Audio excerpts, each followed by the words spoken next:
And because I haven't said this at all, hey, Twitch chat, it's time to say hi, YouTube, just so I know where to cut the VOD.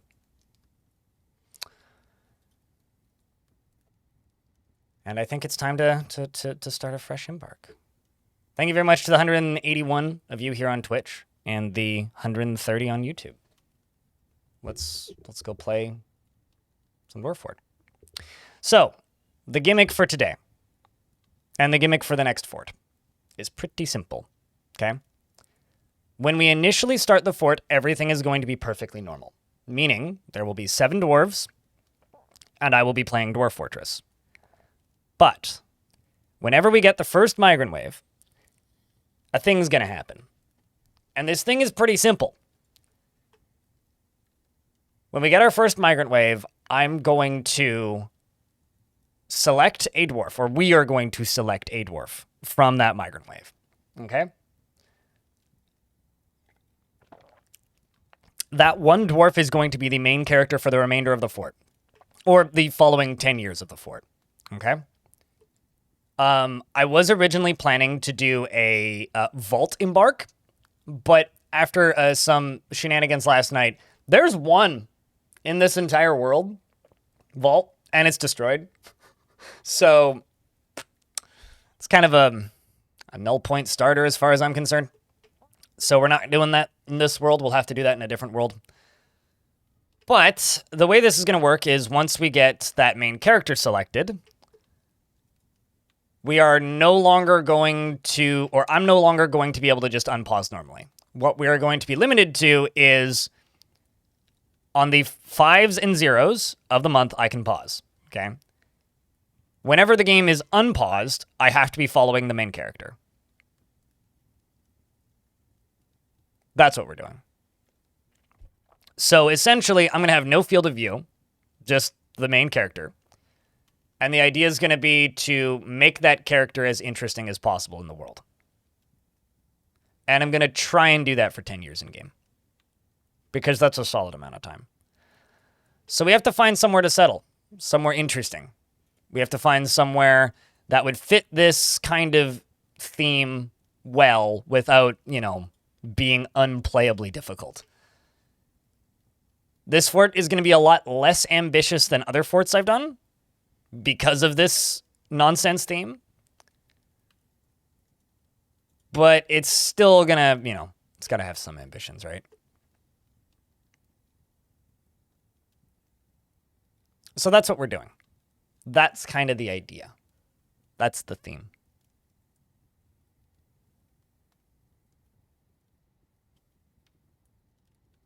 Am I going to control him with squad commands? No. It's going to be normal, like Dwarf in control of normal Dwarf stuff. I'm simply going to be able to tab between them when the game is paused. That's the only thing, basically. So they're basically, this character is going to be our camera. And we're not going to have any other way of looking around at what's happening outside of our camera. So I'm just kind of peeking around at different locations. Like, that could be doable, like that kind of an area. But there's also like these mirthful oceans, which could be fun. Or I kind of like the idea of the terrifying ocean. For a variety of reasons, I think that could be a lot of fun. Like, I think that could be really cool. But there's also like, this mirthful glacier. There is like something I've done for previous forts recently, which I didn't do today, is pre-look at things and like try and find a location before we embarked. But I didn't do that this time. So, also, why no music, game? I'm just gonna go back to the title and relaunch the game because the music has stopped and I don't like. I need my music, game. If game completely silent, me no like.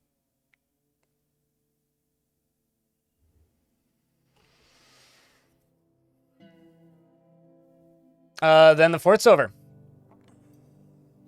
Egged salad. Unless we can agree to, like, follow their next of kin, presuming they have one. So either next of kin or fort's over. Probably fort's over.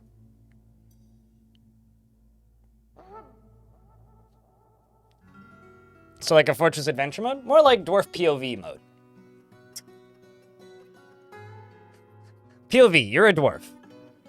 And Armok's in charge. Hide while you still can.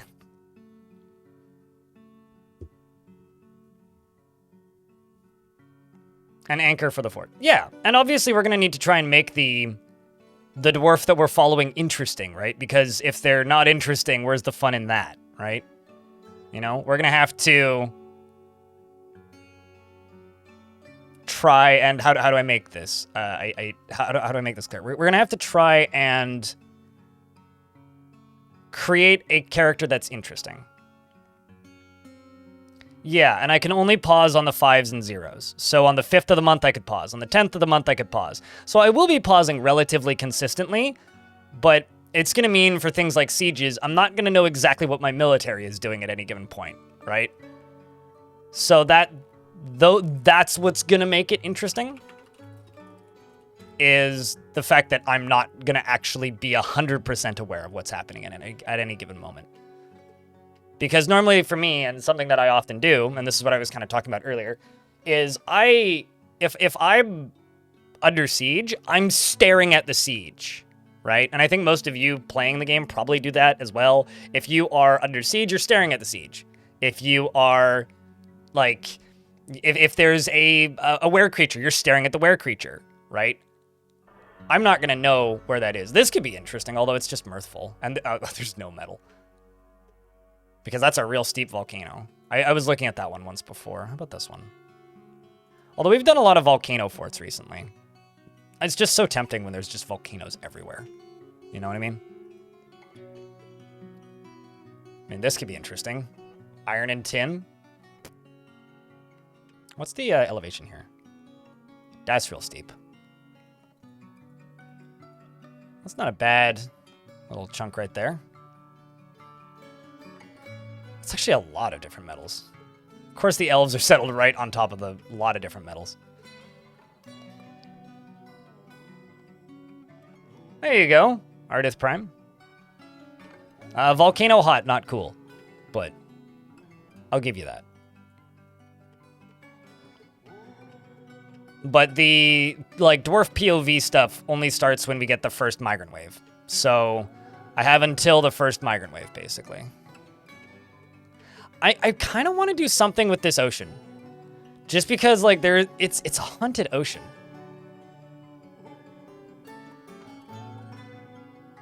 But, like, there's no elevation here, basically. So it'd be like a flat island. Temperate grassland, like. I don't use mods on any run, so you can answer that question yourself very easily. Resources are always, well, I set them at, it's what, 2,000 out of 10,000 in Custom World Gen, which is slightly more than sparse, but slightly less than the middle one in the default settings.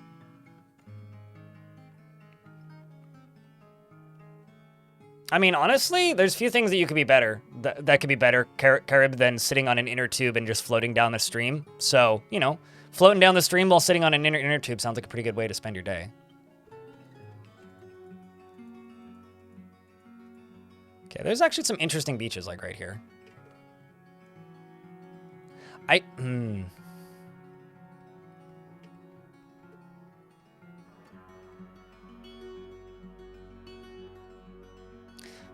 Flat will help, it'll be more viewable.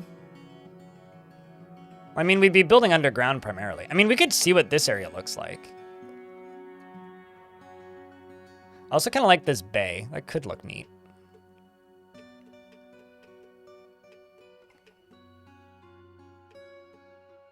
Just kind of looking around, seeing what my options are. That could be pretty good. Tropical savanna. There's a little bit of an elevation shift right there, too. I'm just gonna do a quick test embark. I want to see what this area looks like. Although, actually, is it savage? No. Okay. So yeah, it's just the terrifying ocean that's savage. Got it.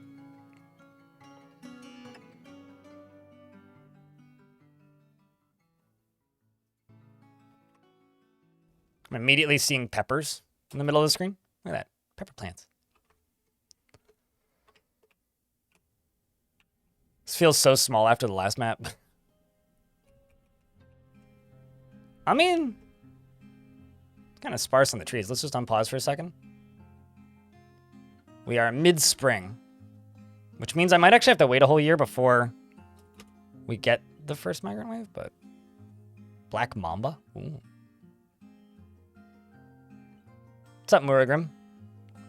Want to ask about dwarves' construction at far distances from the fortress. I'm trying to create a pump stack in the Magma Sea, but your dwarves don't want to prioritize the construction, even when you click prioritize.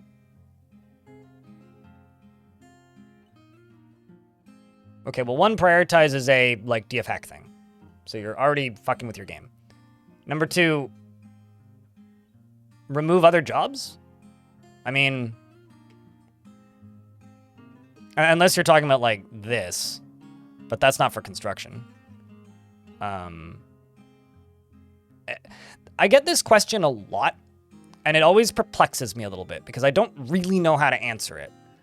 There's always like a couple of easy solutions, which usually just involve me saying, are you sure you did everything correctly?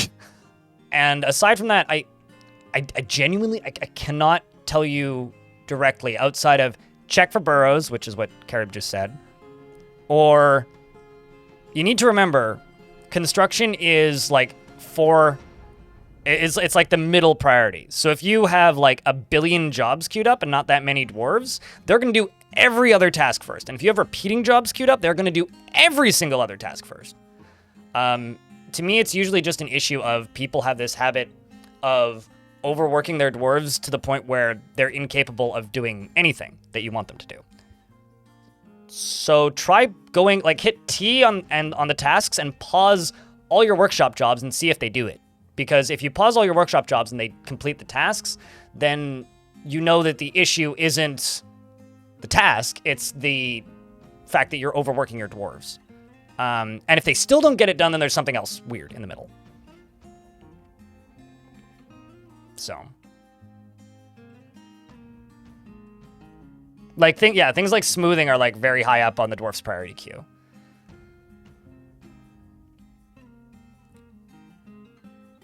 I mean, if I were to build there, I don't think I would do a glass palace. I would probably just drain the ocean. Probably just drain the ocean, you know? Like, normal dwarf things. I didn't check how deep it was. What else do we have around here? Because I want some sort of metal. This area is just sinister. It needs to be more than just sinister. There's also this bay up here. Oh, that's all Untamed Wilds. I don't know if if we're doing this POV thing, I don't know if I want to do Untamed Wilds, though. It's because that would be a lot that I'd have to manage. There's also this Joyous Wilds Ocean.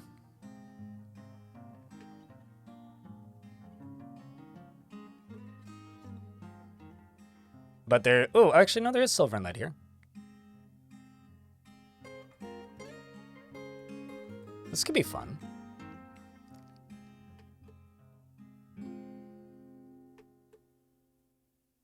Let's give this area a peek.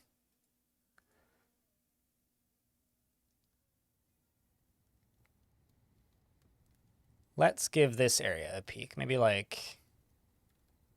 Joyous Wilds, Oceans... Can I settle in? Oh, I can't settle entirely on the beach.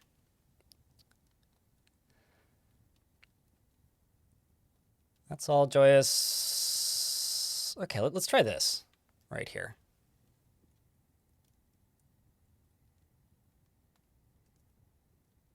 Well, zombie whales and sharks could be cool too, but they'd have to actually spawn is the problem. This is a much nicer Embark as far as I'm concerned. I think that this location is way cooler. Just badgers. Oh, fucking badgers everywhere. It's a very deep ocean, too.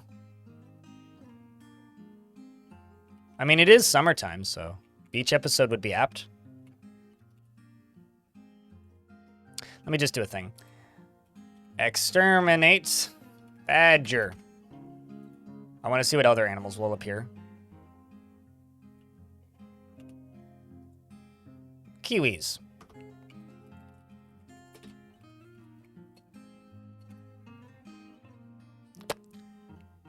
Did I spell kiwis wrong?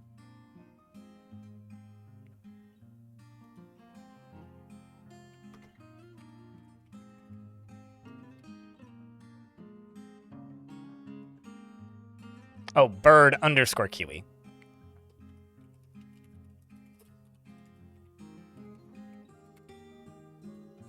Okay, let's see what else is on the map now. More kiwis. Because I want to know if the biome is going to send interesting stuff for us to play against. That's what I'm curious about. I also like that where they parked the wagon, like right here. Like right next to this tree.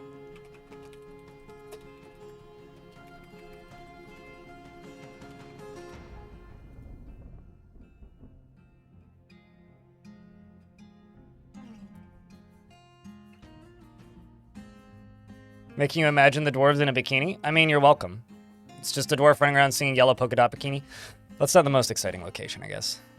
I do like the layout, though. I think the layout there is cool.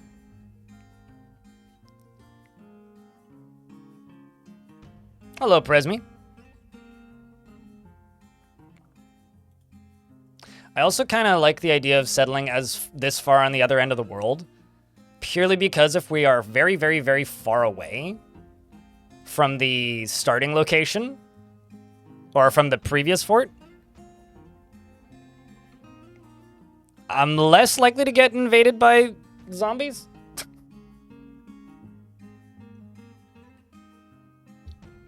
How did the adventure end? Well, the necromancer's still alive. Well, dead. We acquired the shield. I will be able to make a vidya. Hopefully. Few hiccups towards the end, though, but we were able to do it. We pulled her off. There's also, like, this area. Actually, ooh. Are these all untamed wilds around here? This is such a high savagery zone.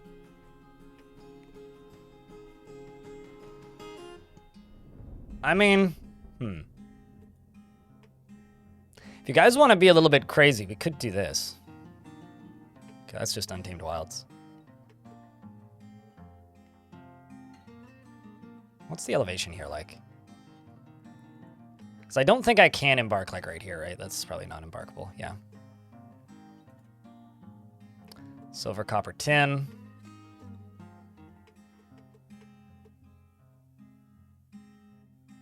Iron, silver, copper, zinc.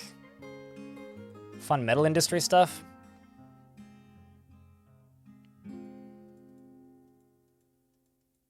It's not a huge amount of elevation gain, though.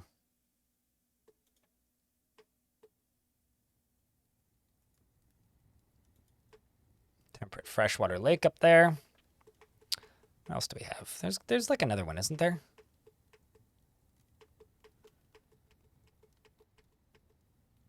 Oh, that's the one I was thinking of, but it's completely secluded.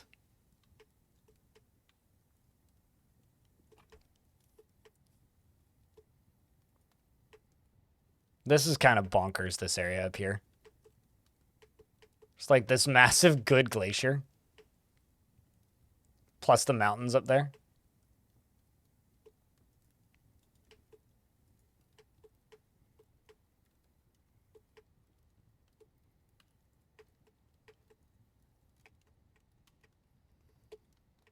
Good glacius?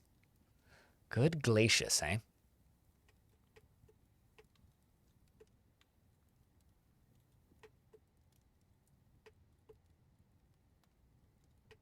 Let's just poke around this. That's all. Yeah, this is just. I need some materials I can use as weapons. That was the one we tried last time, right?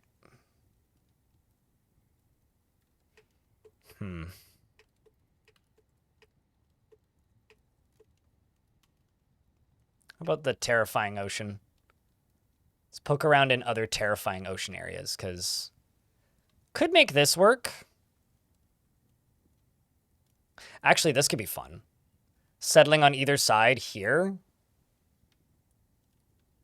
Because we could actually just be building a bridge, too. Right? Because that's what this could be. With, like, an ocean in the middle that's haunted. It would give us... Yeah, it looks like silver copper. Pretty consistently. Light aquifer, some soil. Let's take a look at this one. I don't really know what kind of embark I want to do, but if you type in ! goal, it'll tell you what the theme is. The problem is I don't know exactly what I want the... Oh, wow, it actually didn't give me all the way across. That's interesting. So I'm just, like, poking around the world to see what our options are, really. I was kind of expecting it to give us both sides, but... Well, I mean... I'm kind of... I want to do an ocean embark, and it's between the good oceans or the evil oceans. The last few forts I've done, I've, like, went and found an area before we started. Hey, look, a kakapo. But we have both good and evil oceans. Oh, shit! The way they hold axes is completely different again. Huh. And also, that's a new hairspray that I haven't seen before. Cool. A lot of birds.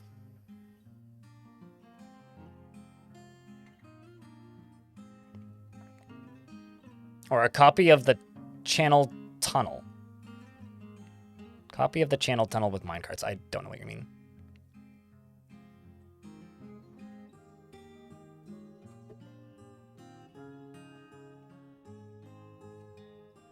See if I can get the gap. Yeah, I mean, I was gonna try that again, yeah.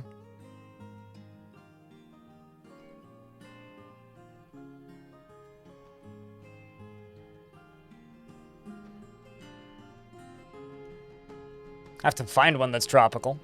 Everything seems to be like savanna, at least around the terrifying ocean. It's like desert and savanna. It's not a very rainy area. But yeah, essentially the theme for this fortress is once we get the first migrant wave, it's dwarf POV. Essentially. So the first 7 dwarves, the fort will be normal. I'll just be playing like normal. But as soon as we get that first migrant wave, I will be selecting a dwarf, and then from then forward, I can only pause on the 5s and 10s, and whenever the game is unpaused, I have to be following that one dwarf. That's kind of the thought. Let's try like right here, maybe.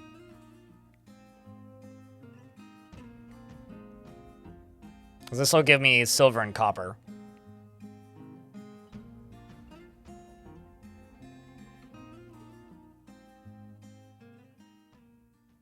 Okay, I don't like the way this river looks on the other side, but that did it. I guess what the problem is the beach on the map isn't necessarily water. It's just beach. Sieges would be interesting on a map like this, yeah. Especially if this is like a resurrecting area. The thing that's bothering me, though, is I don't know what kind of animals are going to show up here. Because it's just like... only giving me the birds. So I have like no actual indication of what kind of threats or biome this is. And I think it would kind of suck to embark on an evil ocean and just get like the wilderness stuff, you know? But that's not a bad spot. We could work with that.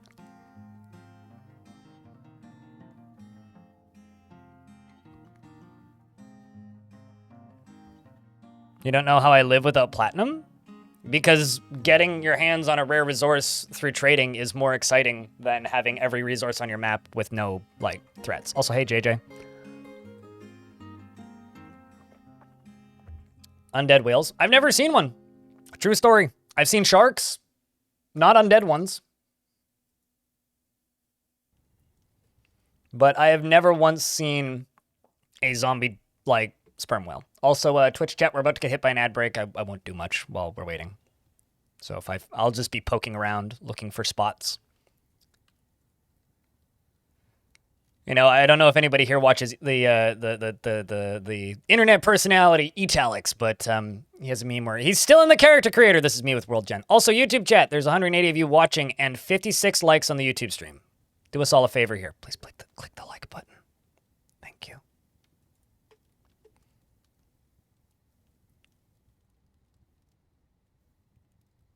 Is it just because it's basically fall? I don't know. That's a good question. I mean, I'm dead tired right now, not because of the time of year. I'm just dead tired because I was at PAX. That's why I'm dead tired.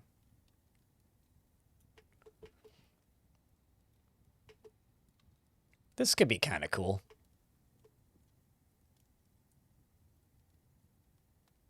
Oh, that's interesting.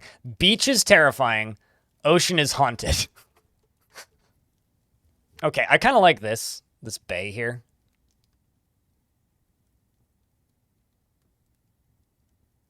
It does have the stuff to make steel. Actually, could I? Oh, man. Doesn't consider that to be embarkable. Tisk. Okay, let's just do 5x5.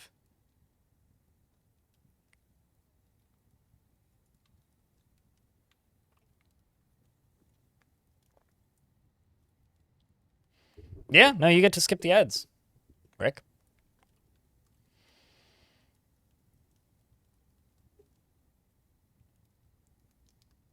Let's go 5x6 for that. Maybe see what that looks like. It's a lot of warnings. I always get a lot of warnings. It's fine. It's like, you may experience lag. This is salt water. It may be very dangerous. Water might need to be pumped out. It's 2 different savage biomes. Yeah, it's fine.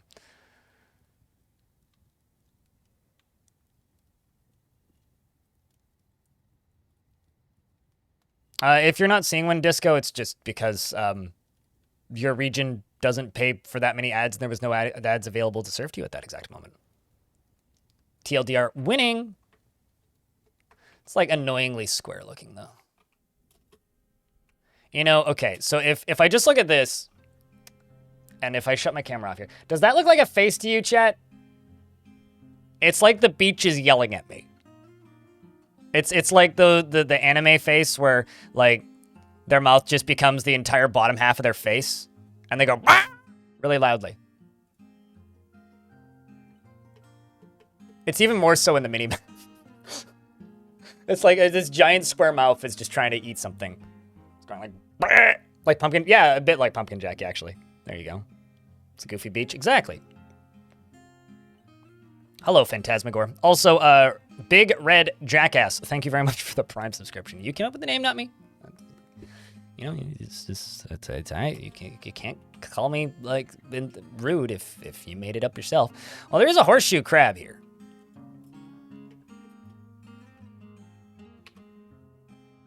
Let's just sit here for a second and see what else shows up. It is a bit too square for me, yeah. Also, giant ravens, yeah.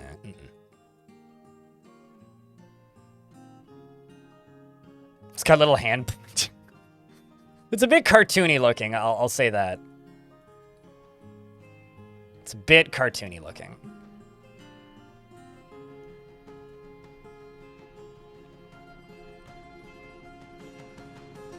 It's not as silly as the stupid lake, though. The stupid lake will forever be the funniest one, just because of the name of it, and it was truly stupid.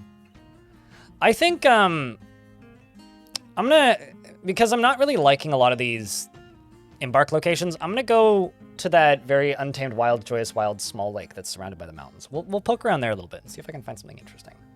That's the main thing, is just finding a location that, like, you know, speaks to me, if you know what I'm saying. Infinity Simplex, hello, it's good to see you. Hope you're doing well. Meat Buddy, hello, thank you very much for the 2nd month. Welcome back! Remember, Twitch does have a bunch of discounts flying around for subscriptions right now, if it's something that intrigues you. And thank you to YouTube folks for clicking the like button. Appreciate you guys. The ocean god is angry with you. Yeah, well, I mean, to a point. I feel like if gods were real, they'd all be angry with me, so I think it checks out, honestly. Oh shit, there's also a terrifying one here. I didn't even notice it!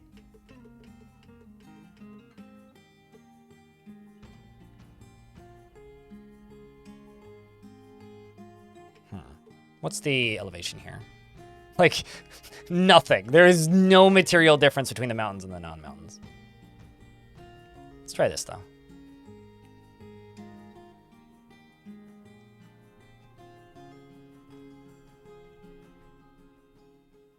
That's pretty good. It doesn't look artificial, which is like the biggest thing that I struggle with. It's got some elevation shifts. Fun to build on. We'd have to be careful with the trees on the surface, though.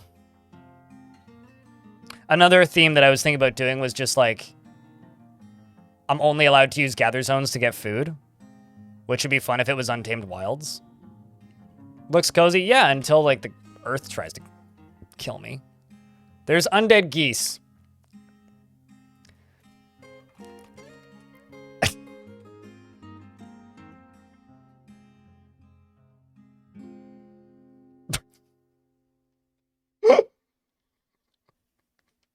Oh no.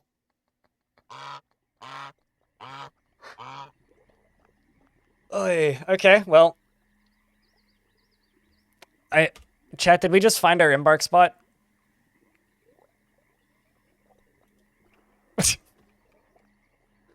Because that's pretty good. Like, I ain't gonna lie, that's pretty fucking funny.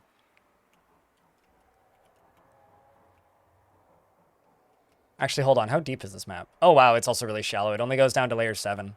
Goes up to layer 65. So it's twice as tall as it is shallow. Almost.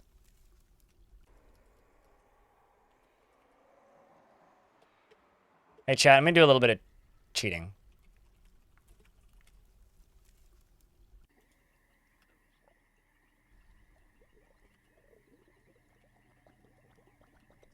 Yeah, we could work with this. Ooh. Yeah, we could work with this.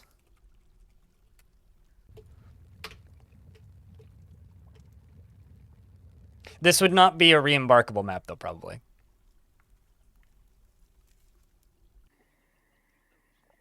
Also, look at the name of the map that it generated for me.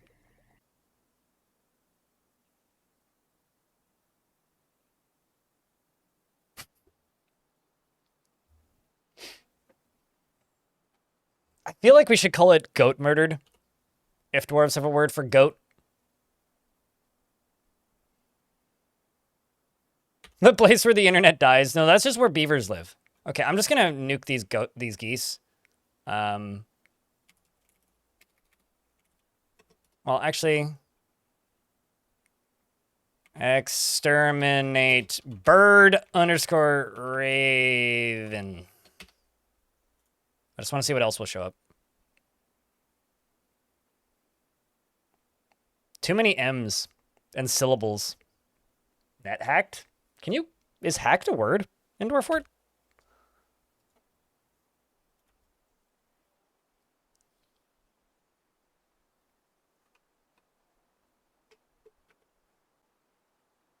Oh, I see why it's taking so long for songs to come on. It's because I'm dumb.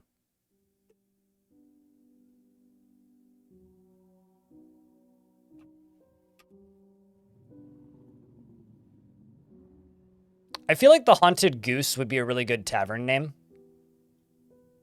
Yeah, no, totally.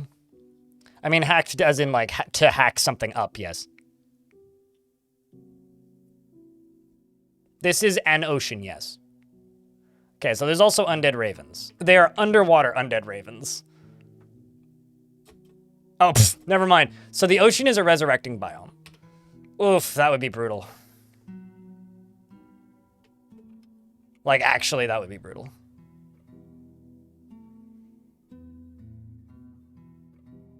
So we could do this, but I'll tell you, it wouldn't be easy.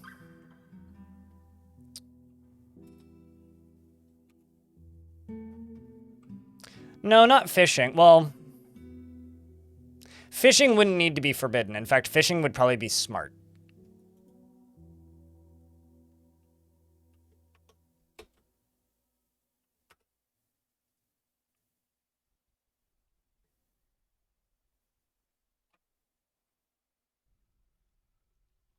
Undead cobra chickens. Yeah, undead. Well, the thing that makes it difficult isn't the actual like enemies. The enemies aren't that bad. It's this that makes it difficult.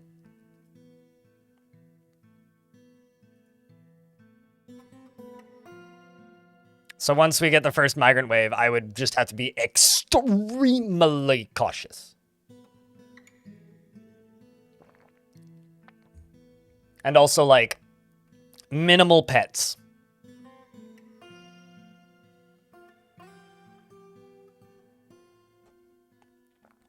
Skip, you think? Chaos is later is better during setup? What? I mean, this was where we were looking, was this.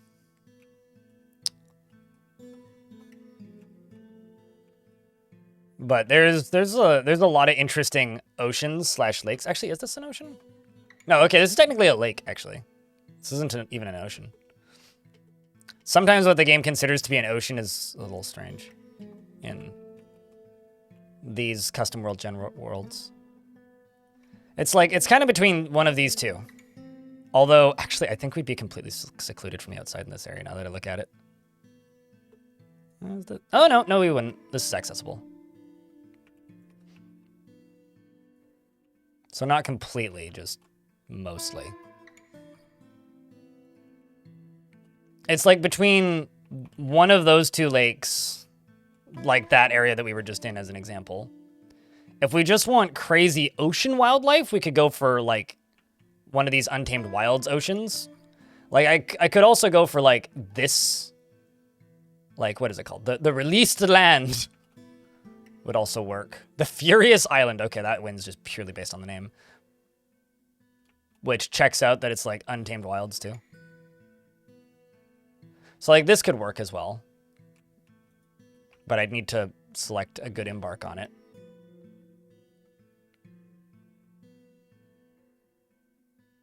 Because this would give us like, well, I mean, okay, it would have to be a pretty big embark if I did the volcano. The Limp Rages, They're a bit, right, yeah, that's the Torch of Shaming. We laughed pretty hard at that last time we saw it. I've done a lot of volcano forts recently, so I'm a little bit hesitant to do another volcano. That's the only reason for it. I don't know what civ, probably whatever civ is closest to where we are settling. Okay, so this area right here had the Zambi geese. Let's kind of scooch around here a little bit. Actually, what metals were there? Oh, actually, there's no metals in that spot, so maybe not. I don't know. This side has metal. Let's try this side. There's iron as well as flux. Let's just check elevation real quick. Iron, silver, lead. I don't mind the idea of doing like something like this. Let's try this. To look for sea life? I mean, sure, but that's still not going to be representative of the actual settle, though. There's a pickaxe down there. Giant weasels. Ooh.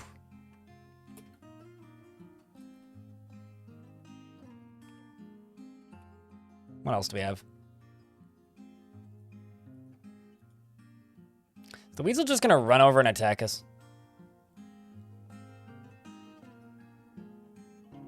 Oh, there's plenty of deserts, Crimson. I mean, the other haunted ocean has deserts around it. I mean, these are lakes, but I personally refuse to do a white sand desert because they're hard to look at. Kind of like for the same reason snow's hard to look at.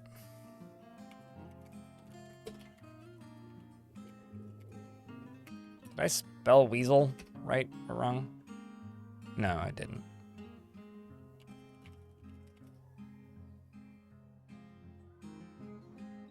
W-E-A-S-E-L. Oh, I see. Exterminate. Giant. W-E-A-S-E-L. See what else shows up. I mean, I'm looking for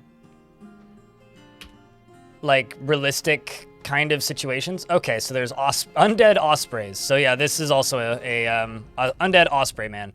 This is also a pretty scary location then. So this whole ocean is just resurrecting, I guess. All of this terrifying stuff is gonna be resurrecting. which would mean like draining it would actually be kind of a lot of fun if I could pull that off. So that is a neat spot. 9 forts, 19 adventurers.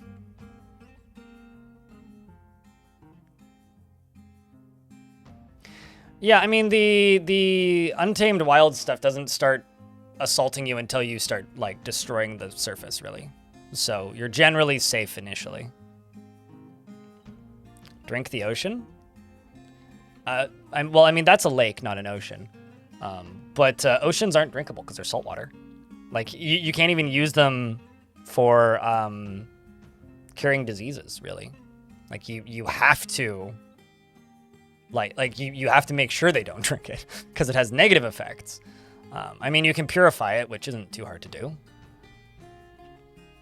So there is that, but you still have to be quite cautious with the shenanigans. What's the challenge? It's not a challenge, really. Like, do me a huge favor, I suppose. Don't say something is a challenge unless you know whether or not it's a challenge. It just means in order to build a well, I have to do like 90 seconds of construction work. So you can't drink the ocean directly because the game won't let you. But the challenge would just be, okay, I have to make a pump. That's not a challenge, mate. Besides, we've already decided upon the challenge. I'm not taking new ideas at this point. So if you would like to decide on the challenge for next time we start up a fort, be here earlier. I can't help you there, mate. Your idea is null. So yeah, this is the area with the terrifying ocean that isn't a, like, lake. Because the other one is a lake. It is way too far away. Exclamation point goal. Crimson Network. What is the bullshit clickbait term for this fort? Exclamation point goal.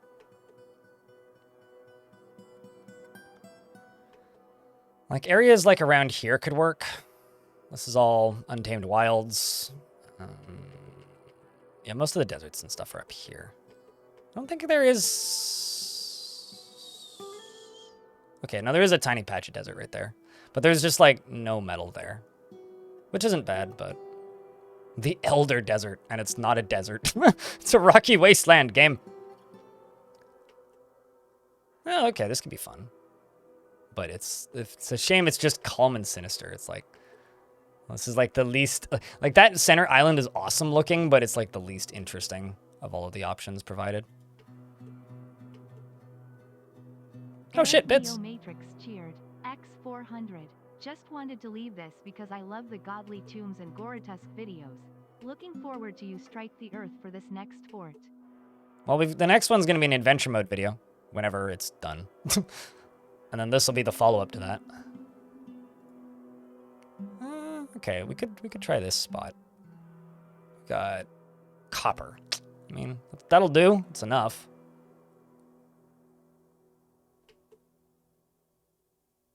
I don't really need more than copper. There's also sand here too, which is nice. Let's try this area. Let's see what this looks like. What this gives us. 5, 10, 15, 20, 25, and then the 30th of each month is when I can... Oh, wow, also this... Okay, so this is good and bad that it's frozen. It's good because everything will die once a year. It's bad because if everything dies once a year, then it'll resurrect if it's a resurrecting bout. Giant crabs! Oh, boy. I've been here before, Chad. I know how this ends. I remember the wrath of the giant crabs. I mean, not necessarily enemy. Okay, let's see what else is on the map.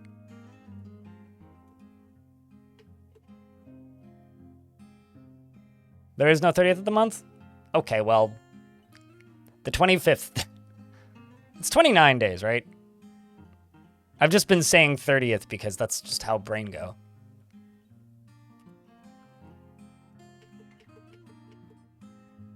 I actually quite like the layout for this. Although I would have to burrow the ocean out of the area. One, we've tried that before, 404 not found. It's not possible because they give birth to full-size young. Two, if it's a resurrecting biome, every single one of their legs and arms and claws and chitin become zombies if it's a resurrecting biome. Three, they can pull levers and open doors if they're trained. Four, they give birth to like 8 babies at a time. So, respectfully, I have sworn on like this plushy rat's life that I will never do that again because of how awful it was, especially not with the kind of like first-person perspective fort that we're going for. It's funny in concept. Oh, also, you can't like force them to only give birth inside of cages because the babies appear outside of cages. There's a reason we have a better Twitch TV emote, which is a crab with a crown on it, because like that crab, those crabs basically destroyed my fortress. If you want to see those VODs, it's water lungs. They're on the main channel still. But, ugh.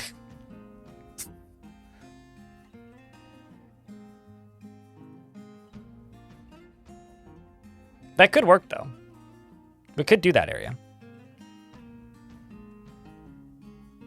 There is no counterpoint. It's just training giant crabs, fine, okay. Training giant crabs on a terrifying biome, fuck no. I'm not gonna do that again. I've done that, been there.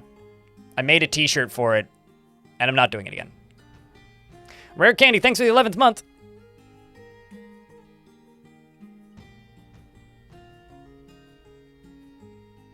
Wait, re-download Twitch? Are you on phone or something?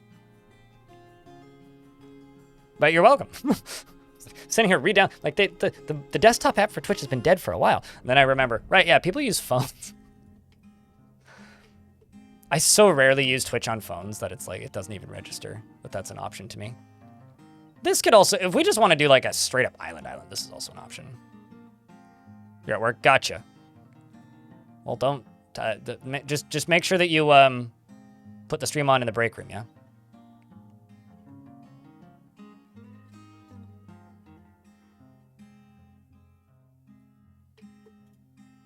Because there is iron, silver, and lead here. It's just haunted, so it's less intense. Well, I know some people watch streams like a podcast where they just kind of listen. There's so many friggin' guinea pigs. It's like a happy ghost.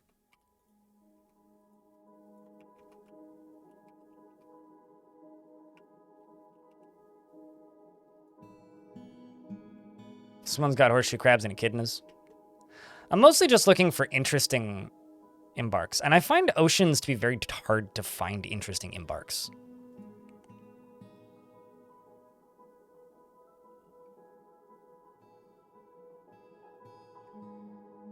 Hi, Jasper Crow's co-workers. What's up? It's like 2 other machinists in today's background. Oh, there you go. Years ago, there was somebody who used to watch this stream. This was in like 2015, 14 even. And he owned a dive bar and sent a couple photos over of my stream sitting on the TV, or one of the like 12 TVs in this dive bar at the end of the bar. Because it was like 2 playing other Twitch streams and then the rest just playing sports. There is one vault in this world, V. I didn't find it during the stream, I found it after stream, and it's destroyed. There's one vault, and it was taken over by goblins about 200 years ago. So it's a null point. Sure, no, we are not doing a vault. Sounds like your kind of place. Yeah, it seemed like a cool bar. Although I haven't seen that dude or reports of whether or not it's still around for a very long time. Someone was asking about deserts. This could be interesting.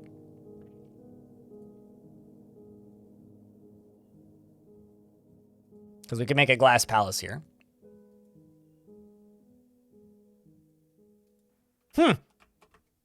That, like, looks like something I would construct on top of. And there's a crab there. God damn it.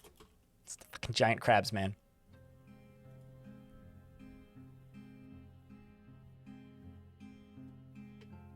I actually really like this one.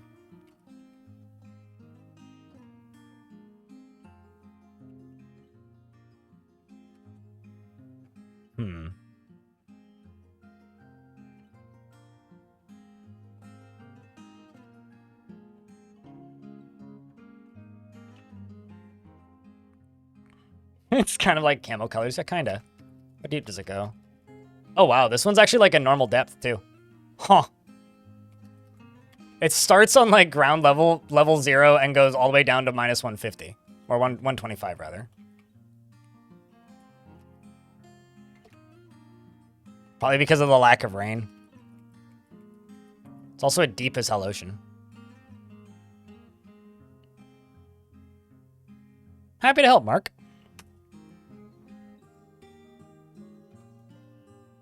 I don't know what effects the ocean has, if any.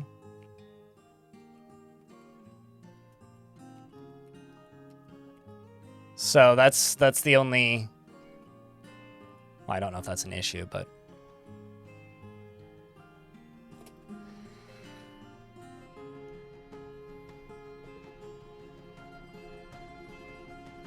Trying to get a taiga volcano. The thing is, I get attached to my worlds, and even if it's like a suboptimal world, I will just keep playing. Like this will be my 10th fort in this world. It helps you see. Hardy, hardy, hard. It's a knee slapper, that.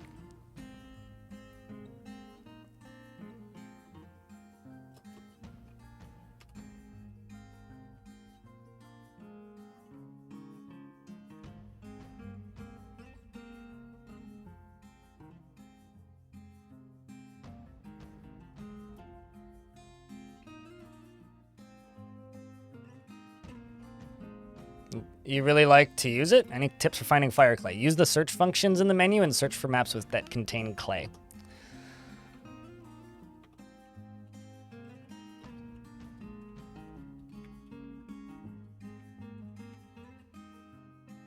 I just want to see what else appears on the map.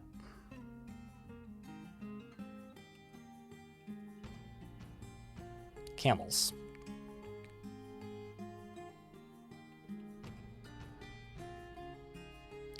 All right, I think I'm going to do the thing that chat suggested, which is I'm going to do a large embark right there, a very long one, and see what other animals appear there.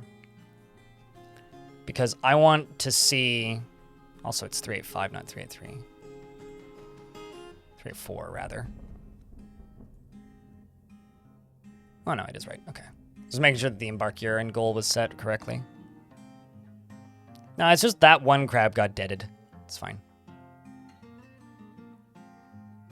What am I blaming chat for?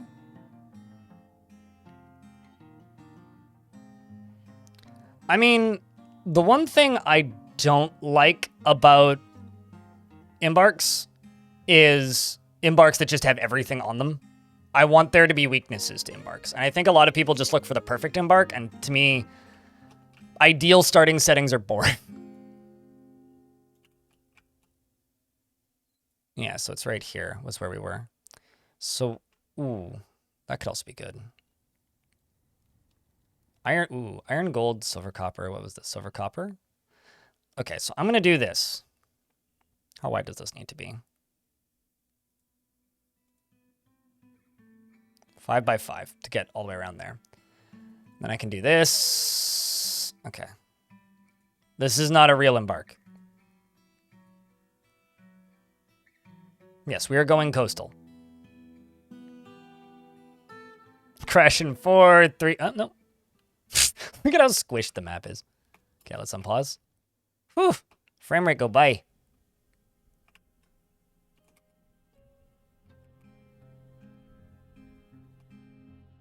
It's like the Bay of Fundy.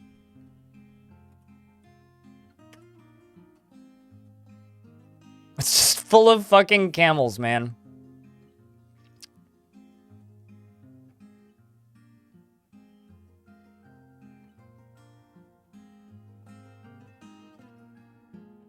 I've been on I've been on a mirthful volcano within the last 3 forts. Okay. Now we're talking. Now we're talking.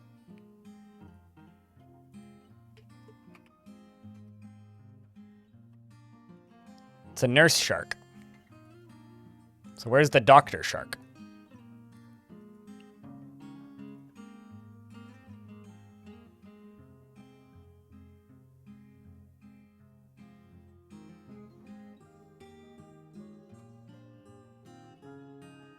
It's a little rigid right here. I think like it's like this line right here where they're appearing. There's also a seahorse. Seahorses have the funniest sprite ever. Look at this guy. He just looks mad at his own life. He's just upset by his own existence. He's just disappointed in himself. Okay, so let's just do exterminate camel _1 hump.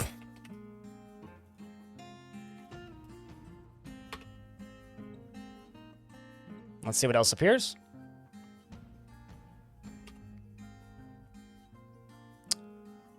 Ostrich cocks, great. Excellent.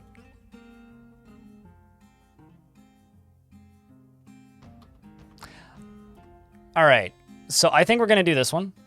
Although I want to test something first.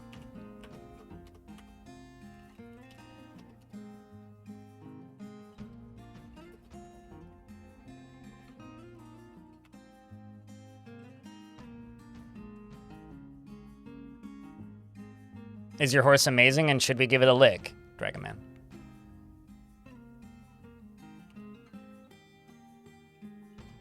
I'm wondering if we'll get other underwater life.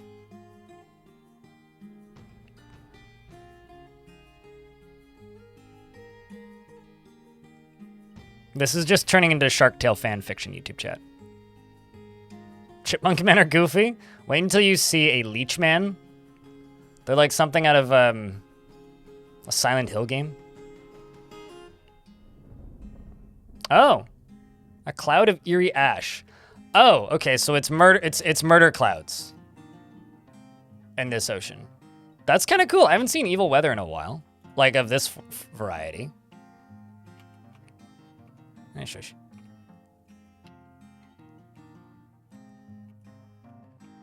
So it's like danger fog on the ocean, basically.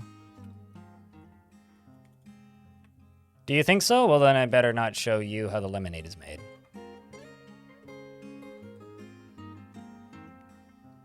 Boy, howdy, it's coming right for us. All right, well, that's pretty dope. I think this might be our starting fort, chat. This is the location. I'm going for this.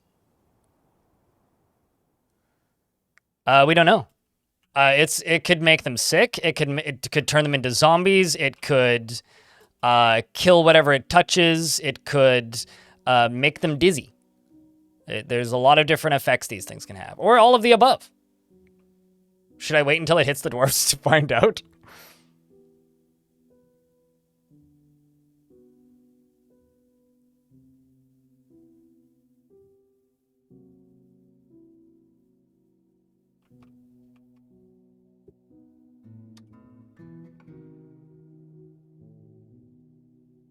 Actually, I could do this. I could use some DF hack to speed this process up. Pause. Teleport. You. Right here. Where cloud? Where cloud? Where cloud? Where cloud? Where cloud? Where cloud? There, cloud. Let's see what it does.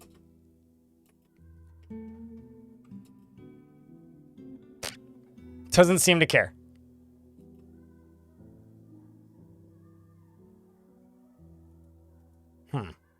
Okay, well, you're covered in the eerie ash, so let's stare at you for a minute. No, it's covered in it.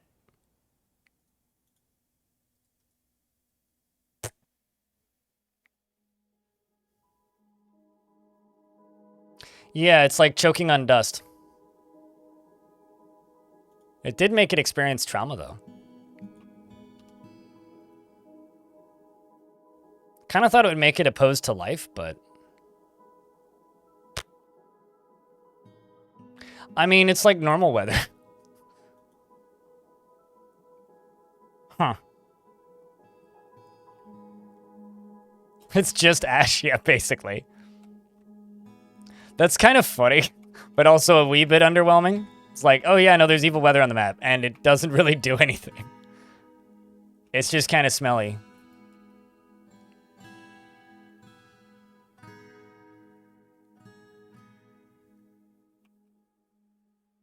Yeah, it could be resurrecting, yeah. If it touches a dead body, it might resurrect things. Oh, actually, I'm just going to do this. Reveal... Oops.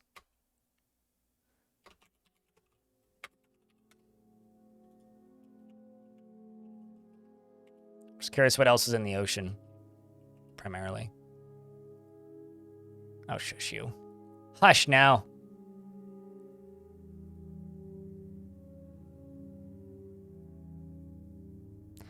I think this is doable. What do you think, chat? Well, obviously not this long, but...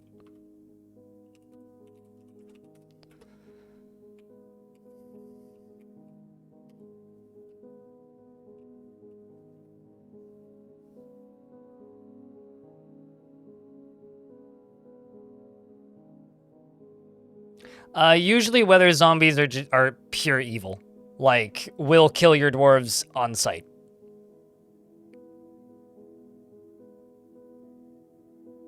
Also, there's just, like, moon snails and oysters everywhere, and the sprites for them are so giant, I always get really concerned.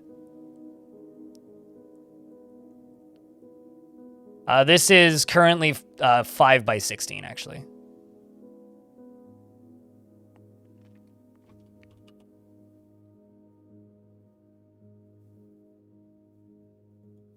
Yeah, the zombie geese are kind of funny, but I don't know.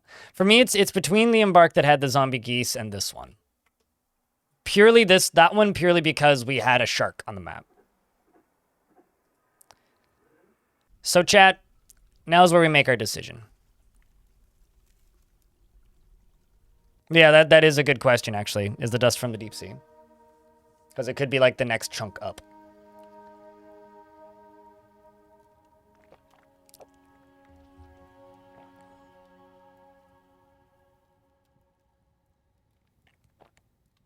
I had a mako shark once on a Untamed Wilds map, and it literally would like attack dwarves that would walk up to the beach. Like it would swim up into the shallowest water and just like start attacking people and then like swim away. Shark wasn't even close. This is true. This is true. So we have two options, I think, for an Embark. Both of them are the same theme. One is this one, right on... no, not right there, but up here on the corner so that we have iron. This is a resurrecting lake and Untamed Wilds. And I'd have to settle somewhere where I would get materials. So it's there or here. They're both terrifying, although this has gold. Ooh, that could be fun. This was where we were settling, but I would settle right here. So, ocean or lake? What do you guys want?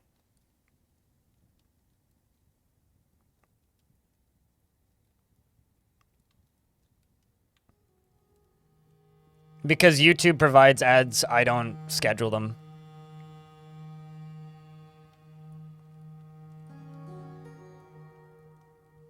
Okay, it seems to be pretty overwhelmingly in favor of ocean. So since we're settling here, what's the nearest faction? Gets these guys up here.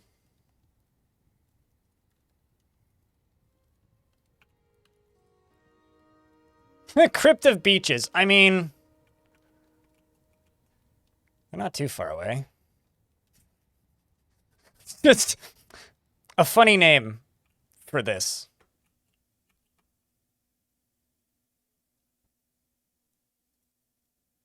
The work of Spray is closer, I think. Yes. I don't think I've played as at all.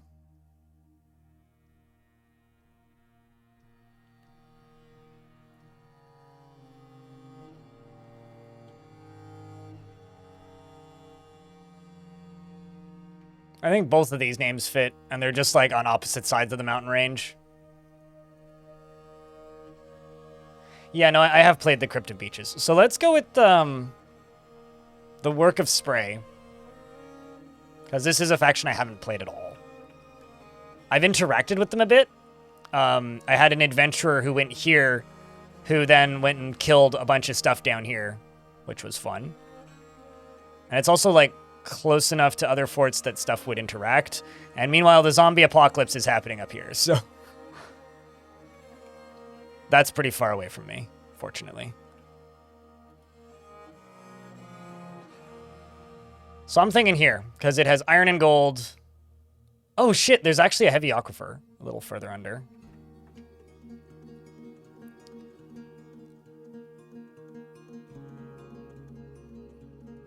It's basically like right there is the heavy aquifer. Yeah, it's pretty far out. Okay, so let's do maybe 4x6 to get more ocean.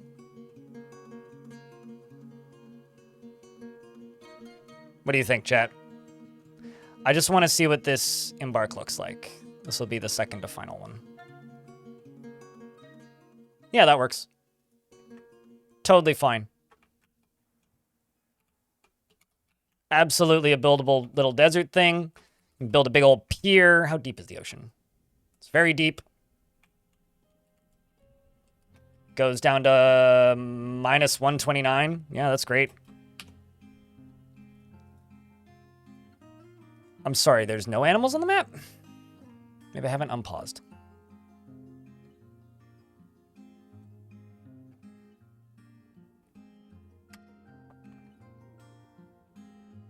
Horseshoe crab and ospreys. And of course the terrifying ocean.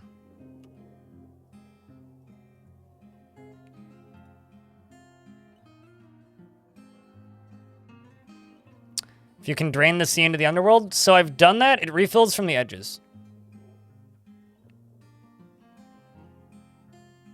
Yes. Me sick man. Spooky monsters and terrifying oceans. Very much.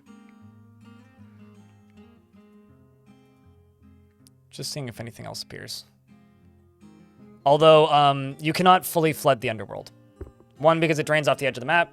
Also, it's pointless because the demons are immune to it. All right, let's build our Embark.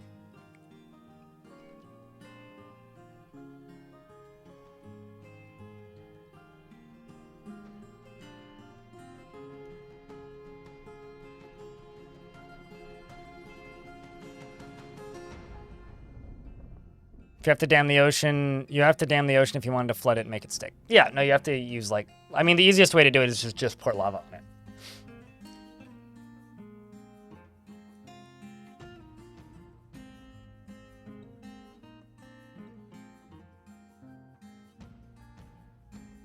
Gotta get a Medusa head to save the fortress? Turn everybody to stone?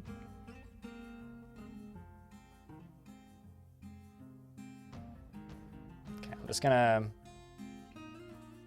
start my recording.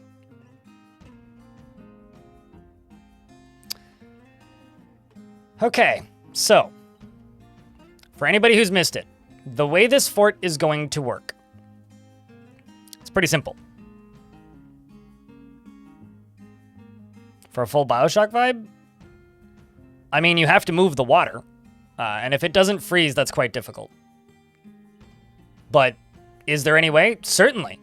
Good luck. This is how I would put it. Iron, gold. Yeah, it's there. It's there where the gold starts. Let's just go like right here.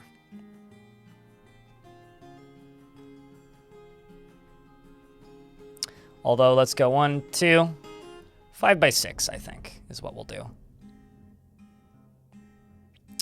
All right.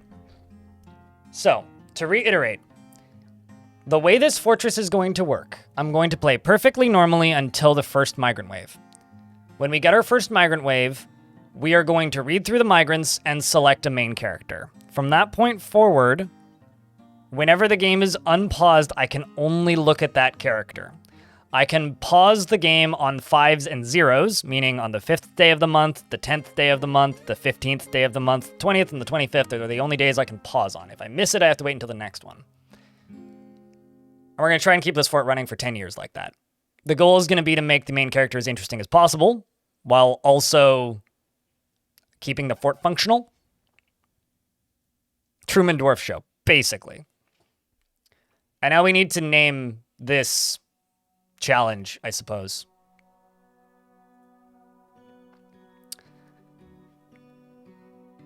Did I select my faction? No, I didn't. Okay, well, I have to do that again.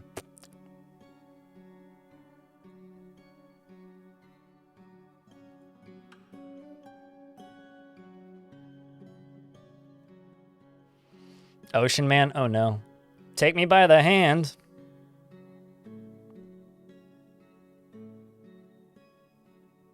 Well, thank you, Zolban Balzer. True Dwarf. I'm not gonna lie, I think referring to it as the Truman Show, bit too abstract. You know, I always remember to set it and then forget when I do the actual Embark. Well, then we have to decide what happens at that point. I would say if they have a next of kin, we turn into the next of kin. Otherwise, probably retire fort. Dwarf POV. Maybe. Dwarf Teen 84.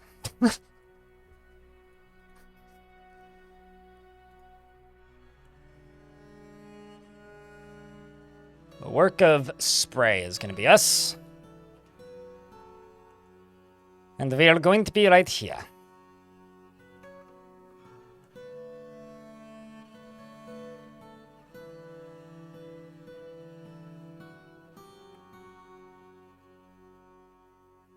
I might just call it point of like POV challenge. This might be what I do. You have selected a very large area. So choose a smaller area if you experience lag. Okay. You have selected an area with salt water. It might be very difficult to survive here. You have selected an area with a light aquifer. Water might need to be pumped out or carried away. You have selected an evil area. You may find very unpleasant environs here. Okay. You have selected a savage area. Wildlife might be very dangerous here.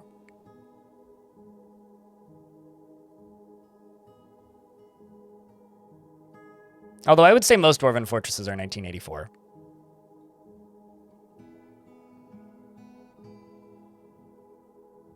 Can you make little gardens in your fortress like parks? They affect the player, but the dwarves don't care too much. I'm assuming they mean environments. Environmental effects, probably. All right. Work of Spray. Of course, they're all members of the Lined Coven. That's funny. So, like, the Lined Coven is the, like, and, oh, hey, look, it's a dead communion member. We have a cultist. 2 of them, even. The continuity continues.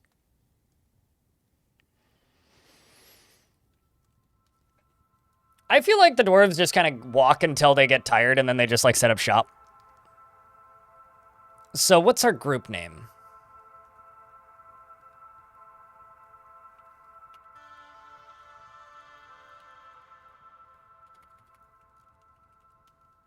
The Angry Ocean.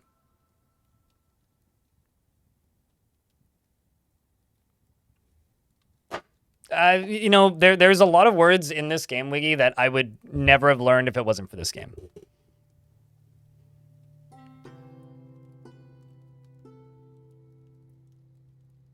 We're starting recording another one right now, random name.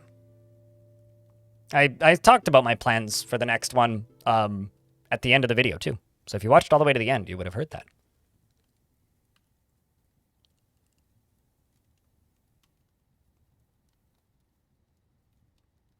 Crab fighters. Another crab's treasure.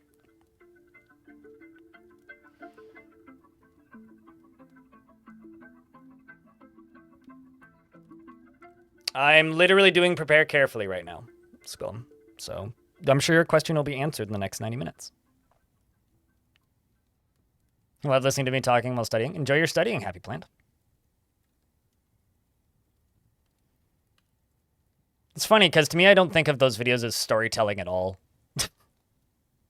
Just funny. Because it's very matter of fact, right? I'm not really bullshitting anything in the game or making stuff up.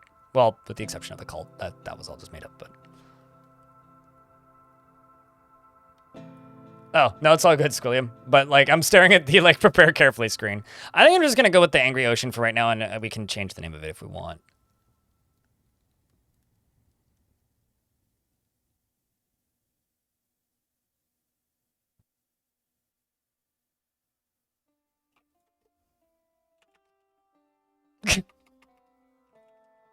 Hold on a second.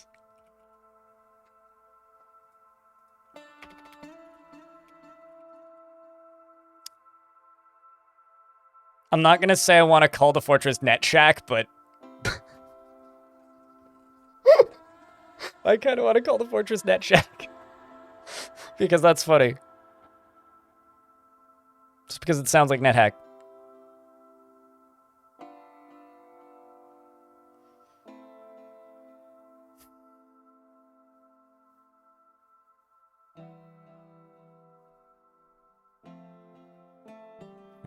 What are some other ocean sounding words?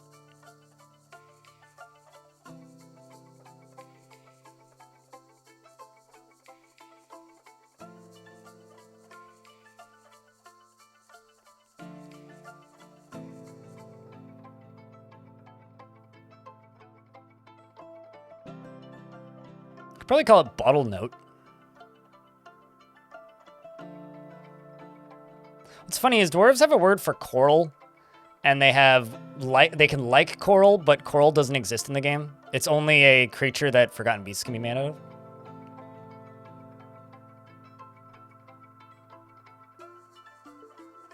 Sea cucumber. Bikini upper. Mm-hmm.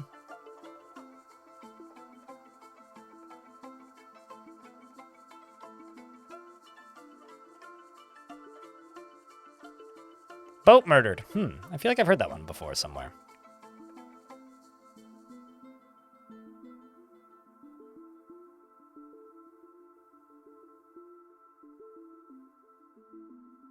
Whatever you do, YouTube chat, do not look up the race car driver Dick Seaman. He's a real man.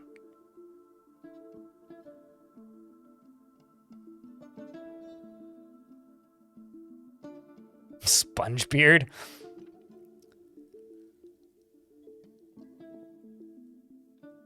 Just looking for good water words.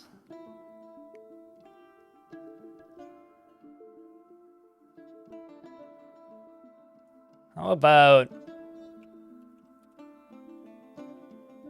Scum Shack's pretty bad. Scum water. Kind of piratey sounding. Godly Tomb's better than Boat Murdered? I disagree. Boat Murdered is significantly more well-known and has significantly more video game culture appeal.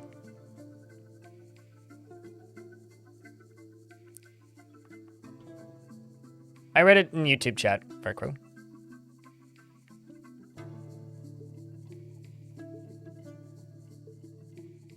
I could literally call it Paddleboat.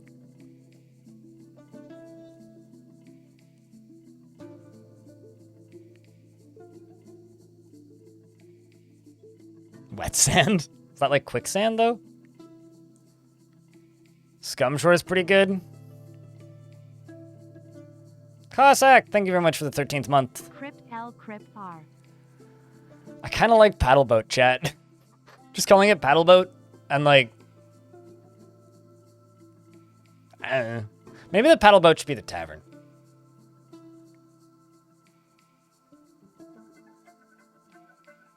Paddleboat is kind of... Well, hold on,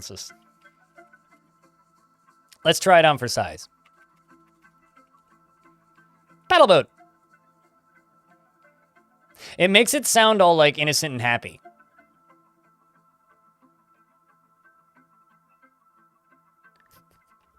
It depends. Do we want to go into this fort like expecting it to be horrible? Because then we can just call it scum water. Otherwise, we can call it Paddleboat. And just be like, just a bunch of happy dwarves just like, settling here. This is great.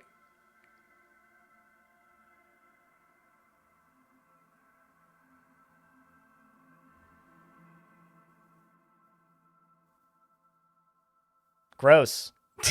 Disco dwarf. How often is it a real world word as a fort name? Fun fact, you can name a fortress Skyrim. Blazing Iceberg.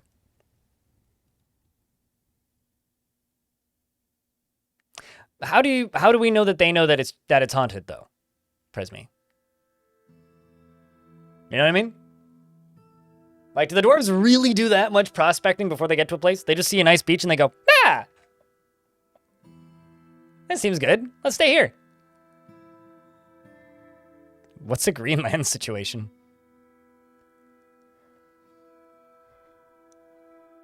Feel like paddle boats?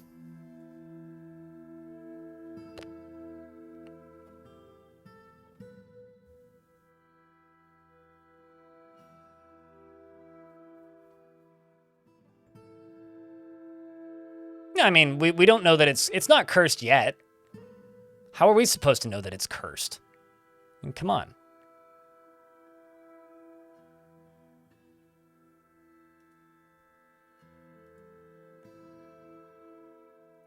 They thought Greenland would... The thing is, Greenland was green in places.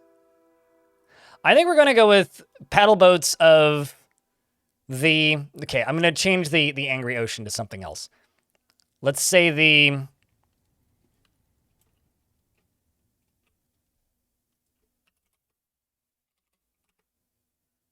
I can't call it the crabby ocean. God damn it. Now let's say the blue ocean. No, that's too basic.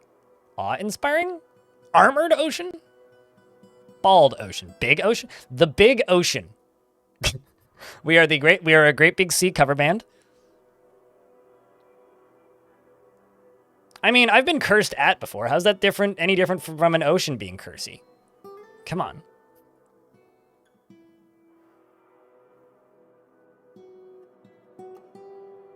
The perfectly safe ocean. Hold on. The perfect...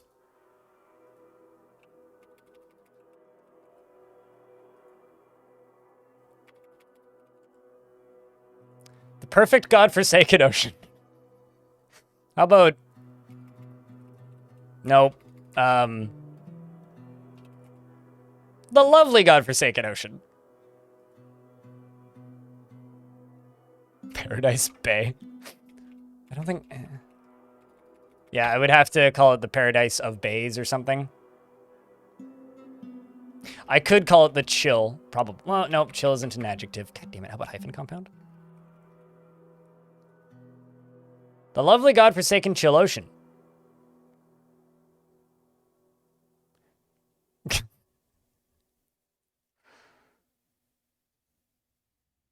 I mean, hold on. I can't call it the Salt Bay, unfortunately. Yeah, bay isn't a word. It's not an option. I cannot call it the Salt Bay. The Crypt of Sharks? Well, I only killed one shark there. Bay of Crabs. It's too close to the Bay of Pigs. I don't know.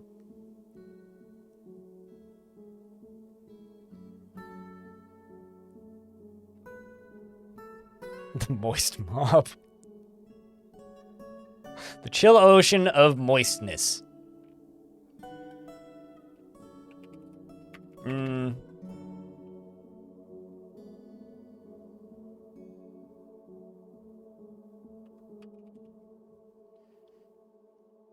The chill ocean of moistening. Is cove a word? No. No, it is not. I don't like that. Chill ocean of ashes. Actually, I mean, that's a little literal. We could just call it the ocean of ashes.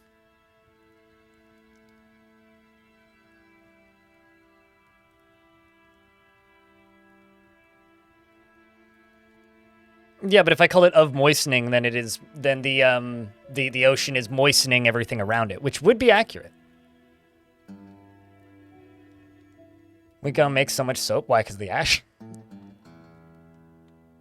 Miami Beach. Ocean of Ash is Miami Beach. True. I mean, depending on when the last oil fire was.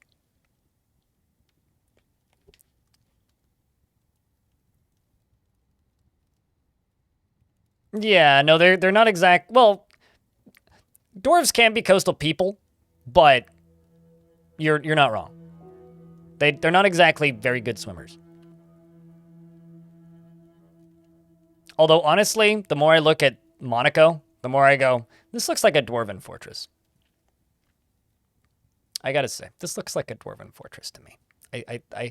I believe that they would race wagons around this city. And also have, like, sketchy laws when it comes to things like gambling. Okay, so I like the name of this one. Migrur Ibrook, the Ocean of Ashes. I think I'm just gonna go with that. Because it suits it. So that's the group name. The fortress name is Paddleboats. And the symbol can just be a toy boat.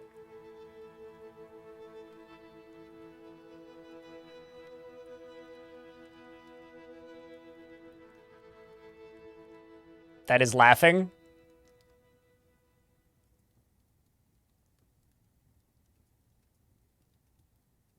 And let's say shape.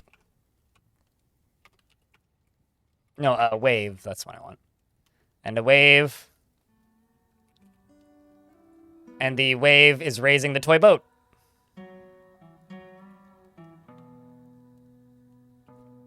What do you think? And we could name this the Knife of Seas. Oh, that's actually pretty good.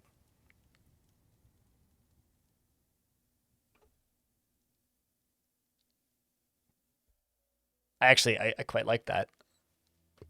I think that might be the go-ahead.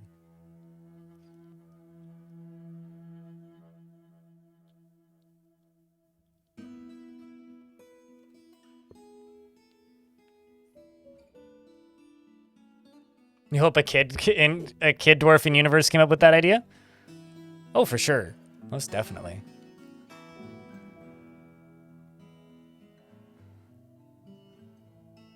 See, now I just want you building Dwarven Monaco on the water. I mean, you could probably, like, get the height maps for Monaco and make a Dwarf Fortress-ish equivalent. I think we just stick with the Knife of Seas. The Tide of Joy. You know, actually, what I'm imagining this image being...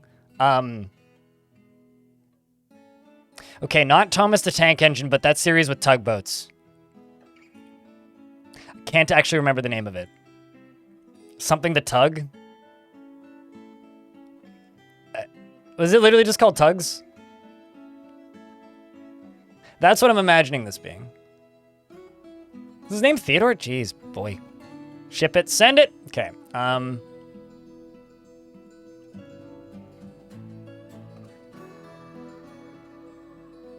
Let's go with here's a dumb idea.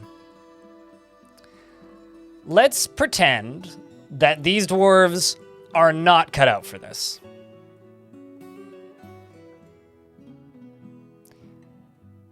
So we're gonna go with a record keeper, comedian, flatterer, persuader, surgeon, and a schemer, comedian, poet, with a counselor, schemer, student, and a dwarf that's just really good at swimming. Where's swimming? I don't know where they're hiding swimming in this screen.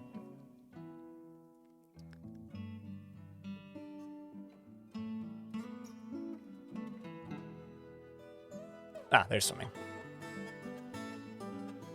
A swimmer who's like, you know, not a bad diagnoser. Just like a bunch of they're all just on vacation, basically. This guy's a singer, keyboardist, who has picked up a mining pick before. Let's go with a dwarf with 2 points in planting, who's mostly lying about it. Who's done some negotiating in the past because of her lying. And then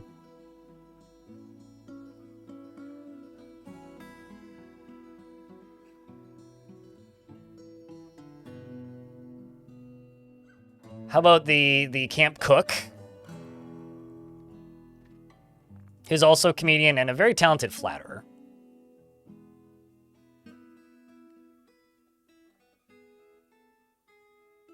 When the expedition party lied on their resume. No, they got scammed. Come on, they booked a vacation. They didn't know they weren't allowed to come back. Come on. Who's gonna be the main character? We don't know yet. And we don't know because the main character. So I'm going to play perfectly normally until the first migrant wave. It's the first migrant wave where we will select the main character. That's how that's going to work. So when the first migrant wave hits is when we're going to select the main character. I'm just doing a thing real quick.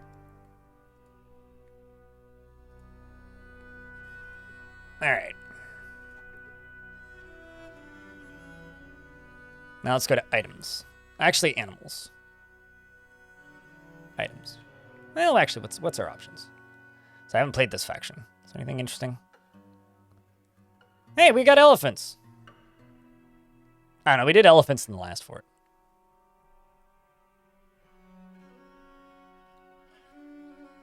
It's Gilligan's Island, Dwarf Fortress Edition.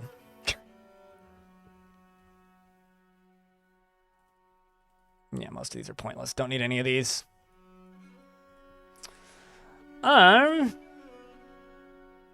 50 ducks. 50 ducks. That's so many ducks, though.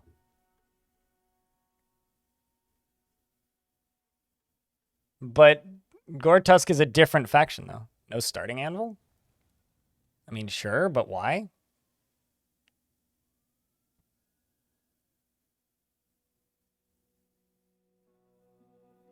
I mean, I could start with nothing except for an axe and a pickaxe and we'd be fine. They weren't prepared. You know what? I second that statement. Let's just double check that I can. Okay, yeah, they have. This faction has access to anvils, so we're good.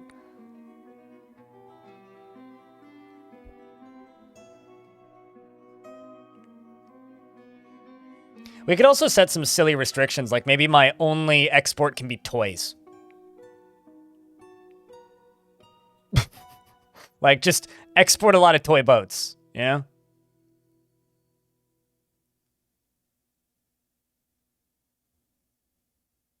No rum, no food? I mean, I tried making any unusual hot sauces here. Mr. Off Topic is here. I made a mango hot sauce, fermented hot sauce last year.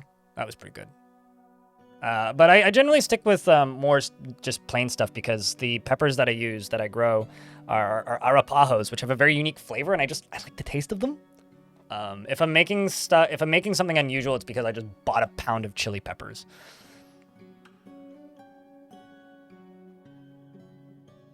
I mean, toys are the random knickknacks for the tourist shop.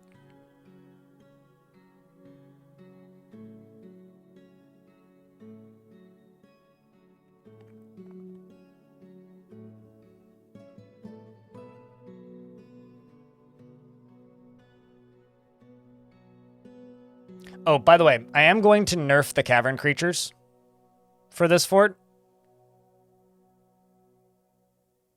Exporting booze could be cool.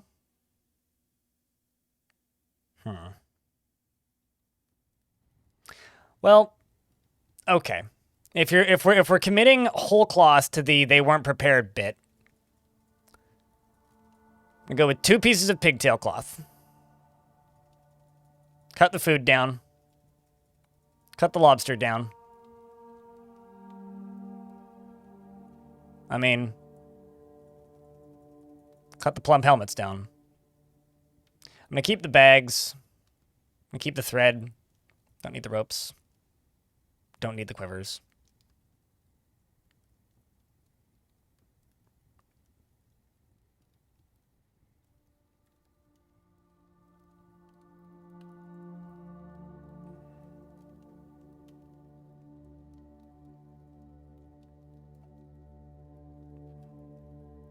They should have lots of drinks, though. I mean, hold on. What is the drink options for this faction? It's probably just the standard dwarf affair, right? Drinks.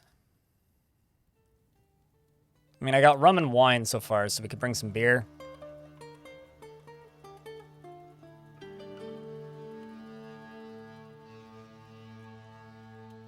Could bring some wine.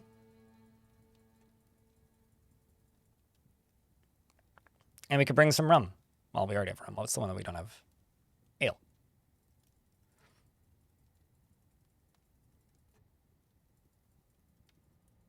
Should start with instruments. You're not wrong, because I do have extra points. I'm just sitting here going like, what do I spend these points on?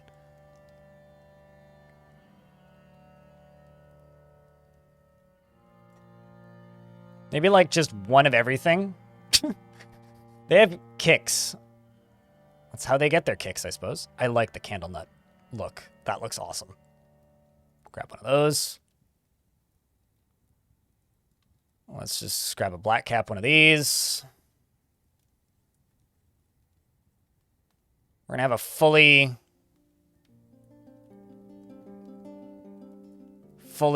built tavern, like, from the get-go. Right, no, I already got one of those.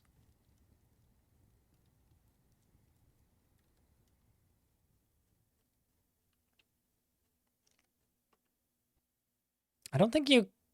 Well, hold on. I'd have to look. I'm not sure you can embark with books. Because those are like artifacts, right? They're not like mass manufacturable. They're like limited quantity items.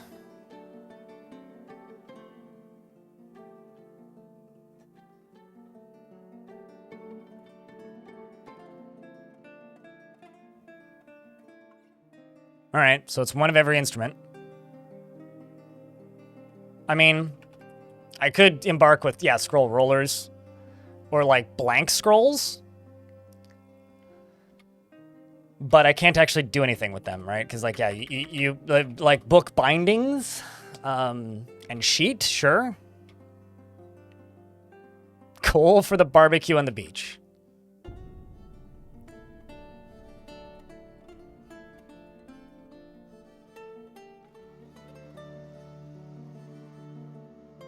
There's 10 coal.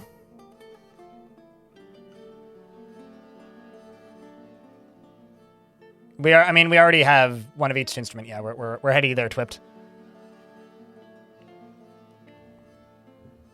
Scrolls are written on by scholars, because these are blank scrolls.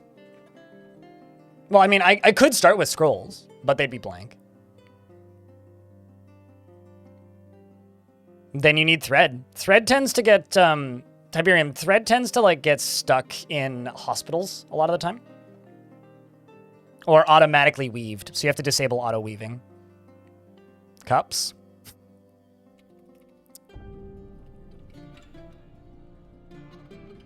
Black bear tooth goblets?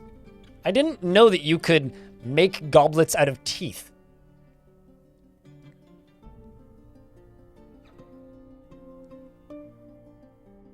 Huh. Okay, elephant ivory goblets are pretty dope.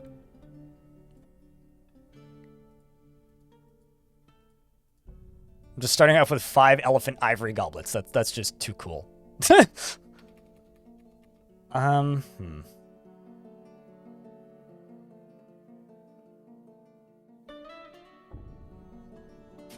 Hemp?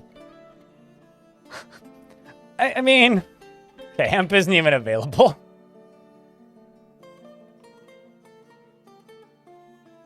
I do very little bone crafting in Dwarf Fortress in general, so I don't know. To, like, be completely blunt with you.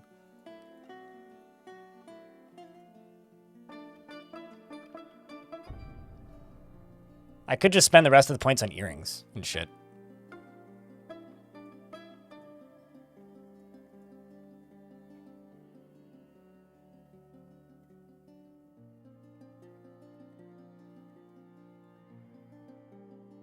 The thing is, I'm not certain I want to bring any animals just yet. And the reason for that is I don't know if it's a resurrecting biome. If it's a resurrecting biome, I don't really want any animals, if possible. Crowns as party hats. I mean, crowns are seeable now, right? You can see them on them. 7 crowns.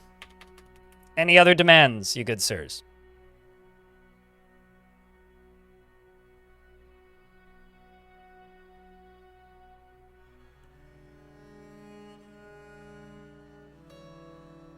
Loincloth swim. You guys are making my clothing requirements hard from the get-go, aren't you? I don't have enough points left. 26. YouTube chat wants me to bring a goose.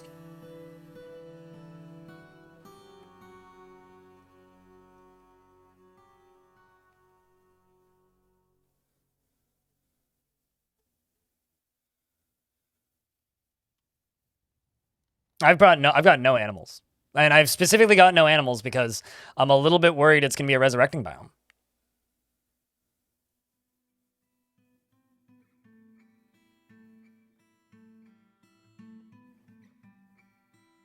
So mechanically, geese are terrible as a guard animal because they're not a combat effective animal and they don't have extended vision. The best guard animals are anything that can be trained for hunting because they have twice the line of sight as a non-hunting animal. But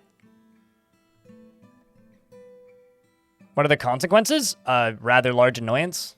Plague of squid. 1 cat for rats? Fuck no. If somebody tips me $100 right now, I will bring a cat. Otherwise, absolutely not.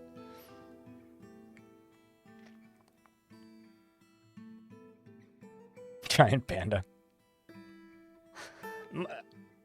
But giant pandas are grazers, though, so they would need to be on bamboo.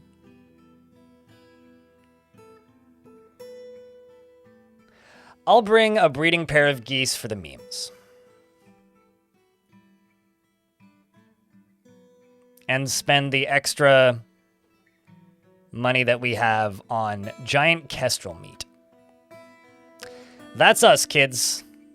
No starting anvil, 2 pieces of cloth, 7 crowns, a copper axe, a copper pick, 1 of every instrument, a lot of alcohol, 12 kestrel meats, 5 cave lobsters, and 5 plump helmets, 10 bituminous coal, and 5 pigtail bags, 5 pigtail thread, 3 carambola wood buckets, 3 carambola wood crutches, and 5 elephant ivory goblets. We are the fortress of paddleboats in the ocean of ashes of the with an image of a toy boat and a wave, and the boat is laughing, and the wave is raising the toy boat.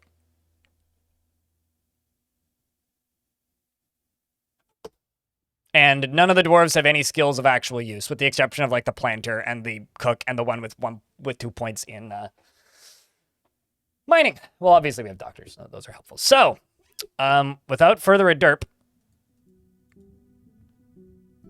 it's time for you, chat, to say, strike the earth?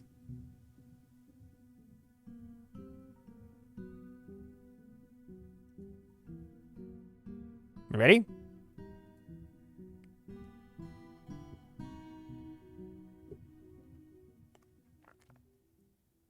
Consider it struck. You have arrived after a journey from the mountain homes into the forbidding wilderness beyond. Your harsh trek has finally ended, and your party of 7 is to make an outpost for the glory of all Dusum Basin. There are almost no supplies left, but with stout labor comes sustenance, whether by bolt, plow, or hook, provide for your dwarves. You are expecting a supply caravan just before the winter entombs you, but it is spring now. Enough time to delve secure lodgings. Ere the giant jaguars get hungry. Whoa. A new chapter of dwarven history begins here at this place. Aiden Kogan. Paddleboats. Darius, thanks for the $10. Appreciate you, mate.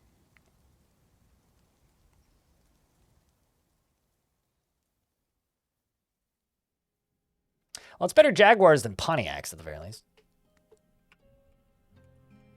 All right, so as a reminder, I'm going to be playing perfectly normally until our first migrant wave.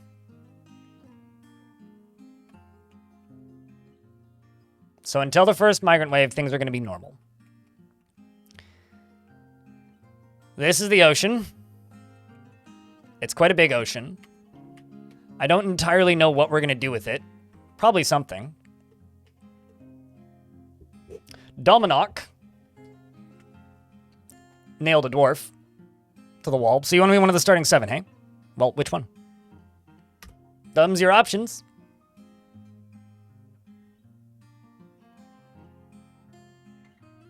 Because of Olbach's skin color, it looks like they're naked with the palletized clothing. Could you see it in ASCII? Sure. Right after Dominok picks what dwarf they want. You want Moses? I'll just name your dwarf real quick, and then we'll take a look at this in ASCII.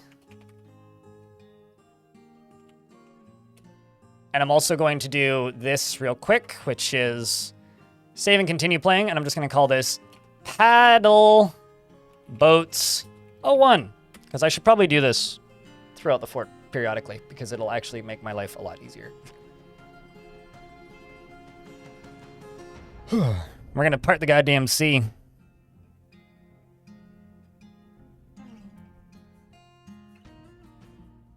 I'm sure they'll get to it. Wave end. I'm sure they will get to it.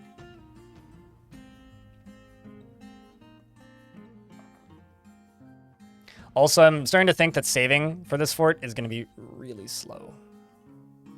Like, really slow.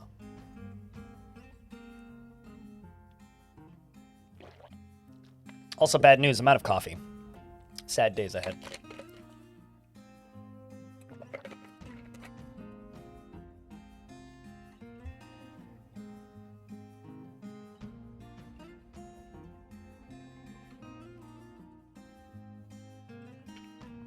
All right, let's see this. Let's unpause. Well, it's raining. I can tell you that. There's the ocean. The waves. Look at them. Look at them go. Crash. Beautiful. Yeah, me too. I also love the waves. And I love watching my dwarves get washed away in the waves. All right, but for the fortress, let's just get to know our dwarves just a little bit here. So Dominok, you're the one that was named.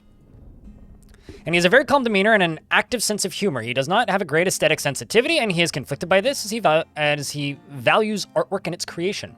He is somewhat fearful in the face of imminent danger, and he tends to be quite confident in his abilities when undertaking specific ventures. He tries to do things correctly each time and laughs very loudly when he's surprised. He needs alcohol to get through the working day and likes working outdoors and only grumbles mildly at bad weather. He dreams of creating a great work of art and personally finds those that develop skills with weapons and fighting distasteful. Sees introspection as important and finds the ideas of independence and freedom somewhat foolish, and does not care about fairness. And he likes petrified wood, iron, and honey yellow beryl, carambola wood, and deer tooth, coral and papyrus, and large gems and crutches and trolls for their terrifying features. And when possible, prefers to consume giant raven and long yam plants and persimmon wine, and absolutely hates snails. And what else can I say about you? You worship Okish Okinshelbel. Okay. You remember the rainy communion. Okay. So you're a wet blanket. Got it. Everybody's your kindred spirit. And that's you so far. Those tides are so cool, they made you learn ASCII. That's pretty funny, actually. Our expedition leader is Obok Cradle Paddled.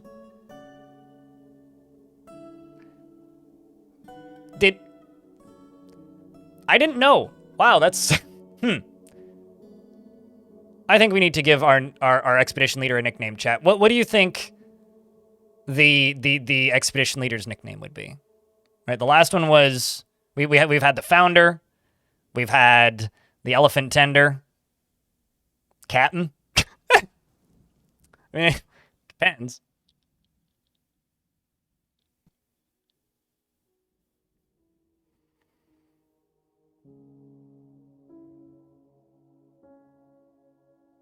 Davy Jones. The Observer. Admiral. Gilligan is pretty good. But this isn't an island, so. Captain's not bad. Does sound kind of like a militia thing, though. Vacation travel aid. Scumshack. The flounder. Flounder's funny.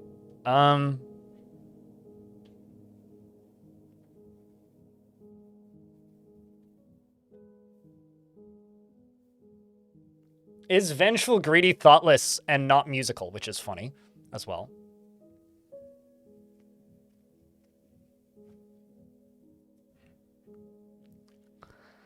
Lifeguard, Pharaoh, Mother Goose. It makes you think Spanky. Oh no.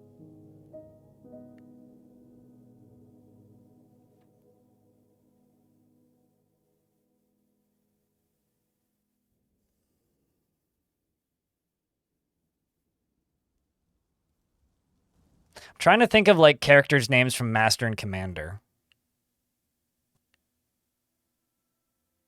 You know, the thing is, if we name them Navigator, because I'm seeing a lot of Navigator. If we name them Navigator, Skipper's not bad, actually. Skipper's pretty good. If we named them Navigator and they died, I'd have to let them be a ghost and just sit here humming Ghost of the Navigator all day. I see the ghosts of navigators, and they are lost. You know, I think Skipper's good. Skipper. Obok cradle paddled. She's very greedy and doesn't think before acting. Works out, has little time for forgiveness and will generally seek retribution. Is not particularly interested in what others think of her, likes to brawl, and has a tendency to go it alone without considering the advice of others. She has an active sense of humor, and she is moved by art and natural beauty, and she is troubled by this since she dislikes the natural world.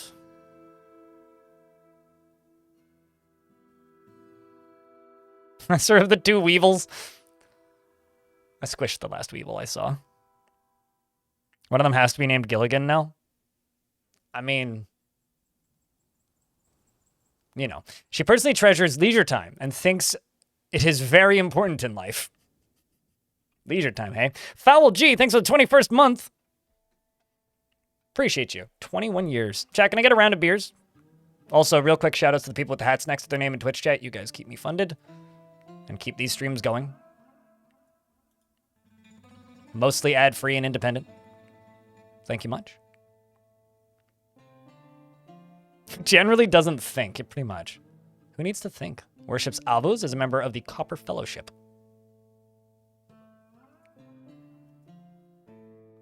She spoke with her friend and is happy, is very greedy. Okay, so currently it's just camels and then my tame camels. Oh, right. I'm just going to do this. Tutorials. So I need to decide where we're going to start digging. I think probably just straight down in the middle of this, right?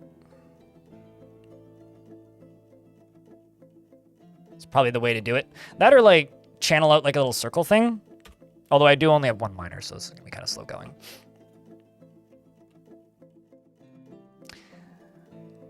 I'm going to leave Fath on fishing, at least initially.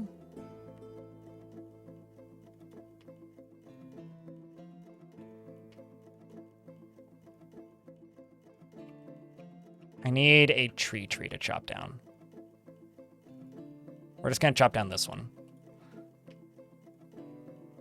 No, this one's actually like normal depth. It goes down to 139. And we're starting at like sea level basically too.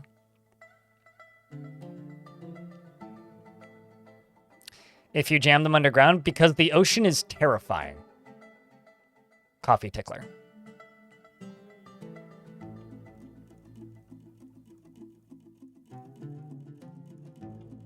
I mean, I know how to make glass. It doesn't matter if the migrants do or not.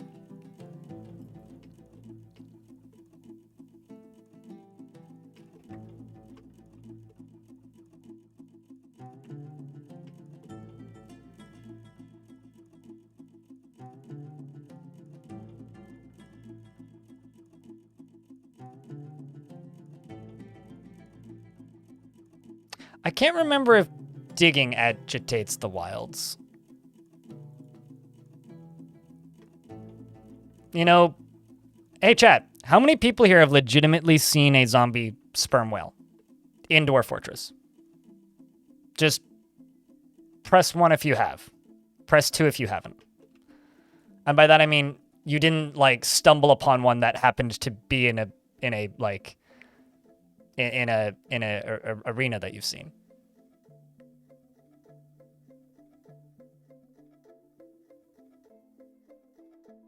My arenas only? Okay. We're not going to see a zombie sperm whale, guys. I hate to break it to you. But we can hope.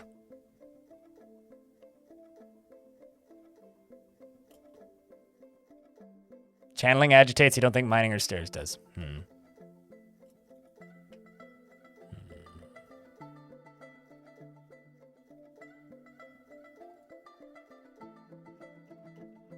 It's one of these things where it's like I can just never remember what actually does. Come on, you.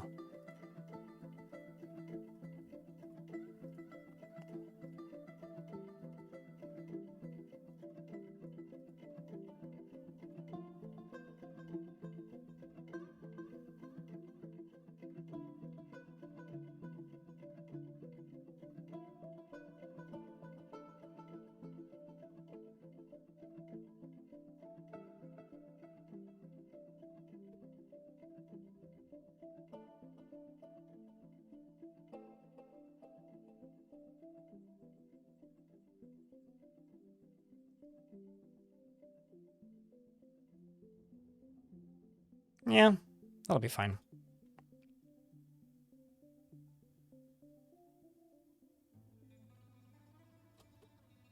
Yeah, I'm probably good. I don't know. It's one of those things where it's just like I don't want to lose the fort in the first like week of the fort's existence. All right, we'll just follow you there. Keep an eye on the weather. How about this dwarf? This dwarf has poor memory, disdains leisure time, and is not altruistic. Values merriment, though. Is a member of the dead communion. Ah. If you know, you know. Finds helping others to be an imposition on his time. Checks out for a true believer. Likes to present himself boldly, even if it would offend the average sense of modesty. And doesn't cling tightly to ideas, and is open to changing his mind. Is grateful when others help him out, and tries to return favors. Has an active imagination, and a sense of humor. The cult is spreading. Oh, it never left. It's always been everywhere. Is wearing kiwi leather trousers. I'm going to choose to believe that that's kiwi fruit and not kiwi the bird. Because I think that that's a funny thing to imagine. I mean, we're going to have to do glass in this fort. Like, we have to. Sand is exactly the same as every other material. Every material in Dwarf Fortress operates the same way. Okay, well, the dwarves are getting covered in ocean spray. I'm just going to go up to here. We'll move the livestock up there. And I'm also going to check this. See what's on the map. Still just camels. Agitated camels. Cobalt Fancy. What a name, Zuntier. What a name. Mr. Ugath. Although I'm not restricting religions in this fort whatsoever. So it'll just be I'll make whatever they ask for. No. Ocean spray has no positive effects. It's a different thing. So I am going to go to the difficulty settings real quick and I'm going to change some stuff. Specifically, cavern dwellers, I'm just going to nerf them. Let's go 5 and 10. Just not because they're just ridiculous at default settings. Currently, I think that's all I'm going to change, but I might change other things. Also, I wonder. I don't actually know if there's going to be any edible fruits. Okay, there's potato plants. Strawberry plants. All right, yeah, no, there's stuff. Could I gather things? Yeah, we can. Got rye, potatoes. Sweet.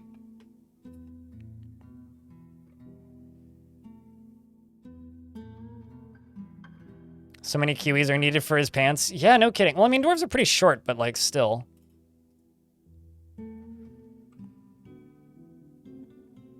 Still a lot of Kiwis had to die in the making of those pants.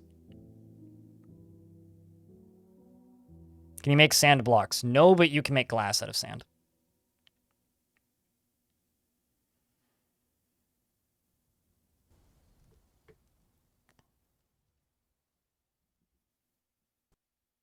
Uh-huh.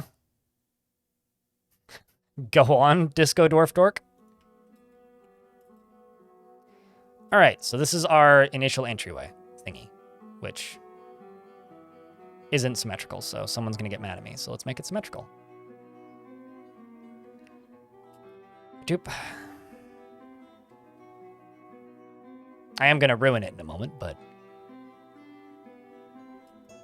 All right, so let's drop down into here.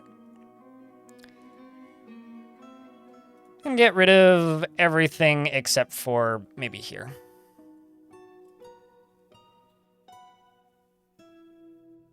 Now the question is, how far down do we want to go?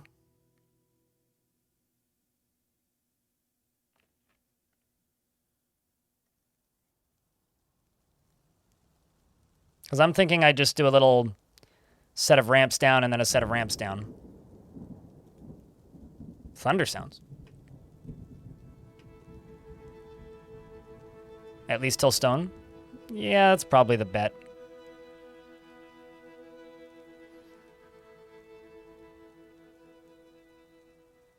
That's probably the bet.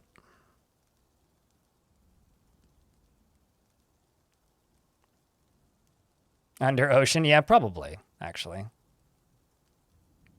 I can't remember if this map had a heavy aquifer on it, though.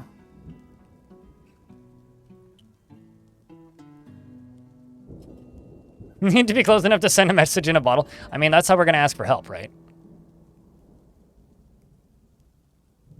Agitating the wildlife is fun. That's what, like, they all say. Definitely.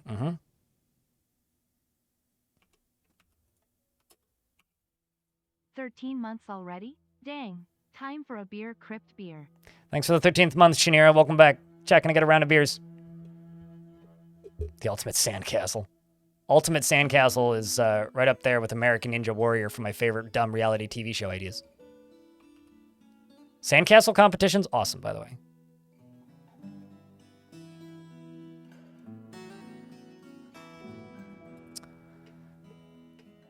All right, well, there's raw nautiluses. So you know what I'm going to do real quick? I'm just going to go to here and make a fishery. And I'm also going to go right here and just make a wood stockpile. Because I need these dwarves to start getting stuff transported. And also, I need you to quit fishing. Because you've probably caught enough fish that we're good for a minute. I mean, we just got raw nautiluses and bat rays and squids and probably other things.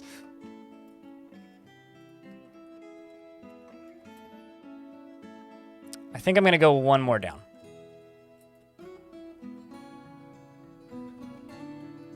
And then we'll begin digging.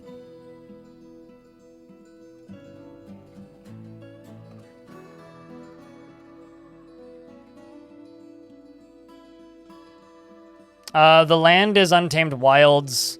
The surface is Untamed Wilds. The ocean is terrifying. But so far all we've seen is camels.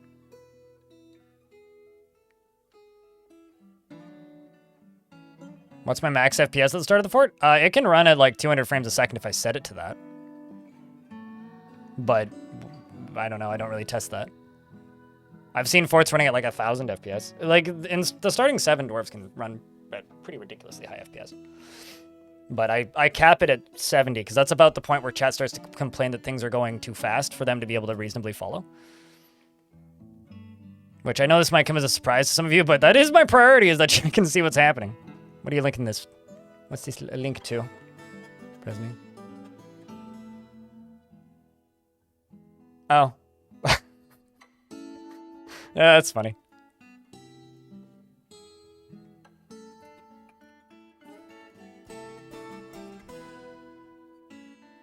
If I go one further down, we could literally just build underneath the ocean.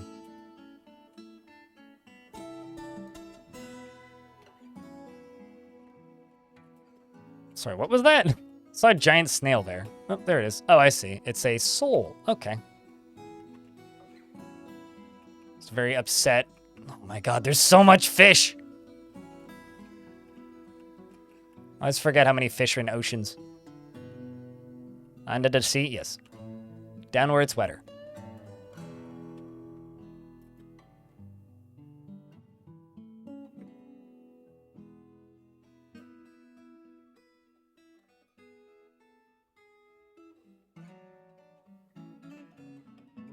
It's always the point where you start thinking about starting a new one.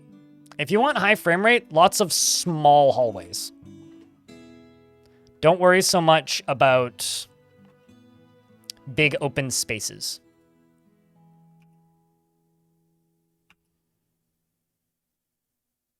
Is my advice. You get the no more fish. I don't think this fort's capable of getting that.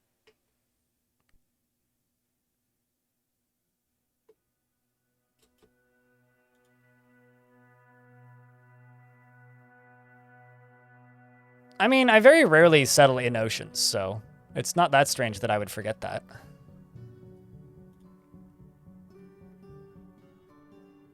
I also need to find metal pretty quick. Oh. Ah. A cloud of eerie ash has drifted nearby. Bah! Why is it on the land? You big meanie.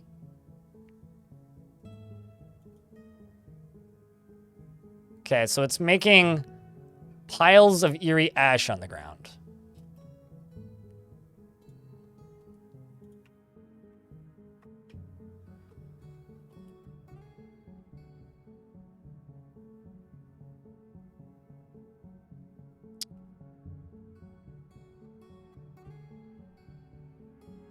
Question is what does it do?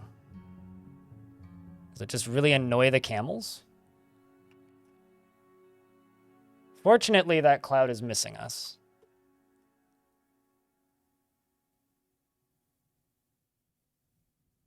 What makes ash so eerie? Because we have to catch them all. It's an evil biome effect, is what it actually is.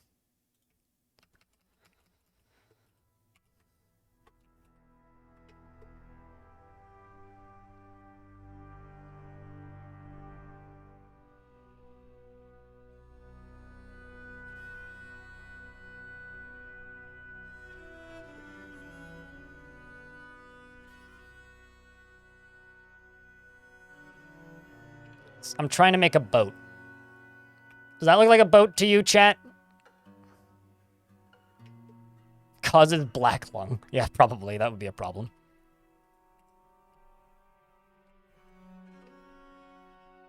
Looks like an egg.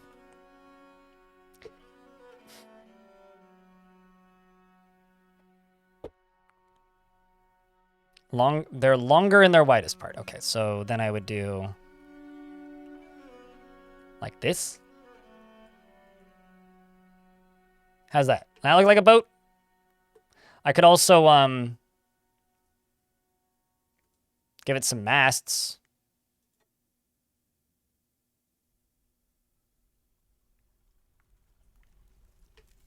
It's a long egg. Uh-huh.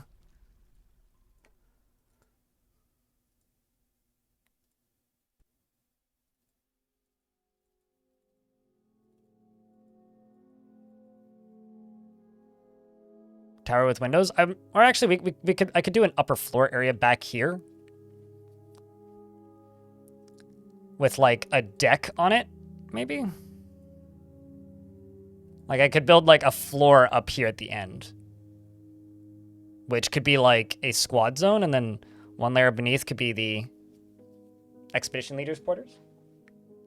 And then I could build like docks off the sides of this.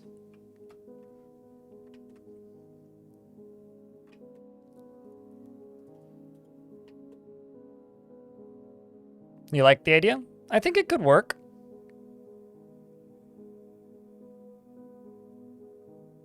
Have 2x2 stairs heading up and down for the decks. I didn't even think about that, actually.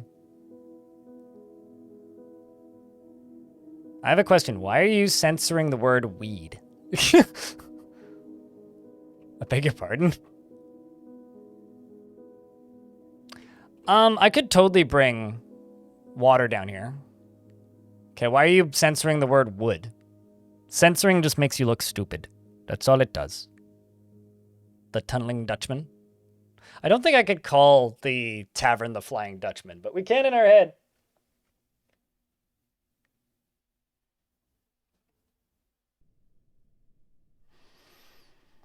Let's start from step one, with step one being build a place that we don't die in. Because we're still in step one right now.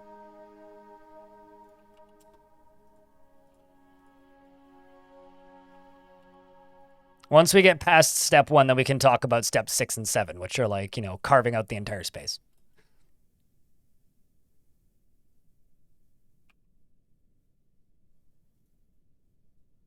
This dwarf's doing all right. Probably the happiest dwarf in the fort right now. I wonder how Skips is doing. Seems like Moses here. Dominok is getting by okay. Currently he's just doing no gerb.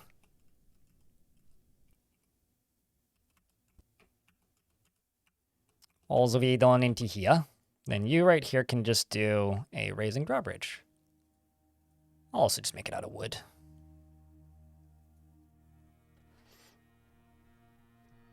I think the ash has probably left the map at this point, but... it's almost off the map. It's just, it's dissipating now.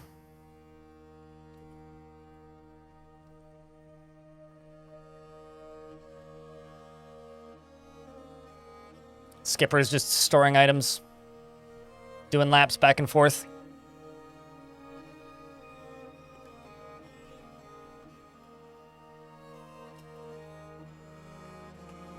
Okay, I just need a everything stockpile is what I really need. So I might just plop one of those here.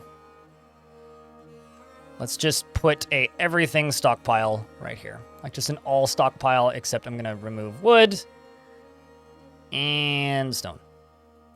But everything else can go here.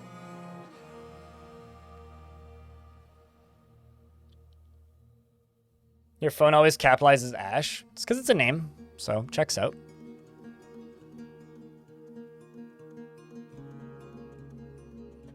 Wow, already found cherry opals. That's good stuff. What are we digging through currently?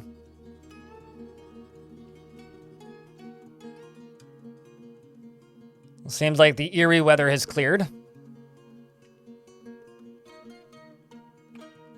Something else I should do, probably. Oh, I was going to plop it up here, but let's just go to right here and go mechanic shop. And I'm going to need 3? Yeah, 3.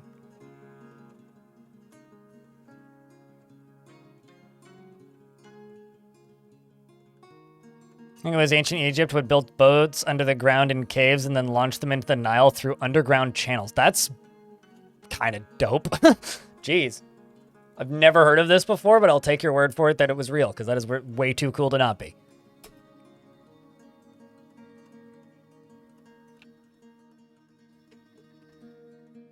I mean, if this fort goes real well, I could build above ground port areas too.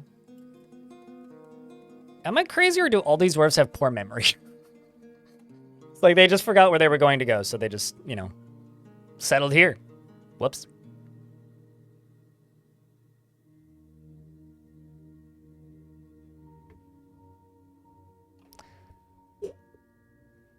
I mean, I've certainly heard about them using them as, like, tombs. Like building boats there. Like, I've definitely heard about that being a thing in Egypt, but...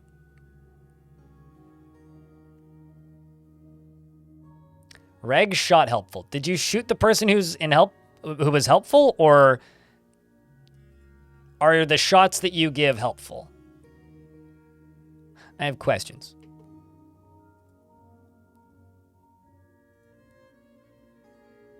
You can do an above ground lighthouse? I mean, yeah, I could do that. Also do an above ground windmill. Curious as to what animals are on the map right now. It's still just the giant camels. It really depends on what starts showing up after the giant camels. Like, if the animals on this map are scary, then I have to be really cautious. If they're not, I don't have to be super cautious. What's up, Kid Fox? How is things? I like the way the crowns look on people, and the little map icons are great. Give Tarn a thumbs up for me. And we're trying to build a boat underground. Because we are paddle boats. We named the fortress Paddleboats. MB4 Sea Monster? Fuck me, I hope so. The problem is the ocean is evil and wants us all to die, just like real life. So it's a terrifying ocean.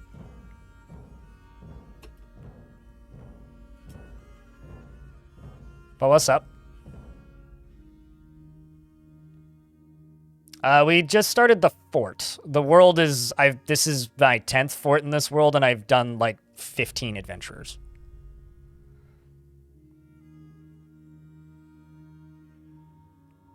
True. Yeah, we could try and make our like main character dwarf into a lighthouse keeper. That could be interesting.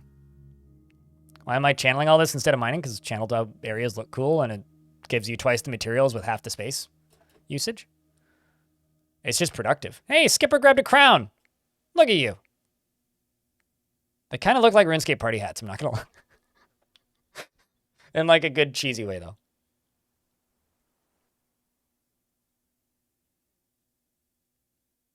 There's no tech progression in Dwarf Fortress, and it's the way it should be. Because it would make no sense if there was like a tech tree in this game. Okay, I will allow coal in here. I think I'm a bad person to ask this question because I'm vehemently against tech trees.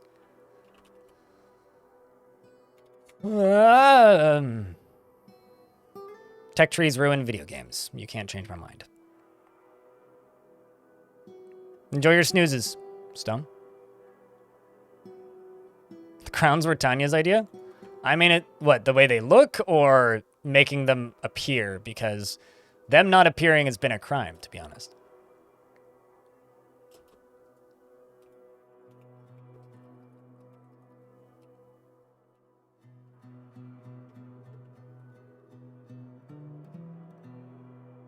That's not the same type of video game.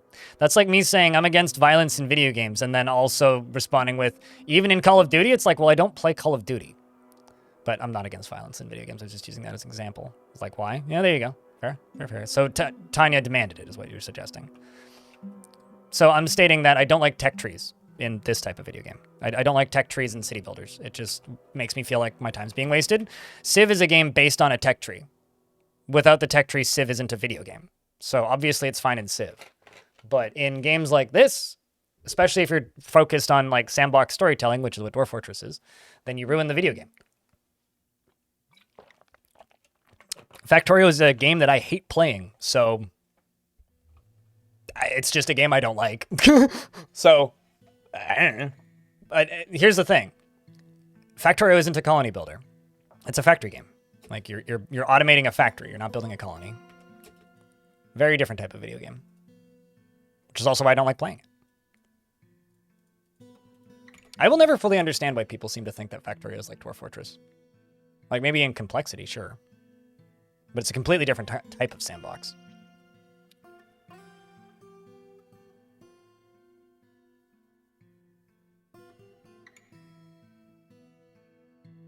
Sure, but you can build them in any order. I don't know. Discussing Dwarf Fortress and tech trees just is one of these subjects that makes me mad all the time because people get, one, extremely like, well, not mad, but like annoyed. Because people get extremely granular about what the definition of a tech tree is. And yes, I'm happy with the way the tech is in Dwarf Fort. It doesn't need to be any different. It's totally fine. Does it have as much variety as other games? No. Is it less frustrating and more interesting to play than most other games? Yeah. I'm satisfied. It's that simple. It's going, Padinsky, yourself?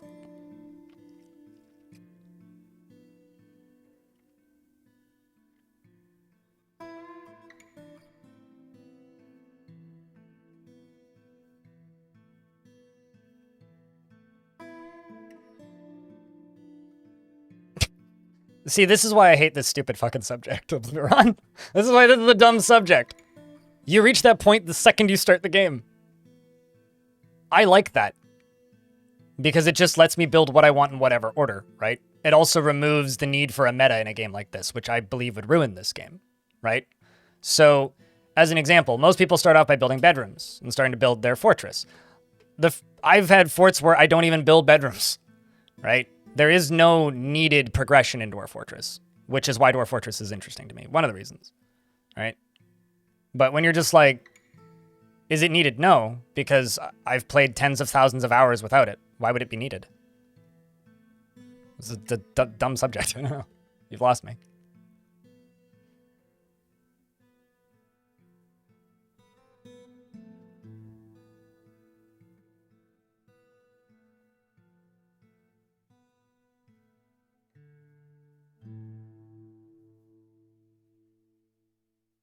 Classic Tetris champions? Why, is that happening right now, or are you just using that as an example?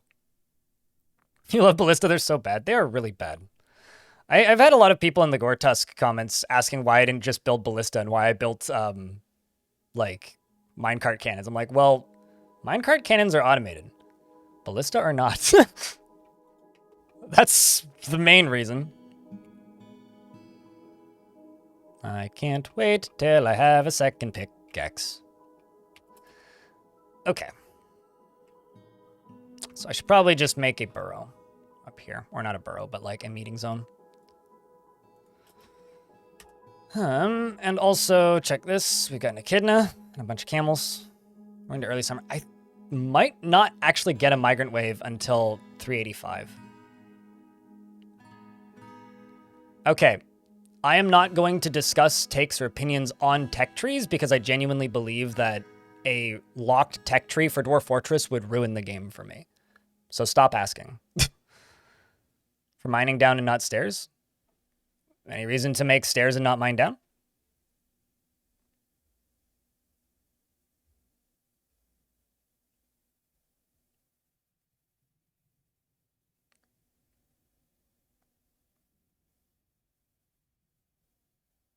The crowns are made of sandstone, so no.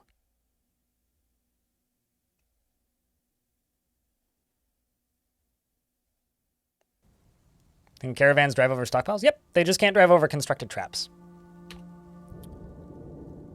And walls.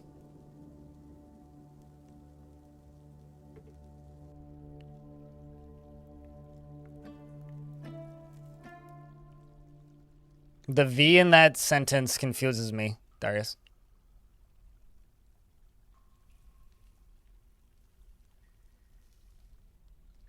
You just end up messing something up? This seems like a skill issue. Practice is necessary.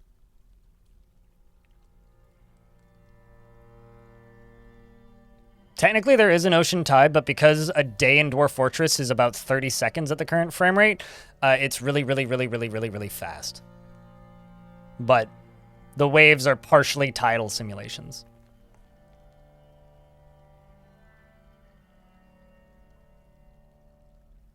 If the wagons could do a kickflip over traps. We'll have to workshop that one.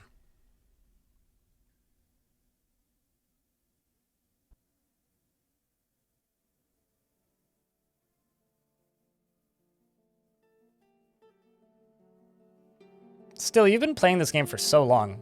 I mean, there are like most of the power stuff requires wood, like the windmills and the windmills and the water wheels and the axles. Those are all wood. Also beds.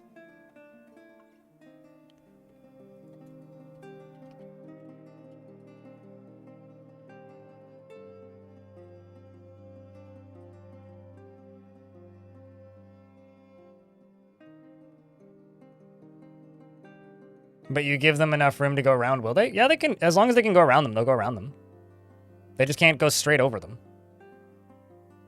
And with raised and lowered spikes, they can go over lowered spikes, but they can't go over raised spikes. I'm going to start this dwarf fishing again. Don't actually remember who is fishing, so I'll just get you fishing. Why didn't you grab a cup? Oh, you did. Cool. I like that the only dwarf that's claimed a crown is Skipper.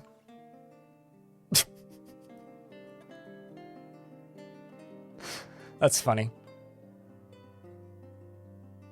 Wait, what about Fath being the peasant? I mean, Fath was one of the peasants, yeah. Well, Dominok and Fath were the two peasants.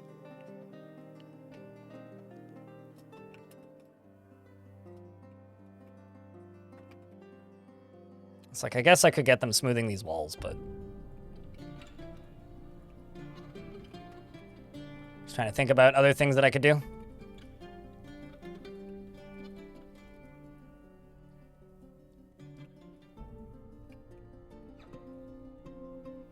It's fine.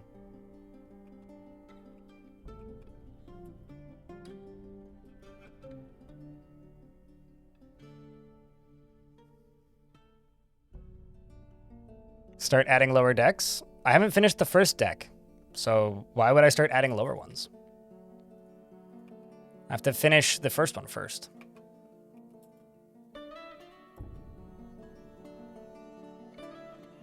So you start adding the lower decks. I'll finish the first one first. Let me know when you're done. You like pre-planning a load of areas? That's okay. I don't. So I won't. I will finish the area that I'm working on, and then when I'm finished it, we will move on to the next ones. I know approximately where I'm going to build. Don't worry about it.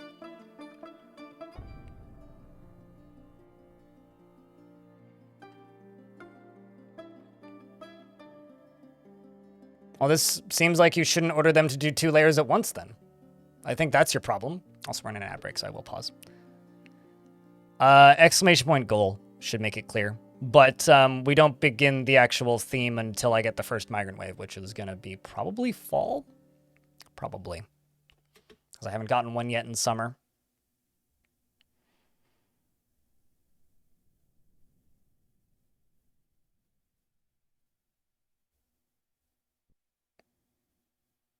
Well, to me, it just read like you were asking why I hadn't started yet.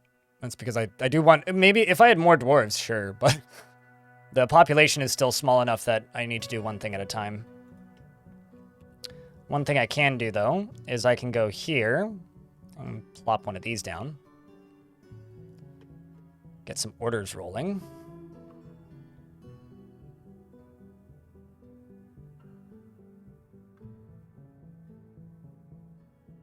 Oh, I just simply said maybe you shouldn't order them to do 2 at a time. And if you can't get to it, you have to construct back up to it. So construct like 2 layers of stairs right next to what you're trying to dig out and then dig it out. Would be the best way to do that. Also, you can make metal... Well, if you're trying to satisfy a need, YouTube chat, with metal beds, if you encrust a bed with metal, that'll satisfy the noble.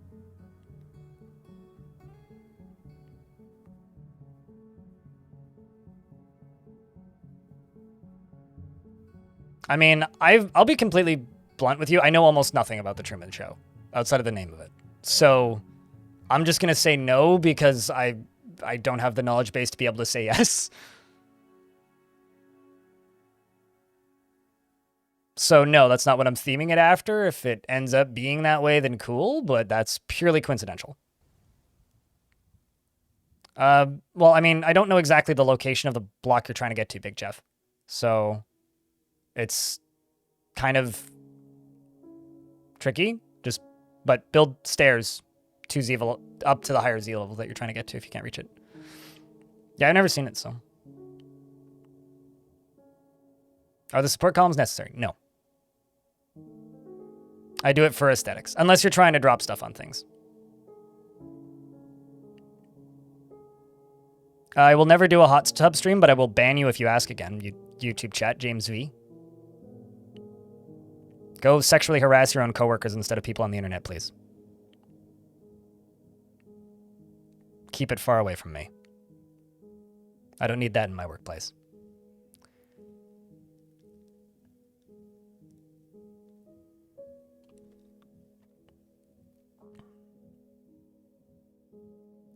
It can happen that you, for some reason, don't have caves mined all the way down to -100 or -129, and it cross mines to check the area, but you haven't found a single cavern. That's funny.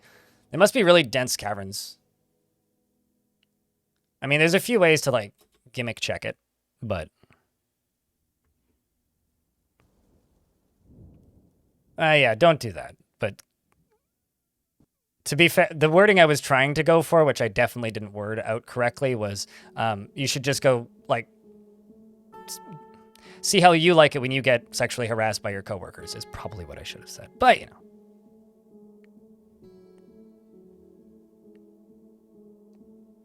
Don't be an asshole to people, which is why you shouldn't ask streamers to do hot tub streams, even if it's a joke, because it's not funny.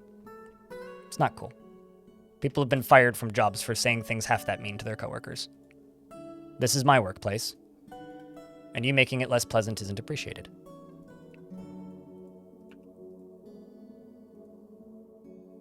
Sort of like people who go around saying OnlyFans when. It's like,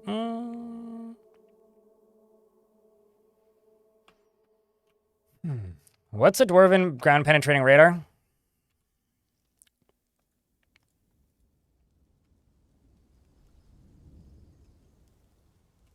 That. Found a cave later.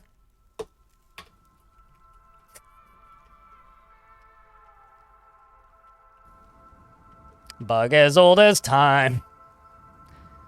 It begins, chat. It begins. Okay. Holy shit, you are old.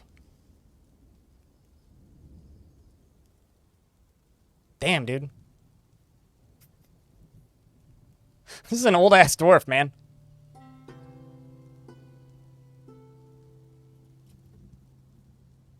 Who's next?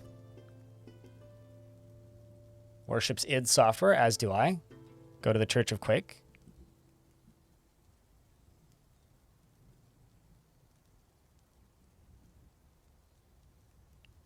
How old can dwarves get? It's like 150 to 170. And every year following 150, they have a slightly higher chance to die of old age. I don't actually know what the percentage is. That or it's just like they have a guaranteed death age and it's somewhere between 150 and 170. I'm not sure. It's one of the two.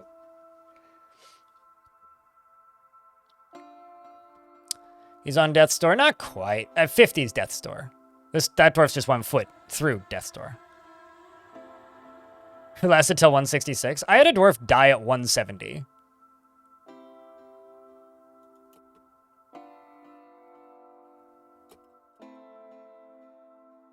Okay, so we have to choose one of these three. We got Cog, Justus, or Iden.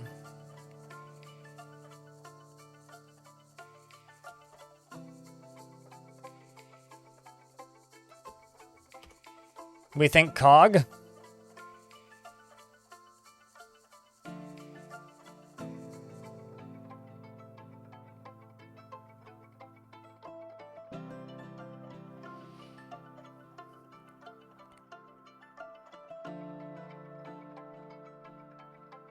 But the brochure lied.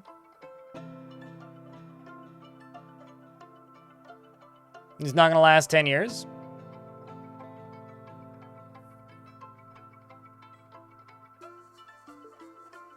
I mean, there's nothing saying he won't last 10 years.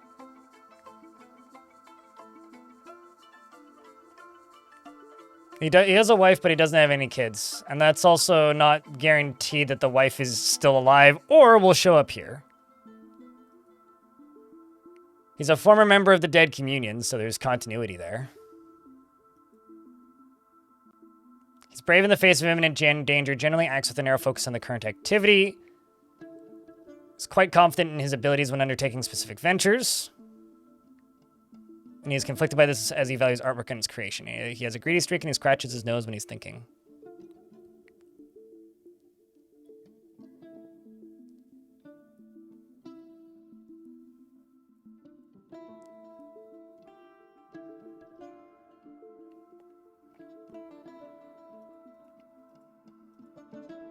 Personally thinks that friendship is important, doesn't particularly respect commerce, and doesn't feel strongly about the law. He likes Galena gold and the color pearl, short swords and gauntlets and backpacks and anvils, and when possible prefers to consume soft wheat beer and white millet flour. Hates oysters. So we're not going to get many pets. Or any, probably.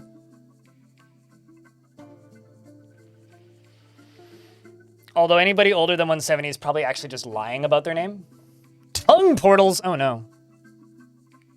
Well, I guess his wife hasn't left him then.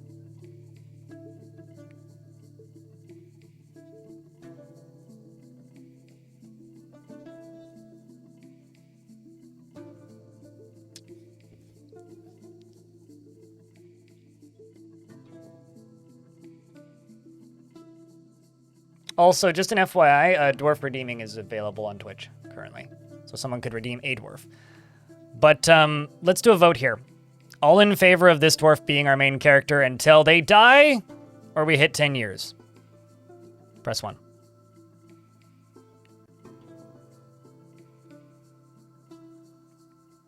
If you're not in favor, press 2.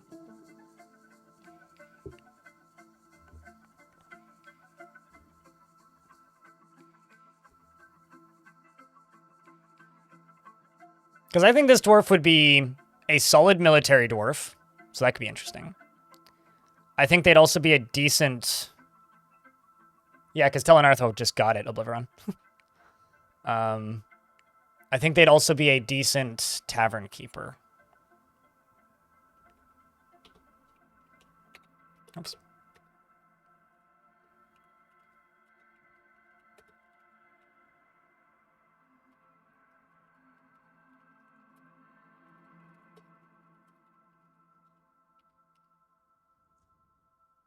Grouchy old cog.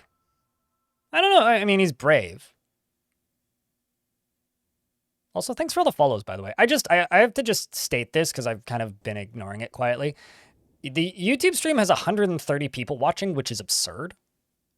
It's very rarely that high. So thank you to everybody who's tuning in on YouTube. Greatly appreciate you. Don't forget to leave a like on the stream. Like, you guys have been competing with Twitch today for who's got the highest view count. You guys have won a couple times briefly, which is also kind of crazy, so. Seemed to be higher. Oh yeah, no, I think it peaked at 160, but we've peaked at 175 on Twitch earlier. You're watching both? I mean, that's fine. Nothing wrong with double dipping. Please rename him COD. What duty is he calling? I mean, we should give him a nickname. But I don't know what to give him as a nickname. We'd have to think of something. What do I prefer people watching on, YouTube or Twitch? It's whatever you want to watch on, is what I prefer. If you watch on YouTube, you're going to get way less responses from me for 2 reasons. Generally, YouTube chat is way quieter than Twitch chat. And it's hard to read 2 chats at once. So I read the Twitch chat. So if you want to lurk, the YouTube chat's possibly the better place. But at the end of the day, if you want interaction, watch on Twitch. It's kind of how I roll with it. I do respond to both and I do read both, but I prioritize the Twitch chat because I've been streaming on Twitch longer and it is like the community that I know better, basically. I mean, watching both is like the best for me, but you do you. Okay. Paddleboat machine.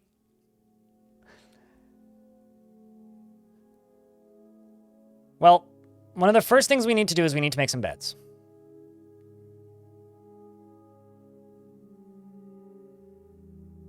Being able to rewind is something that you really hope Twitch eventually adds. You want to know an unpopular opinion of why I hope they don't? Padinsky? This is something I notice a lot on YouTube. You don't know who's watching where in the stream. Like, yes, I agree. Like, YouTube, like Twitch's like rewind features kind of suck. But there's been times when I've had people talking in the YouTube chat that are definitely like 2 hours behind because they're like responding to and commenting on things that happened hours ago.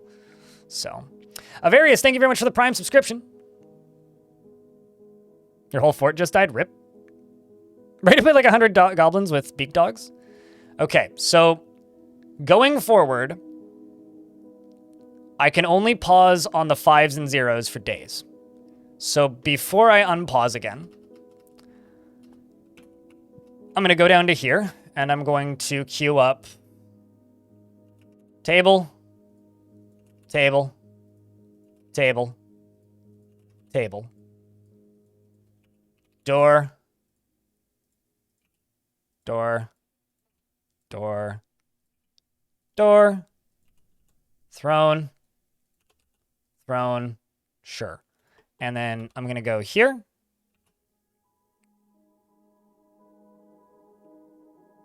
I may end up rebuilding this, but a lever right there. And cog, I'm going to give you... Should we give cog any specific tasks? You like the embark with the shark? I mean, there was a shark near here during the tests. No, totally. I mean, like, there's definitely ways that you could fix it. I wouldn't want it to be the same way. I mean, you sort of can do that. You can swap to a VOD and watch the VOD while the stream is live. But, you know. One other thing I gotta do first. Doink, doink. Okay.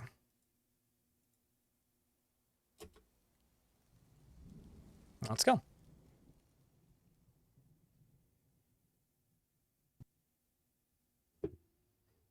So I can pause again on, let's just pause on the 5th of next month, maybe. Actually, we're on the, oh, too late. I was going to say we're on the 25th, we can pause.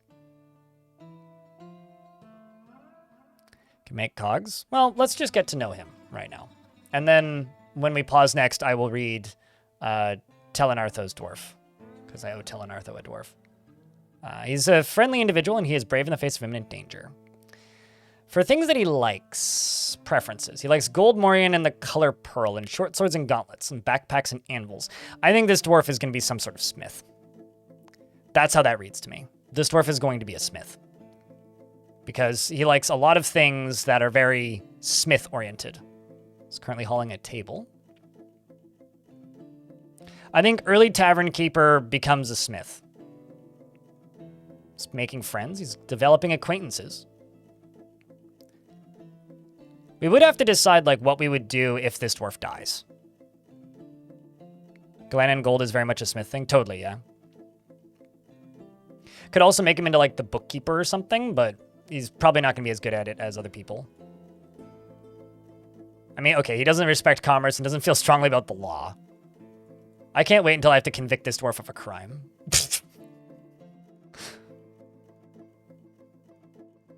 What do we do while he's sleeping? We watch him sleep. Okay, so on the 5th, I can pause. 3rd.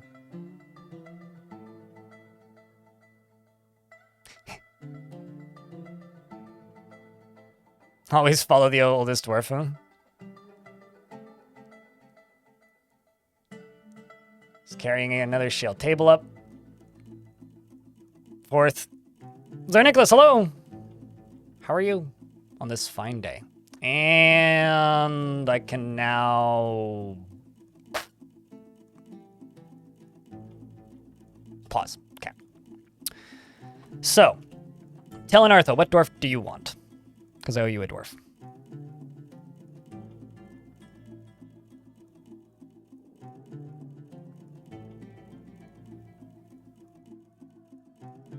How happy does it make them to fulfill their likes?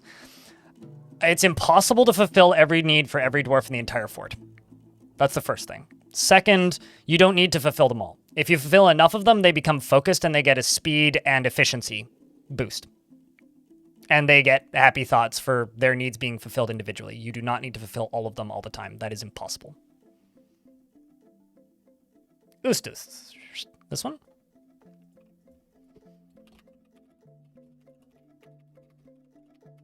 Correct? Before the stream ends, wouldn't that be great? The cognitive.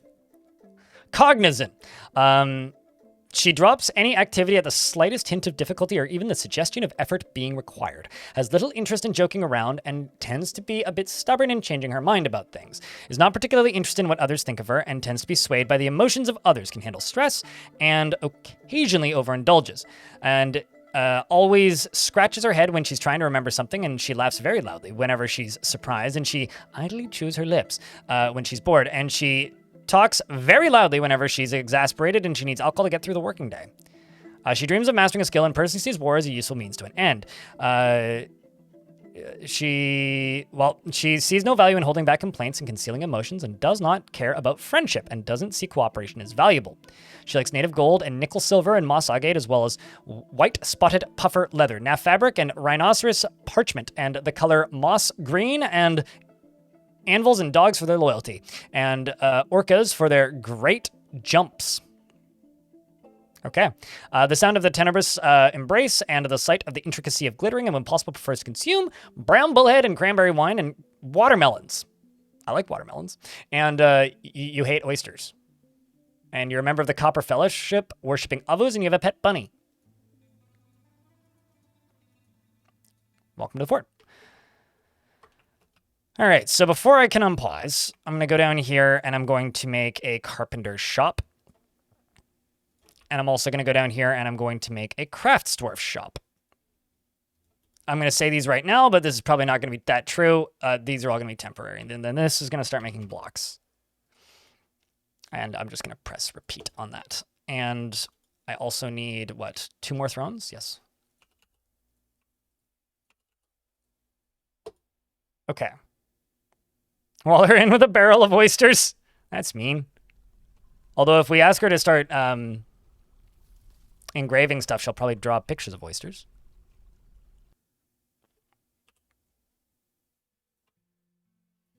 Okay, you know what, we're going to give you fishing.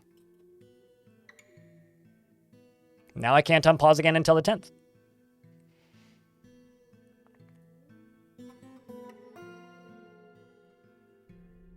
Also, you are an engraver, a skilled one even. So I could make you the only engraver in the fort. Use that as an ability to start smoothing stuff. Oh, jeez.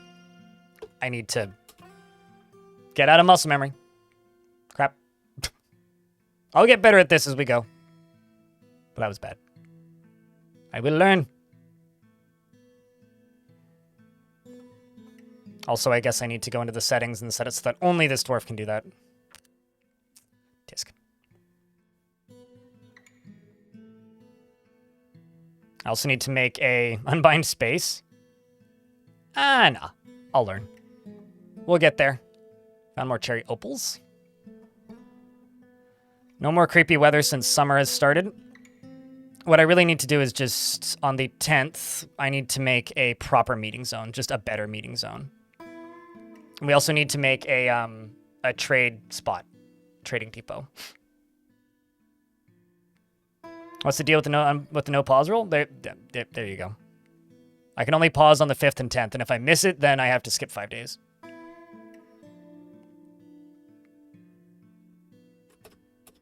There we go. So we're up to the 10th, and I can now pause. So I'm going to go here, and I'm just going to plop a trade depot right here. Which, oh my god, it's still stone. That's fine. You're still carving. This here can have mechanisms connected to this. And I'm going to make a meeting zone right here. What zone should we start off with, chat? We could teach them skills if I do a guild hall.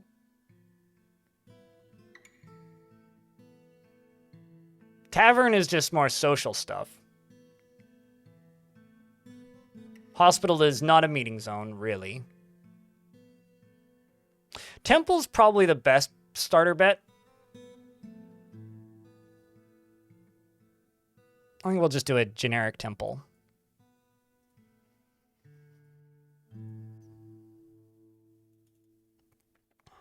Is there anything else I need to do? I could probably pull apart the wagon. And let's just throw out a couple jobs for harvesting some plants.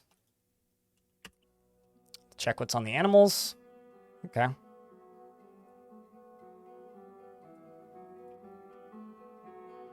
Now we unpause.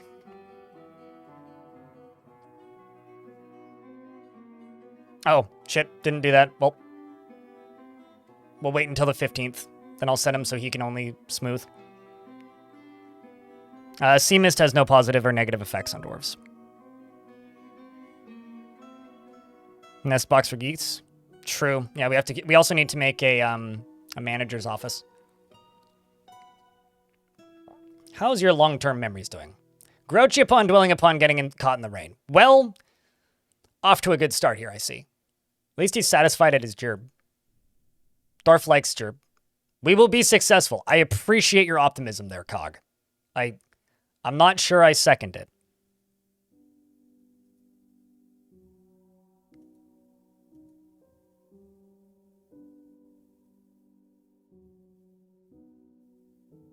I wonder if anybody's even working on this. Okay, sweet. Somebody is working on it.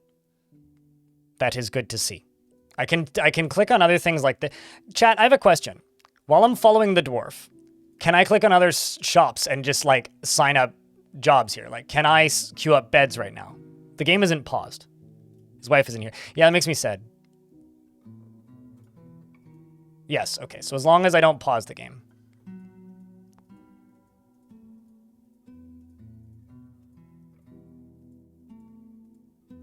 Queuing up 10 beds. And then you here. Shell. Let's say shell amulets.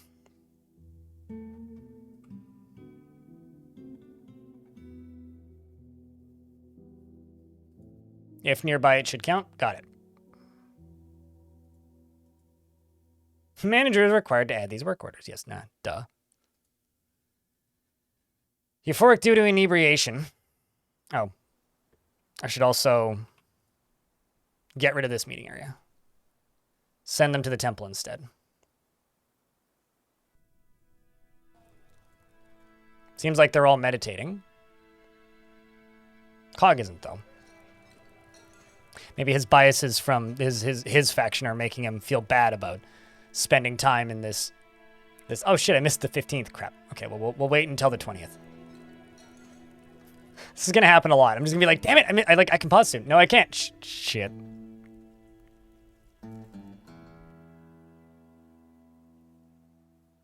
I'm sure this will just become muscle memory at a point.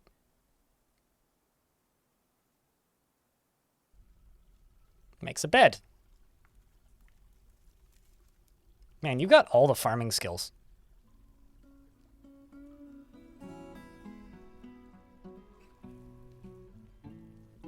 Oh. Somebody's pet rabbit has grown. We are now on the 20th. Okay, so I can unpause. Digging is coming along. Decently. Decently. That is now done, which is good. So I think kind of here this way is going to be the raised deck, I guess. So what I'm going to do is I'm going to go down to here. I'm going to make stairs going up. We'll use shale blocks. And then I can actually do this. And use shale blocks, but I don't have enough. So then I'll just do this instead.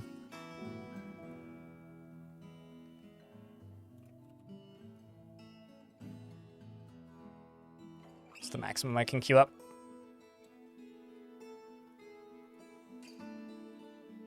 Okay. Let's go here. Only selected do this. Okay. Which doesn't include smoothing. I'm also going to jump up to here and make a fishing zone out here. I'm going to go to this, and I'm going to type in...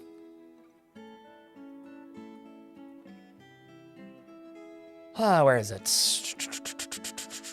Standing orders. I think it's other, right?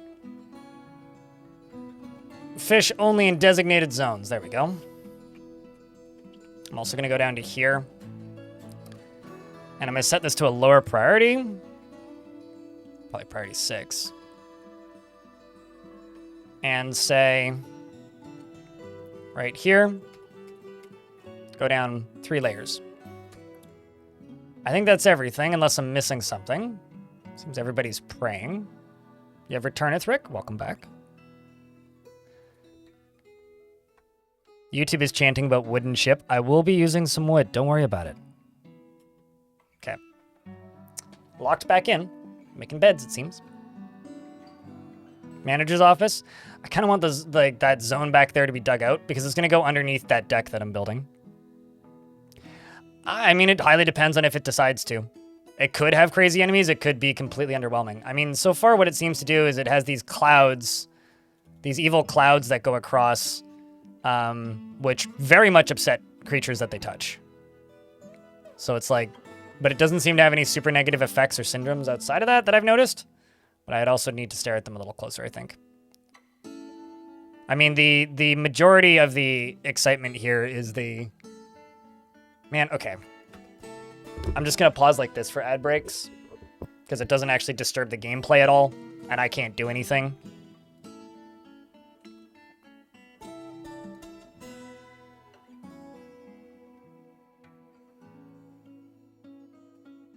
Only if they are in field of view. True, there could be a zombie giant whale in the fort right now, and we would never know.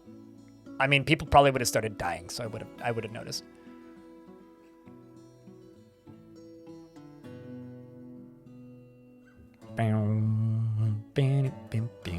Yes, I do need to make nest boxes. You are correct.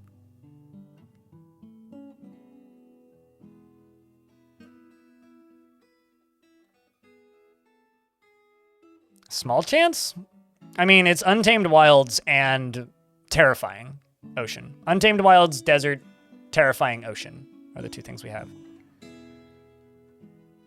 Just, well, I mean, it is underground, so it will have wooden accents. I'm not going to make it entirely out of wood. And the reason I'm not going to do that is because that would require me chopping down a lot of trees on the surface. And there's not a lot of trees on the surface, and I don't really want to get mauled to death by agitated camels. Which is probably what would happen right now. I need to find, like, some sort of, like, what's the word? Stuff that can be used as a weapon first. So Cog is fishing, and so is Fath. Fath is in love with Fath. Sorry, that's just kind of funny. Fath Archlulls is in love with Fath Gravelchewed. Guess he's got a gravelly voice. All right. I can now go down here and we can queue up some nest boxes because I'm pretty sure those are craft store shops, right?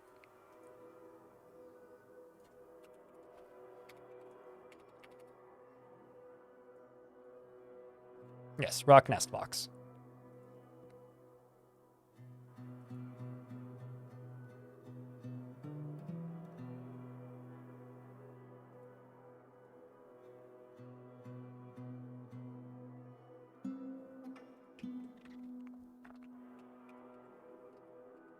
And then this dwarf here is still digging the channels. I really hope that we find some metal soon. Actually, I wonder. Let's just check. Because I know there's iron in the map. It's just going to be a matter of spotting it.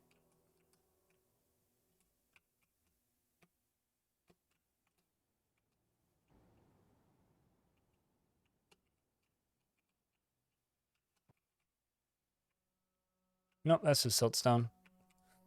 Sometimes you can see stuff on the surface, but guess not. Need metal. Yes, must have more degent.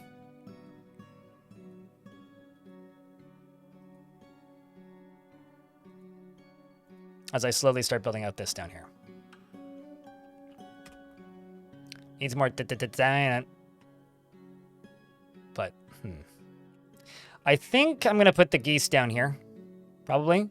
I think, like, because I want it to kind of match the size of the boat, at least initially. I don't know how long I'll stick to this gimmick, but I'd want it to match the size and shape of the boat so I could start digging out little rooms around the edges of this and use those for, like, bedrooms and things. Down at the end here is going to be offices. Up here is going to be tavern. Actually, it's something I should do, probably. Let's just grab this. I just start moving shit down here.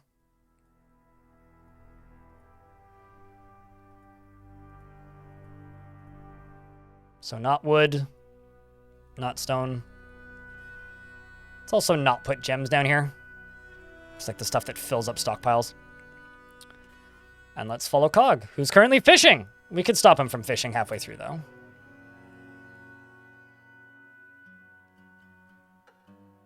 I mean, he seems to like his new gig. I mean, doesn't hate it yet. Caught us a raw squid. Lovely.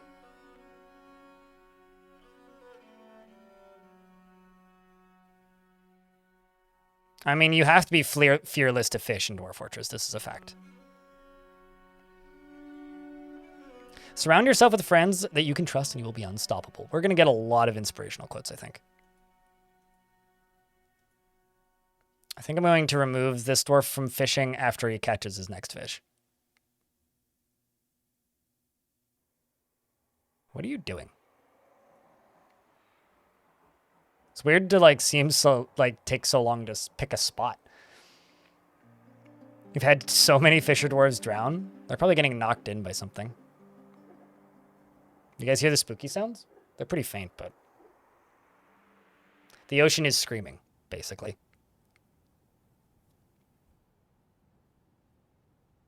Some anime stuff. I mean, I don't know how much anime the Addams brothers watch, if any.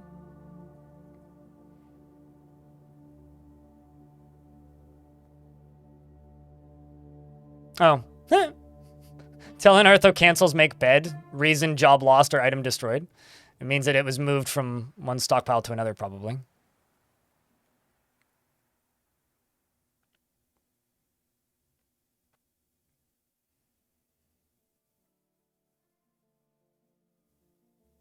Or is he getting knocked around by the waves? Probably getting knocked around by the waves, actually. Okay, so the 5th of Galena will pause next.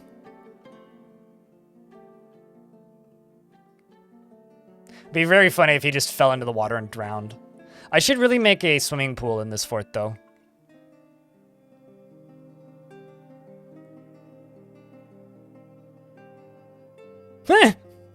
Life moves object, cancels job. The number of times I would move something at my old job and then, like, forget what I was doing because I couldn't find it is, like, embarrassing. Okay, so I can now just go through here and we can get rid of all this.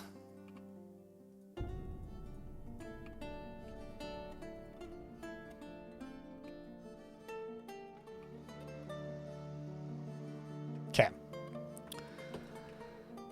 And then I can also go up to here and get rid of most of this.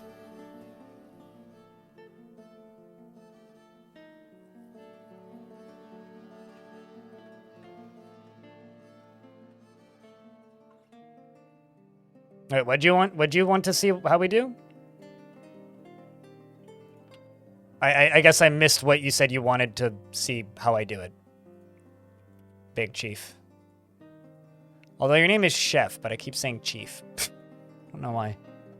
Swimming pool. Oh, I mean, it's just requires some power, some minecarts, some 7 deep water, and like, you know, very brave dwarves who are willing to swim.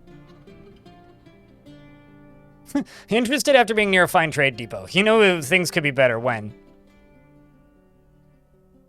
Do the dwarves get a water slide at the pool? Well, it's kind of like an all-in-one deal. I have a YouTube video on it. It's called How to Train Your Dwarves to Swim, basically.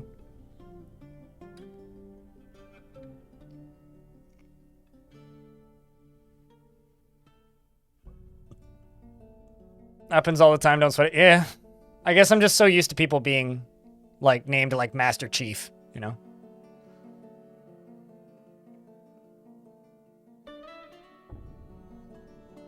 Constructing buildings.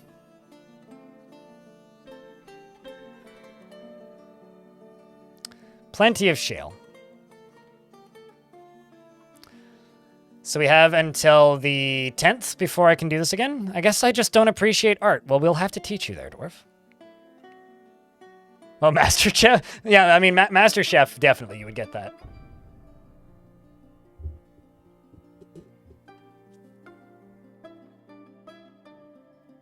I would absolutely believe that. I should have set these mining jobs to a higher priority. It's 10th. Okay, let's drop down. Bump up the priority of all this.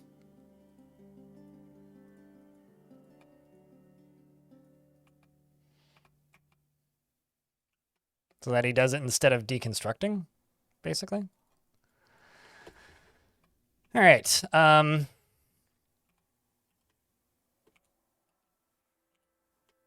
then I'm actually just going to go up to here and I'm going to do this.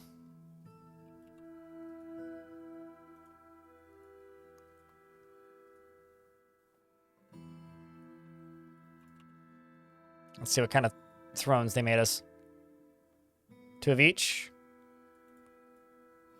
It's fine. We'll start off with kind of a speckled table color. I don't think I have any chests, do I? No. Let's go here and go.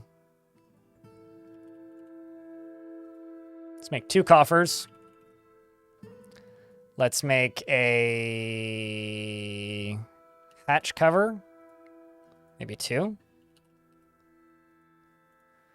You know, I just realized something. Locking the door when enemies attack is going to be real difficult.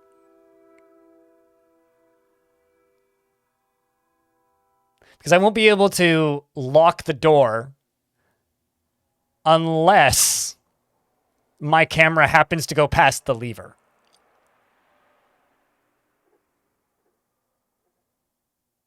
I have levers everywhere. You know, you might not be wrong. Set up an auto-closing bridge. Yeah, I mean, I could do like a one-off pressure plate close bridge. Yeah, I think that might be what we have to do, though, is just have many levers linked to the same bridge. Oh, boy. Hadn't even thought of that. Okay, well. How's Skips doing? Incompetently performing the rites of the Copper Fellowship at an undedicated temple. And is happy about it. Has an earring in now, as well as their crown. A nautilus shell. Amulet, rather. Not an earring. Cool. More chances of accidentally squishing someone better. Oh, try. I will laugh so hard if this fortress ends with this dwarf getting squished.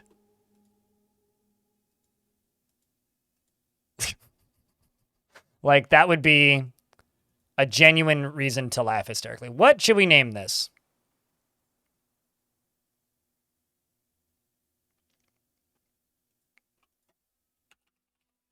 Oh, I can't call it the happy paddle. Angry is a word, but happy isn't. Let's call it the old... Can't call it the old deck? Damn it.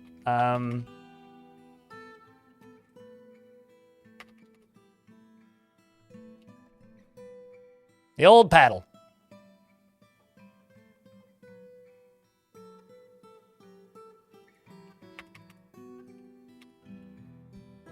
I could call it the enjoyable or the joyous. I could go with the salty paddle.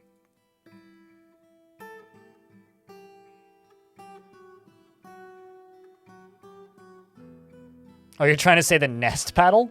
Eh. The sea dog? I could call it the sea paddle. Nope, I can't call it that. I could call it the searing paddle. Probably call it the wet paddle. I'm going to go with the salty paddle for right now. The name could always be up for interpretation and changing at any point. So is Cog going to be our tavern keeper? For now.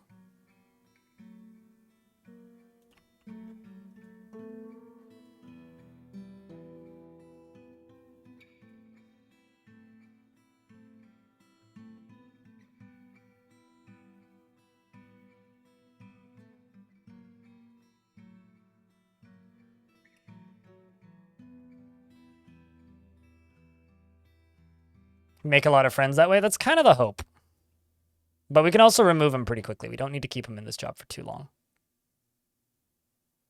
Let Cog fish? I've already removed him from fishing. I let him catch a fish. That battle sounds too erotic. Not all instruments can be placed. Some need to go into a chest. Let's give it to Cog for the time being.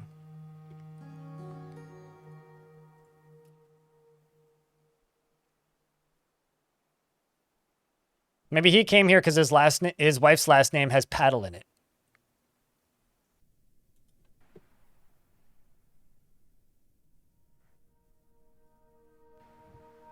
Squids are not fish. Well...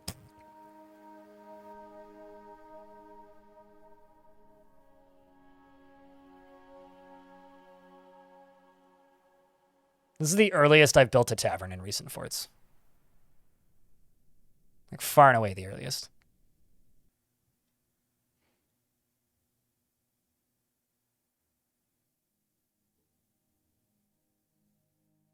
I also just realized I super screwed up one of those chairs.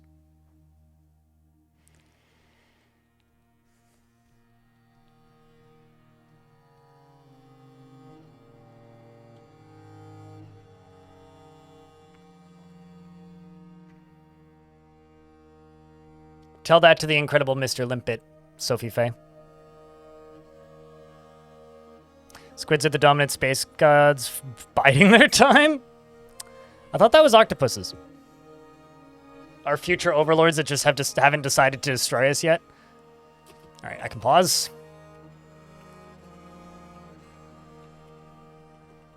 Okay, this can get deconstructed and moved.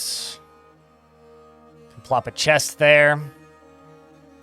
That, or instead of deconstructing this, cancel this. Just place a table there.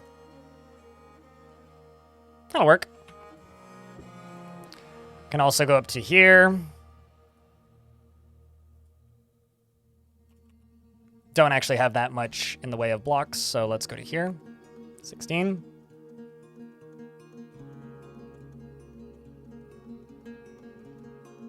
Sure. That'll do for right now.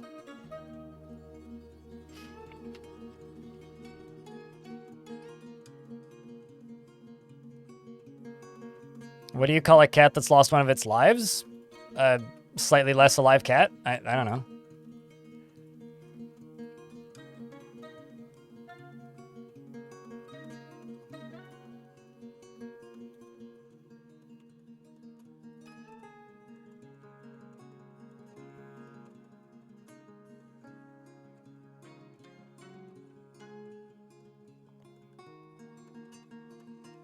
Octopussy? No, that's a bad guy in Jim's Bund.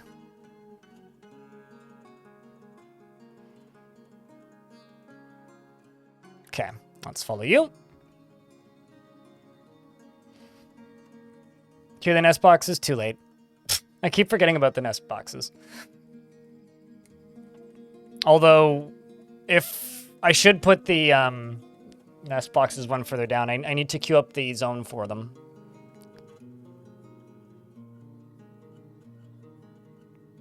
No, cats have 9 lives.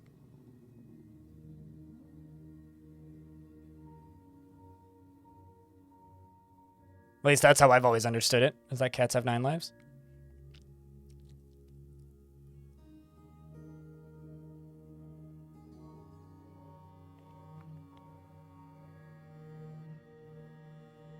It's a short horror story about ladybugs at the beach that Tell Arthur wrote.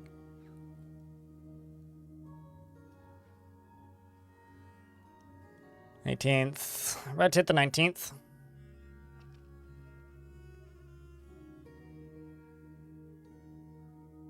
Everyone I've met only has had 1 life. Well, I think near misses for cats count as lives. Like, we in my family would always joke that my parents' cat lost like 4 of his lives when he got mauled by a raccoon.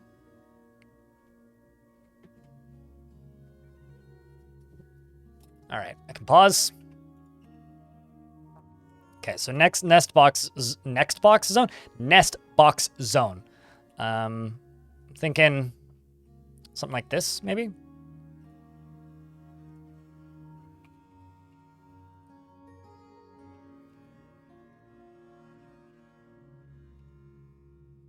Oops. Wrong tool. Also, I'm now erasing that, which I didn't want to do, but it's fine. I can erase those.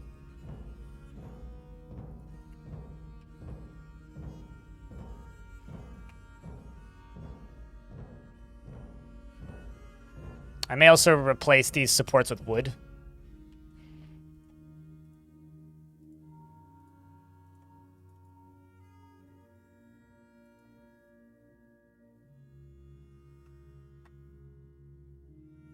In some countries it's 7. I guess it depends on your, like, country's... I don't know what the word I'm looking for here is. Myths. Or folk tales, right? Or folklore, or whatever you will.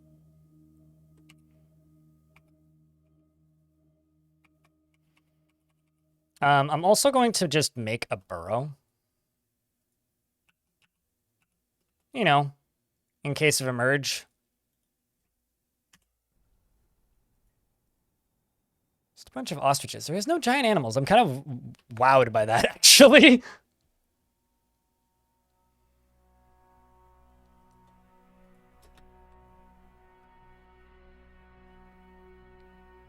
Next box game console. Yes, naturally. It's the box that comes next.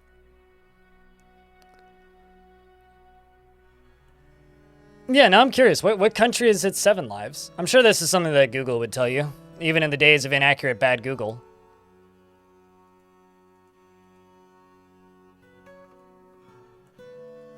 I think this dwarf has too many jobs right now because they are not making friends and doing tavern keeping. You are so perceptive.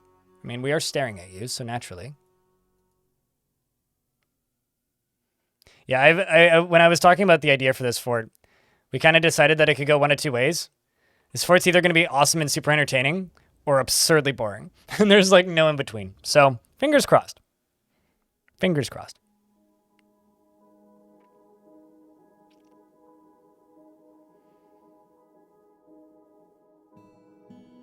In some Spanish-speaking countries. Huh.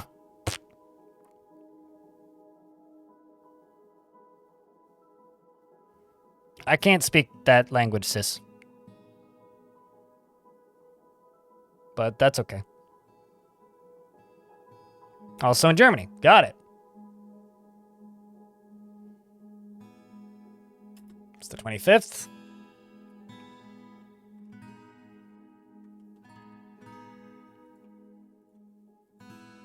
I'm actually just going to go over here and go throne, throne, throne, rab, tab,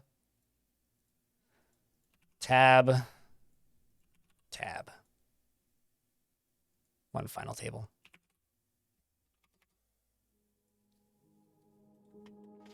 And I'm going to engrave some of these walls. Not too many. Maybe just like that one.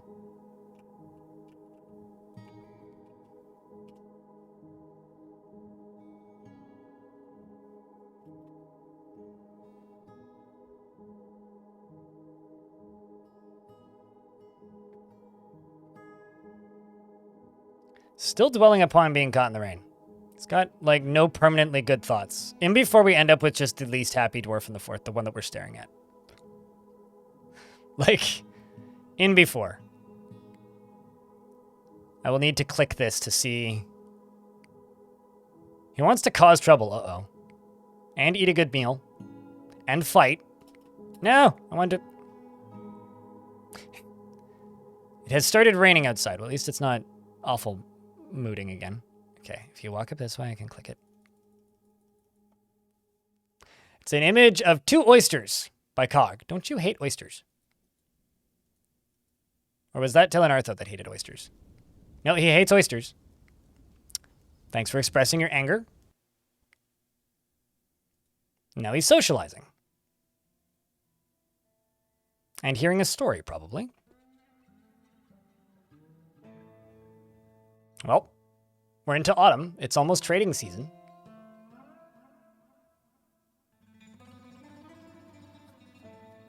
He's grouchy and fearless and fishes. This is, well, I mean, mostly true. Bro just running around. This is what dwarves do, man. They run around.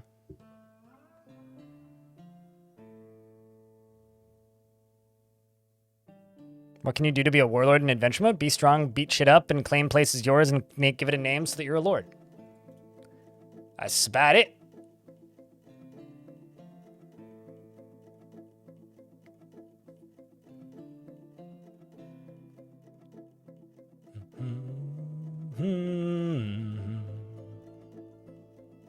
I mean, you could impersonate a mercenary or join a mercenary group. That's another thing you could do. All right, so now we're just waiting until the 5th. I'm curious about what day migrants are going to appear. Ah! Well, that's exciting. We have to inspect that. Got an eerie ash cloud. So I found aquifer, which is probably right beneath the boat. Which is good, because it means that I could make a well right by the edge of the boat.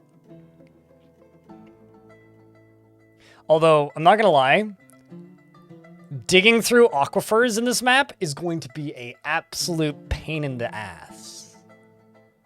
No, it just makes them very upset from what I can tell. Although it hasn't touched any of my dwarves. It's only touched camels, and it made them very upset. So it might zombify. But I haven't seen that happen just yet. Not that I will ever see it happen, because I'll be too busy staring at this dwarf.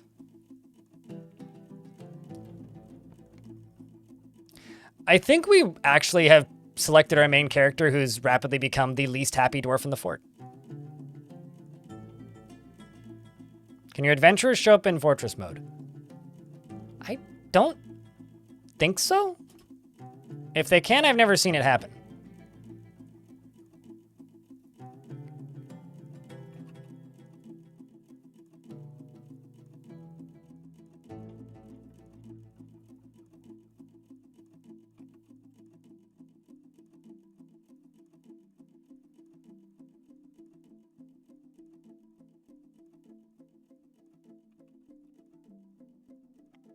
Just trying to use everything that I have left here.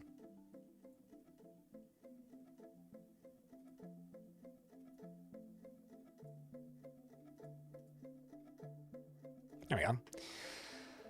Okay, so that's that. Let's also, because I should have a hatch cover now, let's plop a hatch down here and see exactly where this water is. Oh, okay, so it's down a little ways. That's good. Which means right here, this I can just make into here. Okay, that's not quite enough. And this is going to be the geese spot. A Clockwork Dragon, thanks for checking out a gift sub. Appreciate you. It's one of the first gifts of the day. It's going to be the Loose Goose Pasture.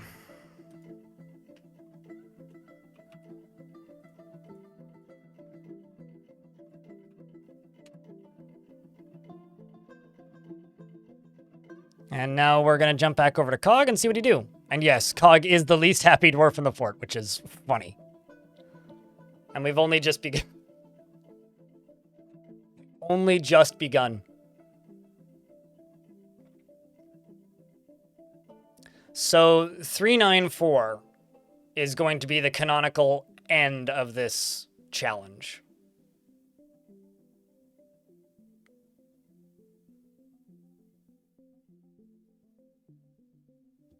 Aquifers are tedious? I don't know about that. I think the way I'm going to have to do Aquifer is this dwarf is going to have to be the one doing it.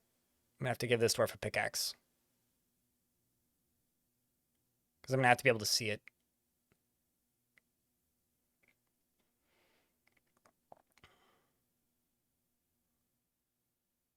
But even then, it's still going to be tricky. I'm going to have to do, like, channeling on either side, most likely. Probably make a bunch of grates. Oh, crap. Put the wrong type of stone in there. Almost up to the 10th. I'm trying to think about how I could do it pretty consistently. Let's see if I can snipe this. Pause. Yeah, I screwed that up. Oh, well. Although, can't do that one. That has to go first. Let's just dig out this at highest priority. Let's also just get all this done.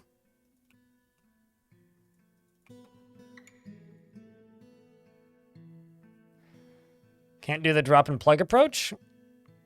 Well, for clarity's sake, there's nothing saying that I can't. However, I'm just trying to think about what I feel confident doing in a light aquifer when I can only use the point of view of one dwarf. If that makes any sense. And right now I think it's probably channeling up, channeling down is what I would have to do. That or turning down the frame rate, because like, yeah, I don't know. I really hate doing drop plugs, which is why I don't, like, unless I'm digging into hell. And I hate using them primarily because of how dangerous they can be. So, and have him oversee the project. True, yeah, I could just burrow him, but that's not necessarily going to guarantee that he stands on the right level. So it would have to be over multiple Z levels, right? Basically, I'd need him to do it. Right, farming, that's what I need. Nest box. There you go, chat.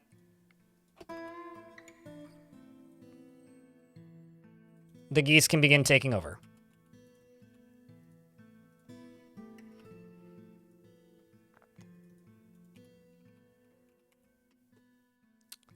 I think...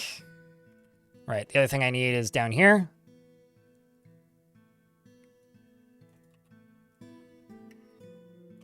We need to decide who the manager is going to be.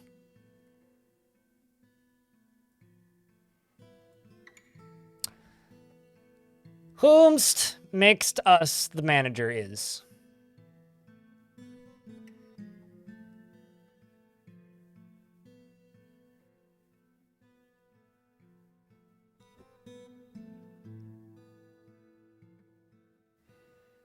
If I cheated on the follow rule just to get through the aquifer, you think that we'd all believe us? Fair.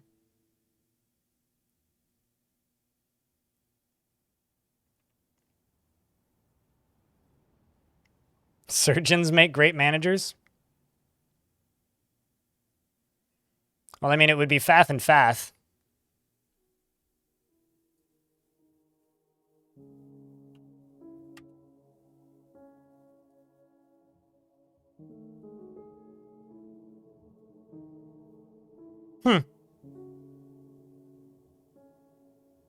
Cog is actually our best broker. Would make trading easier. All right. I think that's everything. Are you still considered a tavern keeper after I do that? Yes, you are.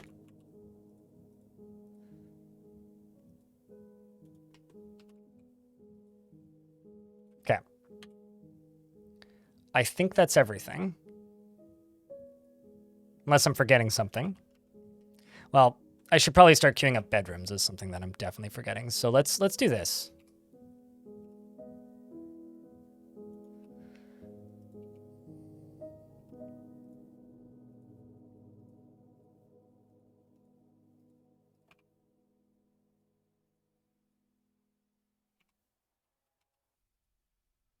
Okay, so these need to get smaller as they get further towards the front.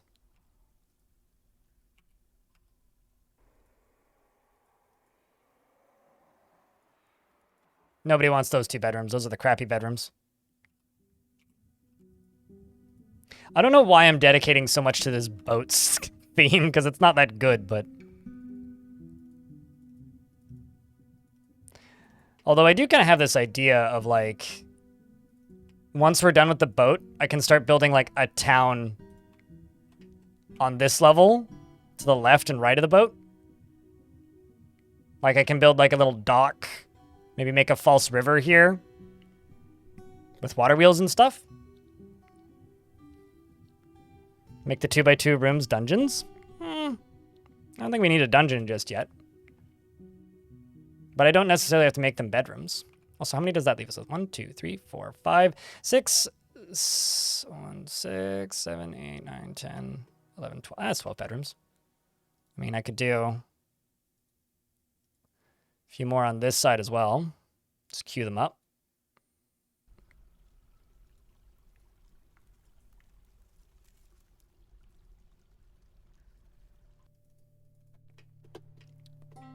We'll figure something out.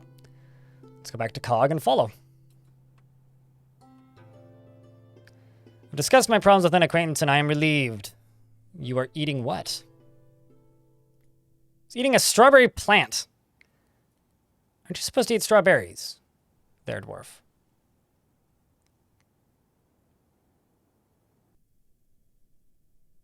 In a map like this, aquifers? Or if you pump stuff through, if you pump salty water through a pump, it becomes clean water. We can be pirate dwarves? Sure. I think the dwarves are prototyping the concept of boats. Some strange human technology they don't quite understand.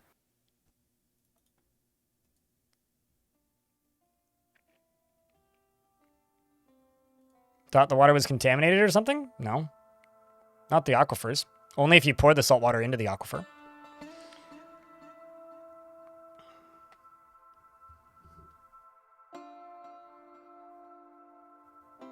It's going to take them forever to deconstruct that because I only have one dwarf with a pickaxe still.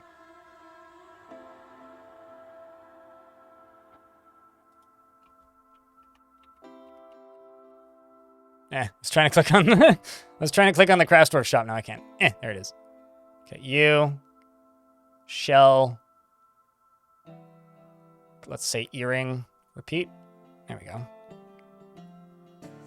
Although it is a grim reminder of the winter hardships to come, a supply caravan from the work of Spray is a welcome sight. Their eyes are alight with anticipation of inspecting the splendid products of your industrious craft dwarves. Take careful stock of your own stores. What these merchants offer might very well be the difference between a prosperous future and a slow and meaningless death. Yes, I need to buy an anvil. Got it. But I have to wait until the 20th before I can pause and move stuff. Because clicking this button will pause the game. The outpost liaison has arrived as well. I can name your dwarf on the 20th. Still.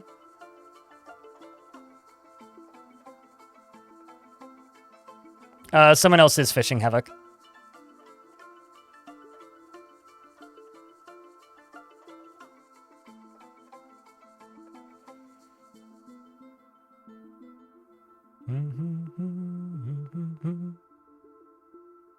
Okay, right up to the 18th.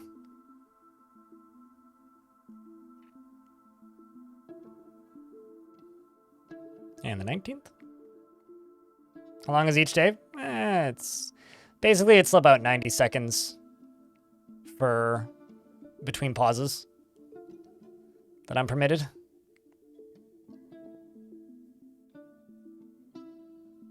Pause. Okay. This right here. Let's just go through here and go through crafts. So crowns, sell them.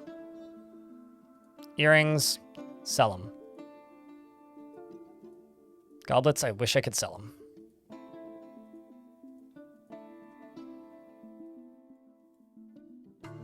Could sell the thrones. I don't really have too much I can sell, actually.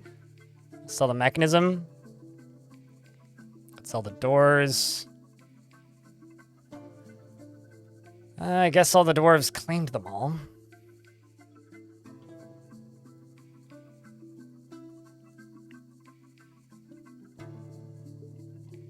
I will say the ocean has been way too nice to us. It should be less nice to us.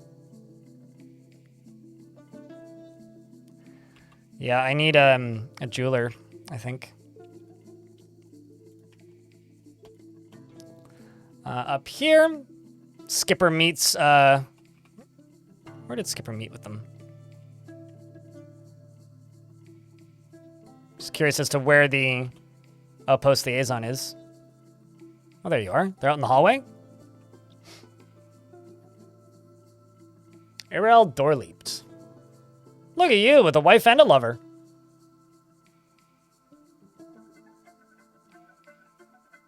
Just wondering if I've encountered this dwarf at all, because that name looks very familiar. Legendary Gem Cutter. Wow. Master Judge of Intent. Pretty old dwarf, too. But Skipper meets with the Outpost Liaison. There's much to share. Information has been added to your civilization and world info. All right, I'm going to say iron bars and iron anvils. Those are my requests.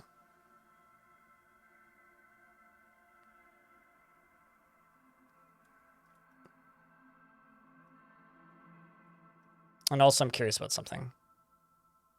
Yeah, no elephants. Guess you can only embark with elephants. We'll just go with that. Well, then we have finalized the import agreement. Feel free to go over the documents.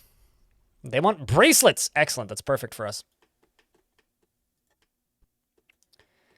And I'm just going to go up to the manager's screen and say, cut gems. 10, sure.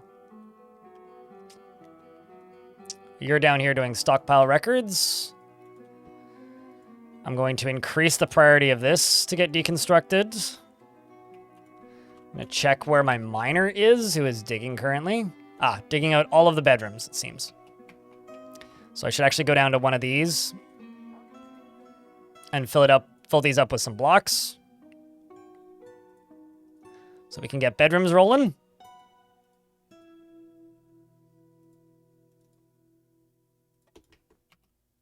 And let's follow Cog, I guess, who's currently telling a story. Okay, what story are you telling, Cog?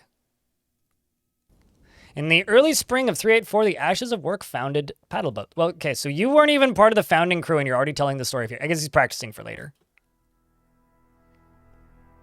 Yes, right, you're a dwarf. Which one would you like?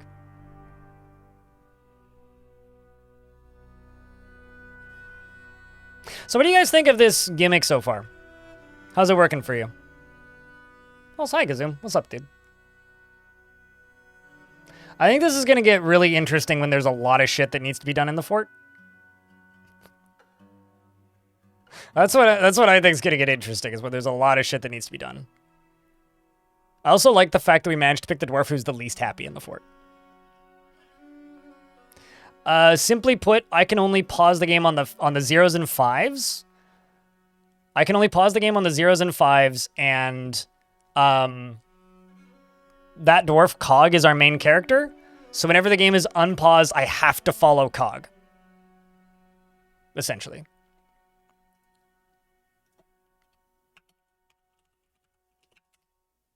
I can click on things around Cog as the game is moving to like queue up tasks and such, but I can't do anything that would pause the game. He doesn't generally think before acting and can be very single-minded. He has a sense of duty. He is quite confident in his abilities when undertaking specific ventures, and he isn't particularly ambitious. He could be considered rude, and he is not particularly interested in what others think of him. He occasionally overindulges, and he tends to share his own experiences and thoughts with others. When he's thinking, his body becomes very still. He needs alcohol to get through the working day and likes working outdoors and only grumbles mildly at crappy weather. Also, we're on a untamed wilds, desert, and a haunted, or rather a terrifying ocean. Although the ocean hasn't really sent much at us so far that I'm aware of. He personally can't fathom why anyone would want to live in an orderly, harmonious society, respects perseverance, and dreams of crafting a masterwork someday. He likes mica, electrum, and pink jade, and the color periwinkle, traction benches and amulets, and the words of the umber sprinkles, and the sound of the sweetness of lilacs, when possible prefers to consume perch, and barley wine, and round limes, and absolutely hates brown recluse spiders. He's in love with our diagnoser, Reg, the regular doctor. And he talked to an acquaintance and feels fond because of it. Feels love after remembering a new romance, which happened back in spring. The season of love. He's a member of the Lined Coven. I wonder if he's heard about the travesties that have happened at Gortusk.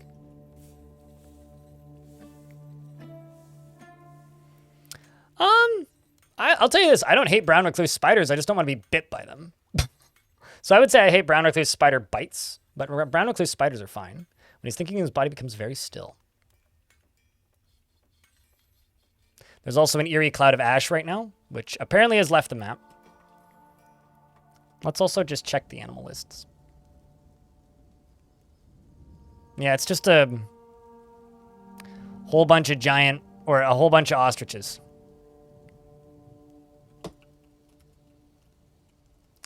Here's hoping the ocean sends some more exciting creatures at us at some point. Also, let's check something. Yeah, we got a decent amount of fish. So I'm kind of looking at this layout right here. I think this should be a kitchen. Because, like, if this is the tavern, I think the kitchen should be behind it. So maybe we do kitchen down here. Like, behind these little offices. Because I could put a wall along here with a door.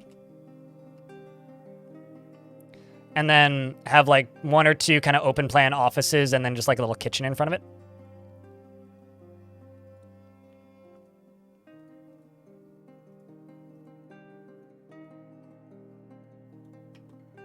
That's what I'm thinking we do.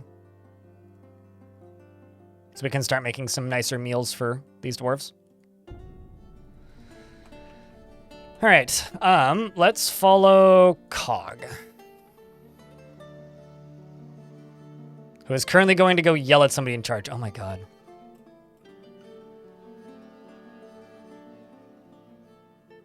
He's relieved while yelling at somebody in charge. I think we're going to need to make the expedition leader an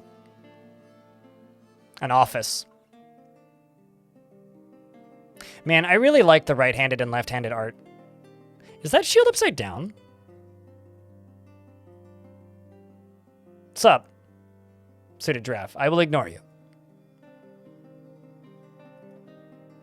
Chat, am I allowed to open that screen?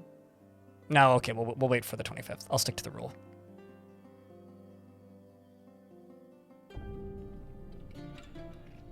So he becomes cursed.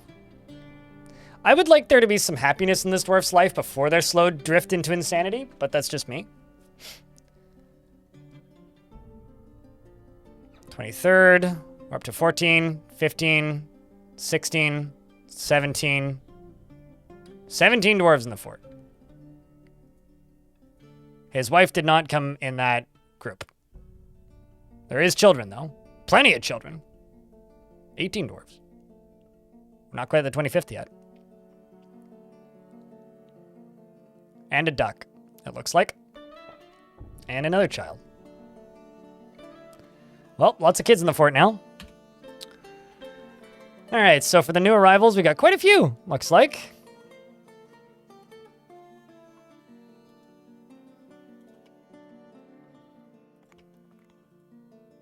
Okay, let's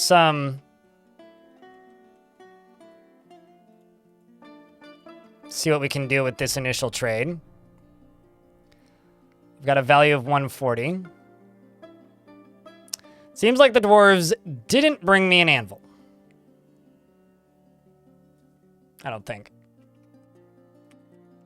Nope, they did. Okay, sweet. I should be able to trade for one. Not quite. Okay, well, I will need to bring those gems over. And then we'll trade for the anvil.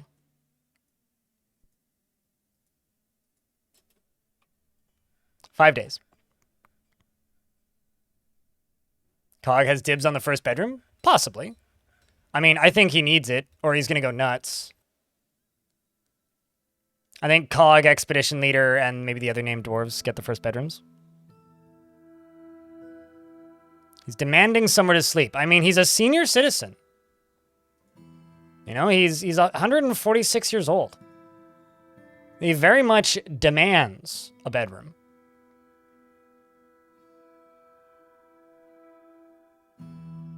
I mean, the last fort was exceptionally dark and depressing. I would like this fort to be a little bit less dark and depressing, Vakrak. But I'm glad that you think that that would be an exciting opportunity.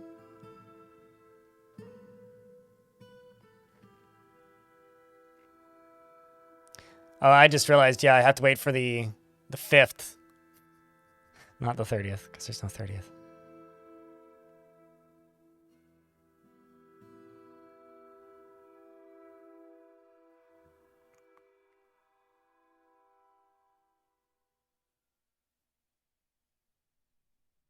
And just continuing to follow him. I mean, if it works out that way, it works out that way. I am going to try and avoid it, though.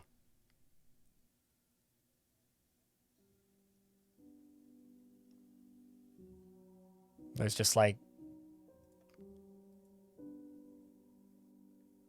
I want to tell them to trade so bad. There's a duckling right there. There's 2 ducklings right there. Moral, it's your pet? Gosh. Hey, look, we have a hammer dwarf. Moldath, eh? Finds leisure time wasteful. He likes to brawl. I think this might be our squad leader.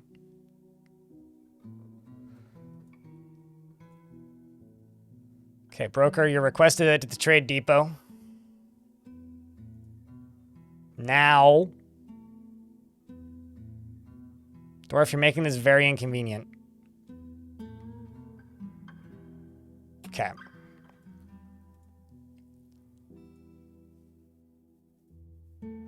Okay, so I should be able to remove some of these items.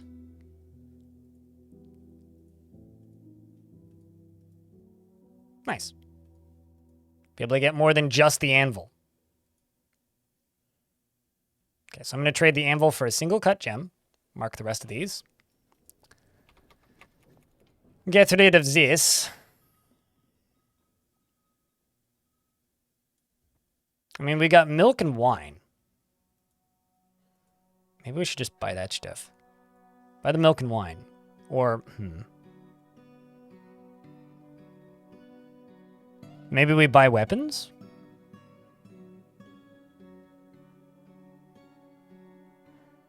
Not that there's much there, but I could buy a spear. Cog does like short swords. So yeah, maybe we should just buy an iron short sword and give that to a dwarf who would fit.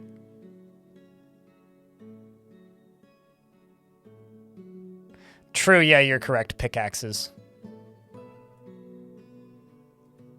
So, an iron pick and a iron short sword. Works for me. Maybe an elephant leather robe. Nope, can't afford it. A copper mail shirt. Actually, no, I should buy a shield if I can afford it, but... Nope, can't afford a shield. Could buy a fancy chest, though. Just a papaya wood chest. Let's do that. All right. Now, let's drop down here and just go bed. So now that I have a question, am I making Cog into a miner?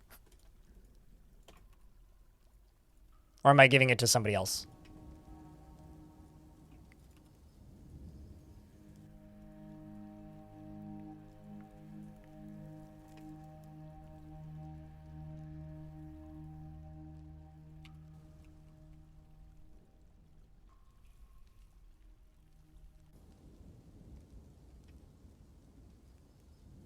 Let's also get rid of this.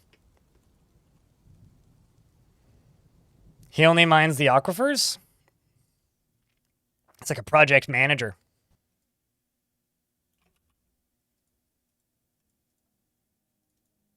I mean, we got time before I need to worry about the aquifer, but... Children listening to poetry. Okay, so down here, I'm just going to do this. 1, 2, 3, because I'm pretty sure that's all of the doors I have in the fort. Let's say rock, door, and just say 30. Just make a ton. Get these queued up. We'll make them all out of shale. This needs to be uncancelled.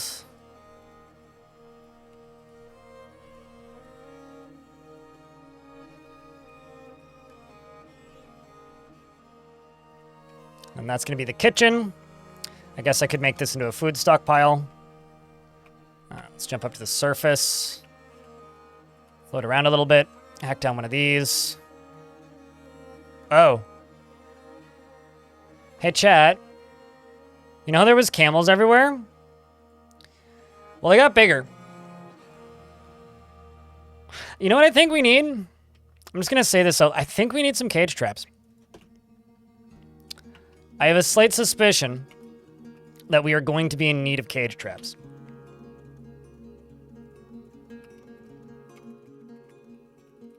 Yeah, they're finally full grown, right?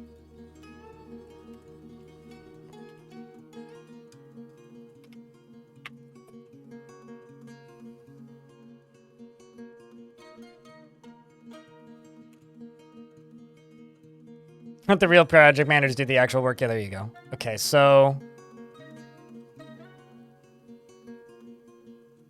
we can remove this task and unpause the game. Oh, wait, but before I do anything else, Muthcat, you can have a pickaxe. Okay, now we can go.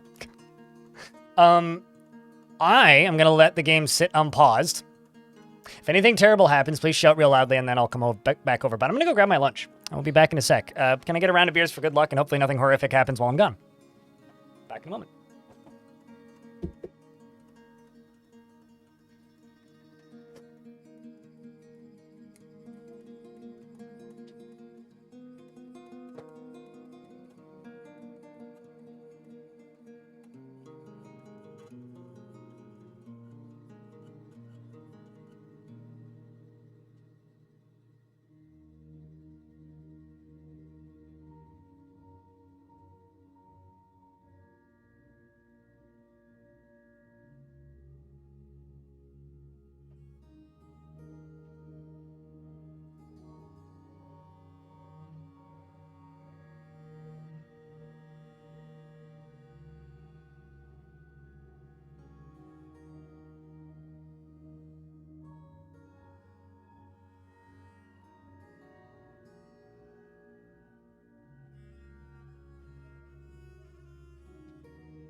Oh, good.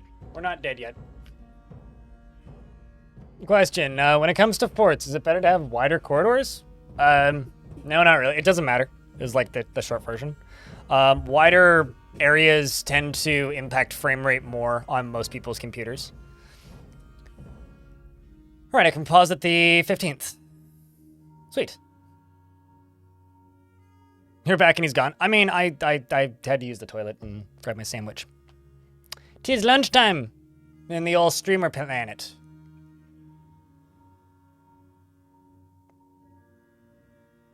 Fame mood while he's gone, Dwarf goes on a rampage. I mean, that would be very surprising. More likely a, like, you know, giant monster would come running through and kill us all. It's a bunch of upset dwarves. Oh shit, I missed the 15th. I looked up and then saw it, damn it, jumped to the 16th. It's okay. We'll get excess materials in that period of time. Oh, you're eating potatoes. Look at that. Are you eating prickleberries? Does the build screen pause the game? I don't think it does.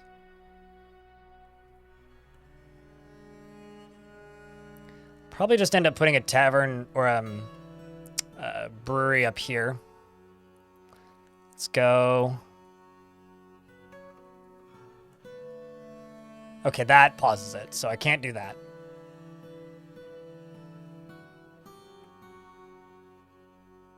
I'm gonna like be acutely aware of what screens pause the game now. 19th and 20th, right? Not just yet. Still dwelling upon being caught in the rain? Man, come on. No. There we go. Okay. So we will assign him to his first bedroom. I can unforbid these. Oops.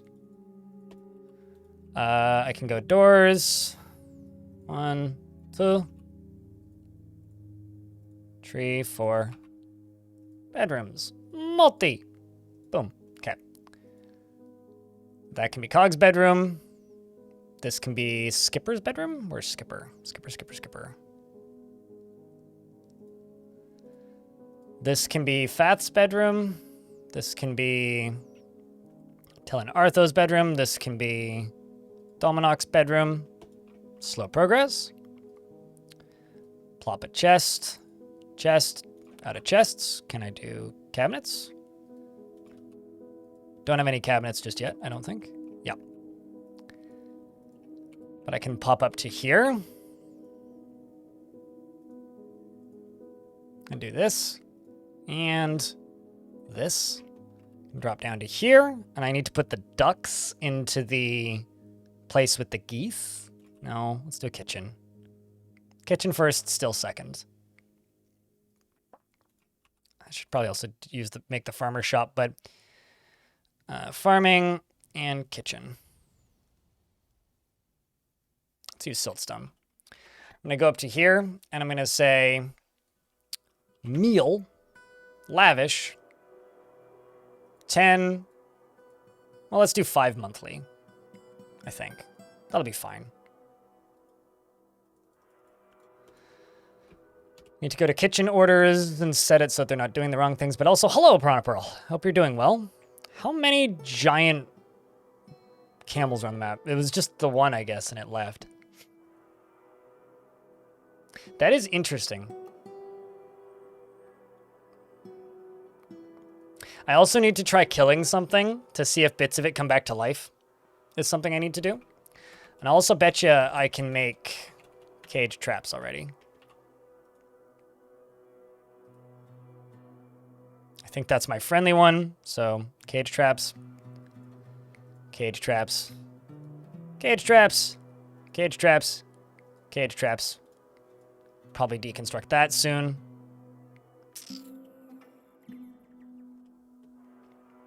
Yeah, when it comes to one-wide corridors, the only issue is things will have to lie down, so you maybe don't want to put combat in one-wide corridors, but that's about it.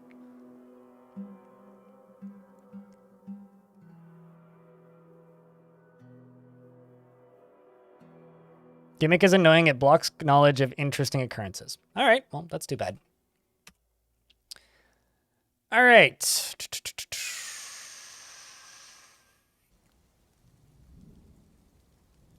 Currently, we are preparing a fish. It's raining on you, and it's annoying. Let's deconstruct this fishery shop down here and go down here. And we'll have to build another one down here. After I get more of these highwood blocks built.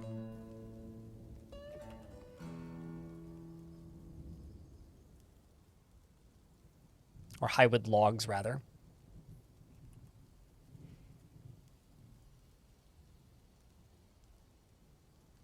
That'll be fine. I think this could just be a food stockpile. Like food and drink right here. Food. So prepared meals. Basically everything. No miscellaneous liquids. No extracts.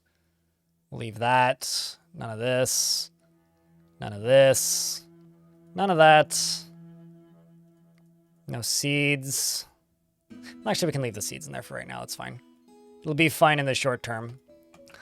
And then go up to here and just go food. Nah.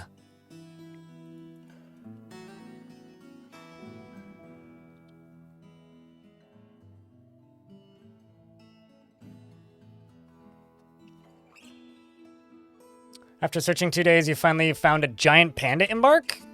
Does it also have bamboo on it? Because they will die of starvation without bamboo. Oh, I need to move the ducks.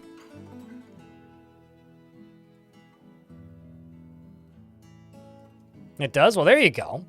It's quite the embark indeed. Quite the rare thing.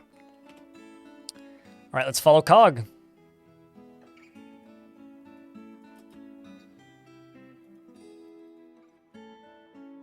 See where we end up. It's either going to end with us. Okay, I mean that's about where I'd hoped you'd go, is arming the traps. Evening, Andre, the regular guy. Seems the traders are leaving. Goodbye, friends. Bedrooms are getting constructed. I really hope that this dwarf's better bedroom setup is going to help their moods. Should also probably make a dormitory somewhere, but... I thought you'd know that in your latest fortress it was still 100% worth sealing off the second cave's entrance because of a forgotten beast that showed up down there and is murdering everything for you. Well, there you go. It's good that you have extra help. I might take this dwarf off of hauling jobs.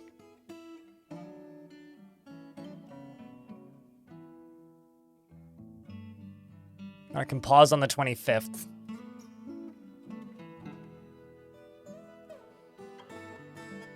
Because I think if I take this dwarf off of hauling jobs, that'll help them stay happier. We also need a still, like right now. So let's say hauler, only selected, and we'll just select everybody that isn't Cog, who I realize is the first one that I clicked. Everybody that isn't Cog, basically. That or just let the children do the hauling. That could be an interesting way of doing things.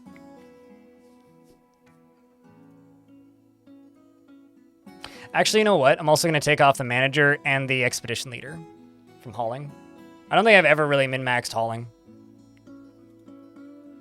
Let's see, what else can I do? Probably isn't...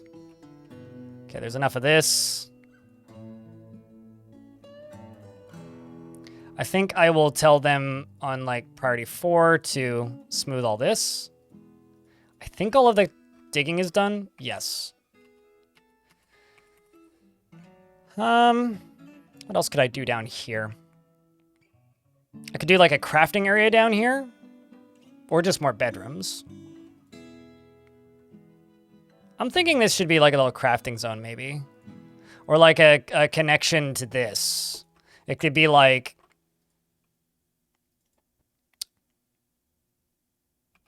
like the farming workshop or whatever.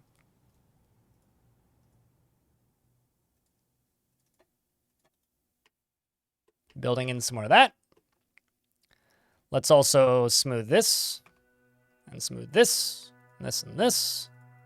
Because I'm just going to be going over the floors anyway, so it doesn't matter so much.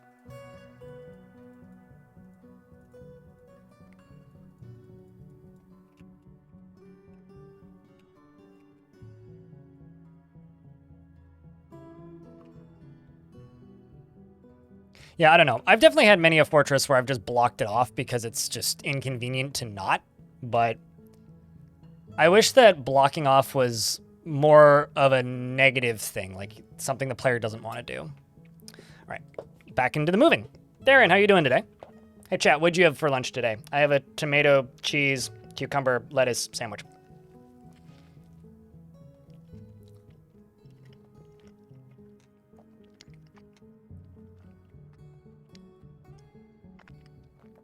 And tonight I think I'm going to make pasta sauce.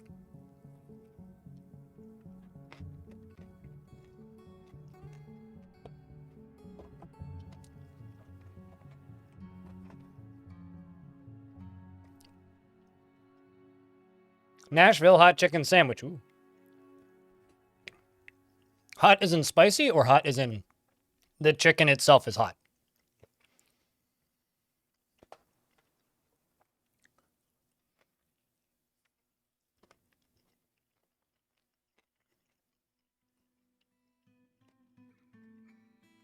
Peanut sauce and rice? Ooh.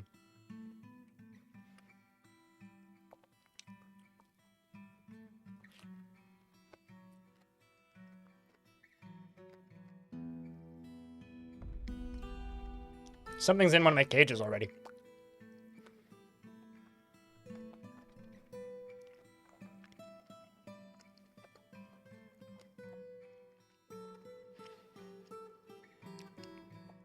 Stuffed green peppers. Ooh, that's tasty.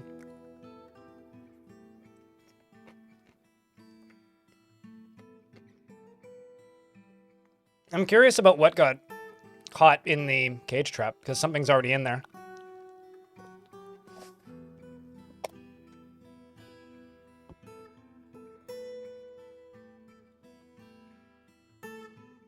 Back to bed. You have a good night.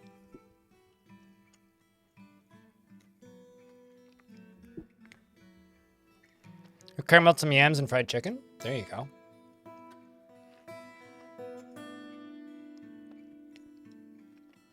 The 4th of Timber. Late autumn. All right. What did we catch? 2 camels. Got it. I think those camels are now dinner. I'm going to go here, or I'm going to place a butcher and a tanner. Butcher. And a tanner. I'm going to need to floor and wall along here. Could just use boulders. It wouldn't matter that much.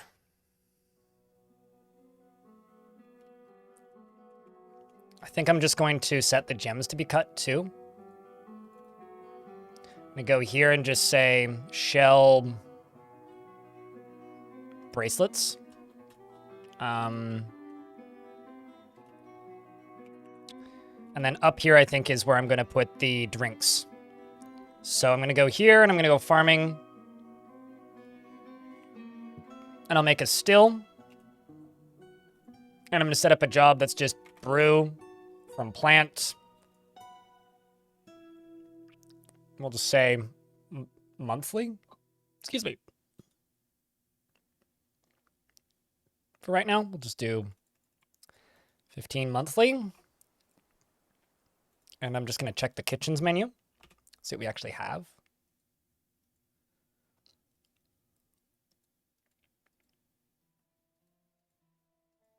We got barley and rye.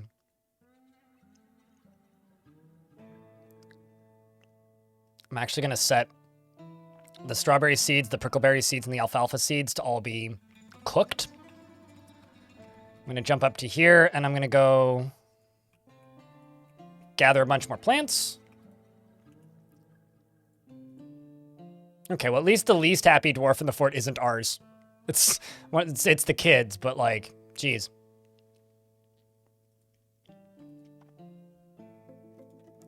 I do need a military captain. There is a sword.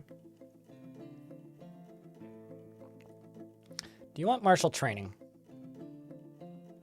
Wants to fight, admire art, and be with family. I think that this dwarf... Corn Knob, thank you very much for the 15th month. Welcome back with Prime. Appreciate you. In this fort? I don't know. I've done it in the last 2 forts. So... maybe? I don't know. I don't want the forts to start to seem samey as the main goal here.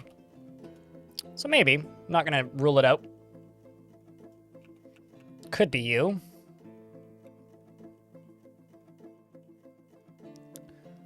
Just looking for somebody who specifically wants martial training.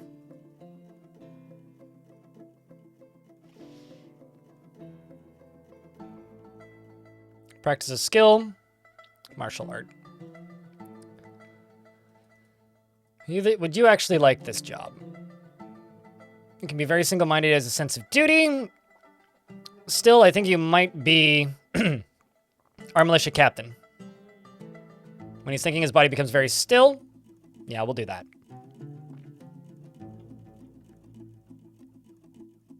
Why anyone would live an orderly, harmonious society without debate and strife. And what's the name of your wife still? Would she also be good in the military? Or your lover, rather. She also wants to fight and learn something. She's always tense and jittery, and she has a nerve focused on the current activity, generally is quite confident in her abilities when undertaking specific ventures. Vixen Rose, thank you very much for the Prime sub as well. Don't forget to check your Prime chat. Chat. It gives you ad-free viewing and also directly supports the channel.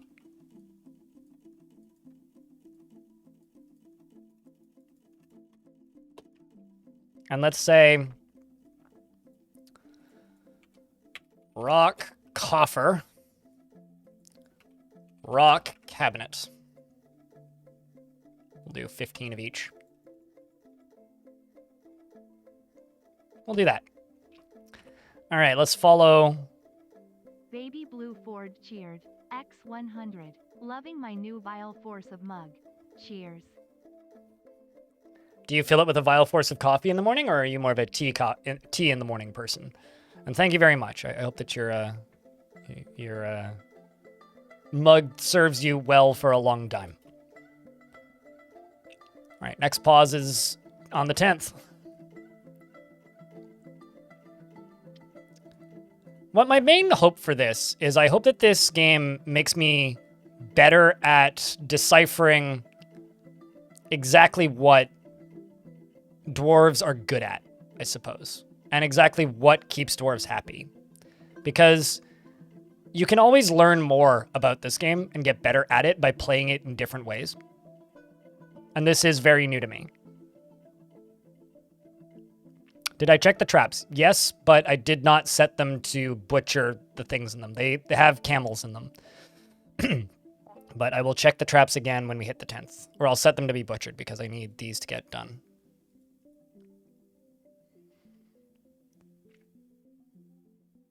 But that's good, Baby Blueford. I'm glad that they've satisfied.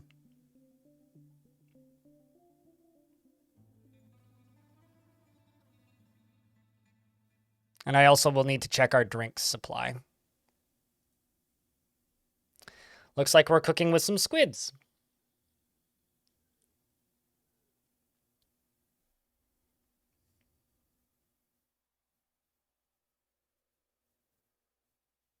Ninth and soon to be 10th. Are you sleeping? There you go. Oh no, you're just smoothing your walls, not sleeping. Okay, so let's check our traps right here. These two. Set those as eating. So now, on this fine day of Armok, is going to be when we learn if it's a resurrecting biome. We make a metal armor squad, which has still in it. I'm also going to throw a Moldath in here, but we'll find Still's wife first. Rag is your name.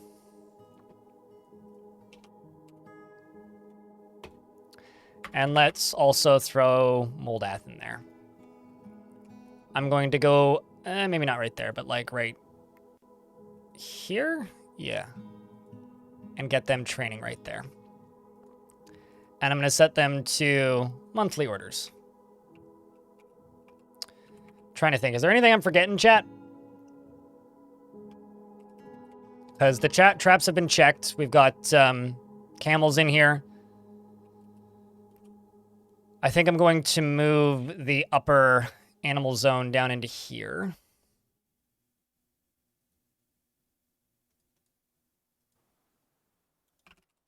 And thus get rid of this one.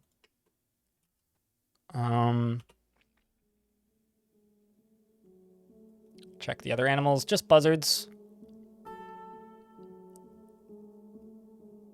You want to see what the chosen stuff is all about? I think it's literally just a tutorial. Like, I could be totally wrong, but based on what Tarn has said, I'm pretty sure it's a tutorial.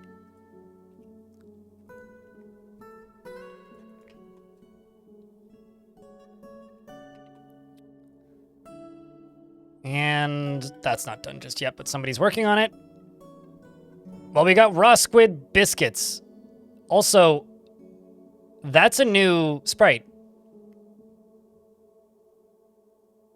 New food sprites.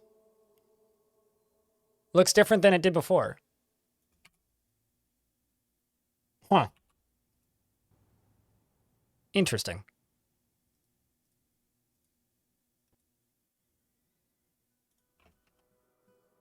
Would I eat raw squid biscuits? I mean, I've had fried squid. Actually, I have had raw squid. I've had squid sashimi. That's a diglet? Okay, got it. So, yeah, I guess I have had raw squid biscuits. Oh, there's ton. Don't worry. The thing that you will learn very quickly about this game, if you actually pay attention to the patch notes, is that they don't tell you 99% of the stuff they add every time. It's like, Bay 12 Games is kind of like Nintendo. It'll be like, made changes. Okay, to what exactly?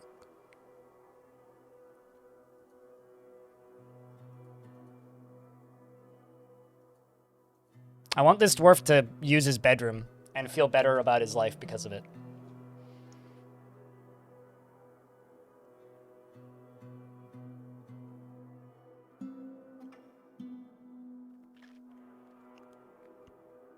Do you train things you catch to butcher them to gain proficiency? You can't butcher them unless they're trained.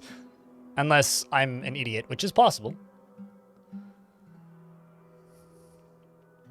But as far as I know, you can't actually butcher things unless they have one basic level of training. Oh, I also need to set it so they don't cook my drinks. You know, I mean, I've had crab cakes. I'm imagining kind of like a crab cake equivalent, so I'm okay with that. All right, so the happiness level of dwarves is getting slightly better.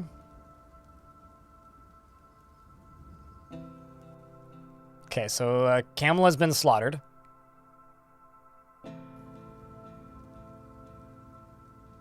Just waiting for the 15th.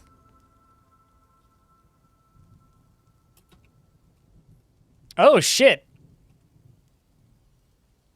I don't know why I'm surprised by this, but okay, that's pretty rad and good news. You want to know why that's rad and also good news? It means that I can get through an aquifer by just letting it freeze. That's what it means. Actually, can I? If I, like, dig a tunnel up to... Oh, I mean, that would be real risky. Could also make a crow's nest. Make the sunken galley or something. I'd be okay with this. Yeah, the ocean froze. I mean, I get it, it's wintertime, but...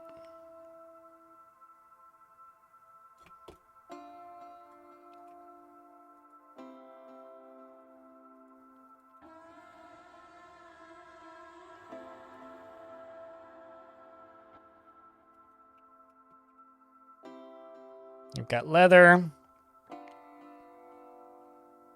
Let's make a totem.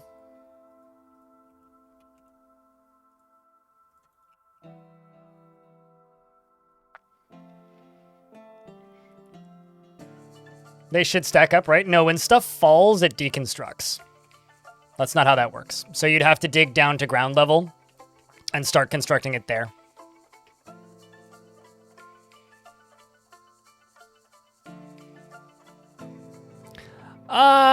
No, because they always show up at the same spot every time. Or one of several spots. They wouldn't show up from this angle. That shouldn't be an issue. I may have to burrow them out of it, though. All right, Cog, you're going out to go gather plants. That's good. I can just let you do that. I'm gathering barley. Ooh. Oh, shit, I forgot to do the kitchen menu stuff. Oh, well.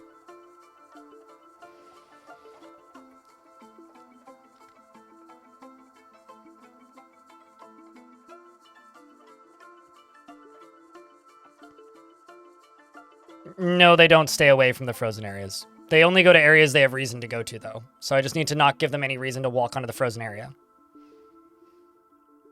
Which is easy enough. Just don't build stuff on it. They won't go out there. I was not expecting to have, like, this area freeze. Because it is very, like, it's practically on the equator. All right, Dwarf, this is your first time sleeping in your good bedroom. How do you feel? Very good bedroom? Thumbs up. Much better. Much better. And also we have the... Oh. I set them just... Oh, you know what? Screw it. I'm just going to tell them to go train. Interesting. Did you just gain armor?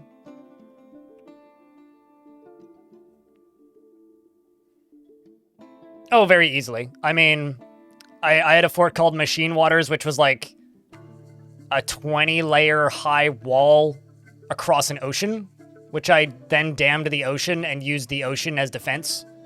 I would drain parts of it and then, like, pull a lever, which would then cause water to just gush through the whole area where the enemies were walking in. Yeah, it was very laggy, but it was fun. I never finished that fortress, though. Okay, so we're making drinks. Okay, so I need to... Chat, should I prioritize soap? Because I'm about to tell them to cook soap. Or cook the tallow, rather. Yeah, they can cook it already.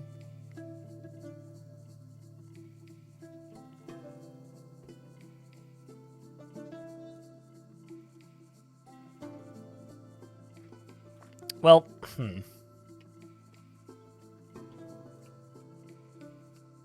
So I know that there's an aquifer right here.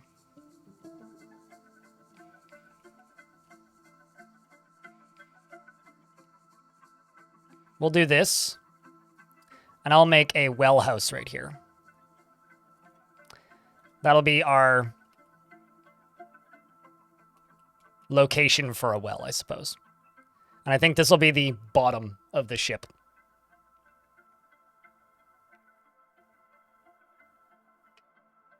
Machine Water Swim Club represent the rarest piece of my merch, I think, actually.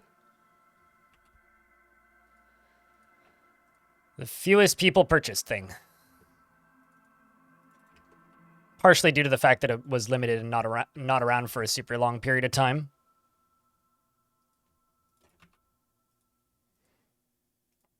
Let's do a bunch of furniture construction. Oh, shit, I'm paused. Bumped the space bar.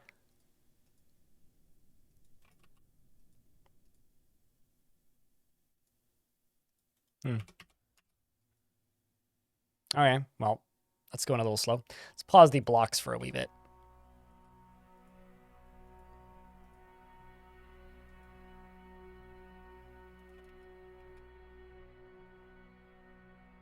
Fancy blocks, you here. We're making all of this bling, which is good.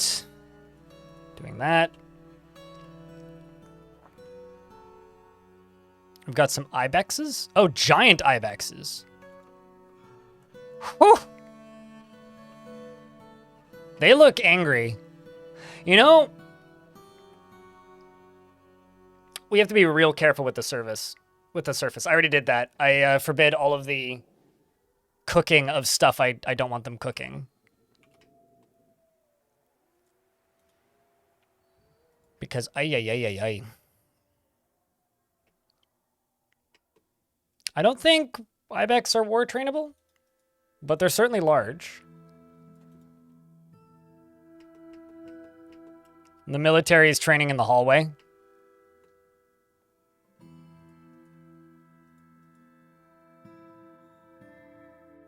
Seems like they are not really, they haven't really done any training yet, but they're getting started.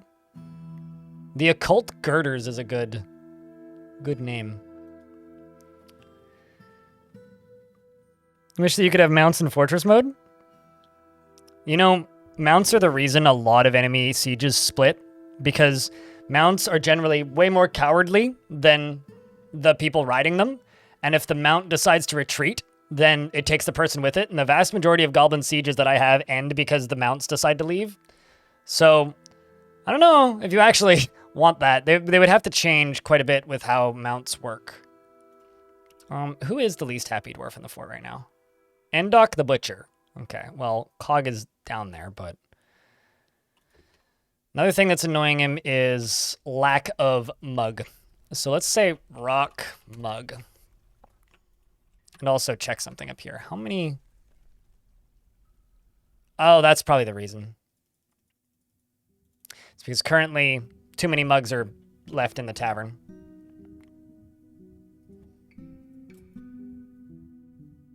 That's probably why.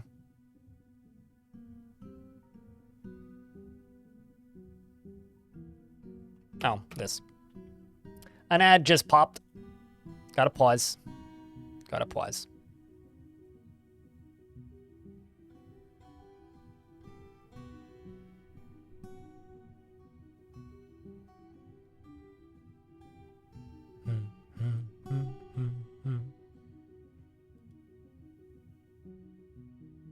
IOUs?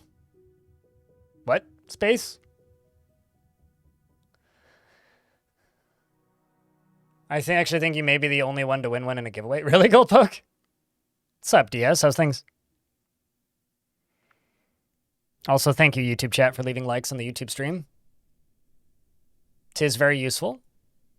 Although the algorithm has smiled upon the YouTube stream today, I'll be honest. Like, it's been a while since we've had more than 200 people watching. I think it's probably because I've got the 2 videos doing well, right? Because Gortusk is getting about 6,500 views a day. Same with Godly Tombs. Or sorry, about 3,000 views a day, so about 6.5 every 2 days. You hate being sick? Oh no!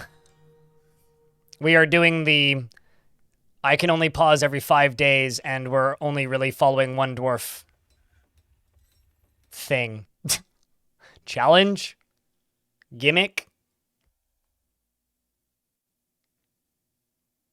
Did you get a dwarf?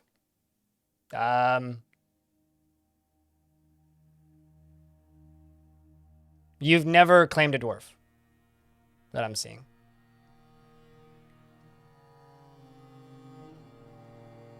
So you've never claimed a dwarf. Why would you get a dwarf? And it's currently on cooldown as far as I can tell. Oh, no, it shouldn't be on cooldown right now. But so no, you're not going to get a dwarf because you haven't claimed one. I love seeing those videos do well. It's a lot of work, dude. A lot of work. Now, you have to successfully claim one. I mean, it's available right now. You could claim one, but...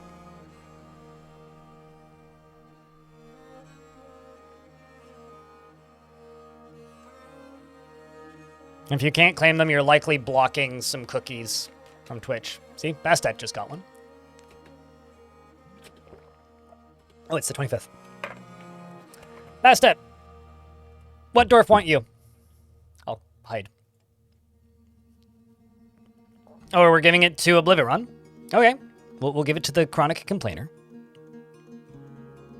I love cookies when I know where they're coming from. Don't accept cookies from strangers.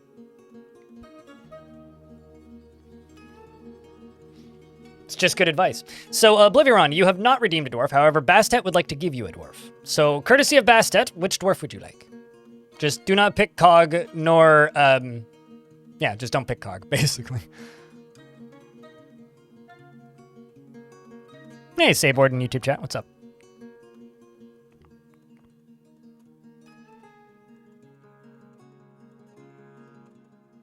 What happens is if you're using adblock on Twitch, Twitch limits certain features.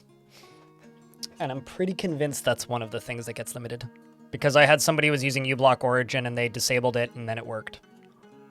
We have the metal crafter. Sure, but just keep in mind we don't have any metal right now to craft. But yes, I can give you this one.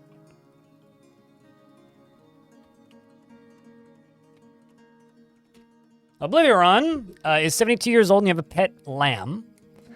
Only rarely tries to assert herself in conversation and feels best when everyone gets along without any strife or contention and takes no pleasure in her talents and appearance. She is quick to anger and has a calm demeanor and does not easily hate or develop negative feelings.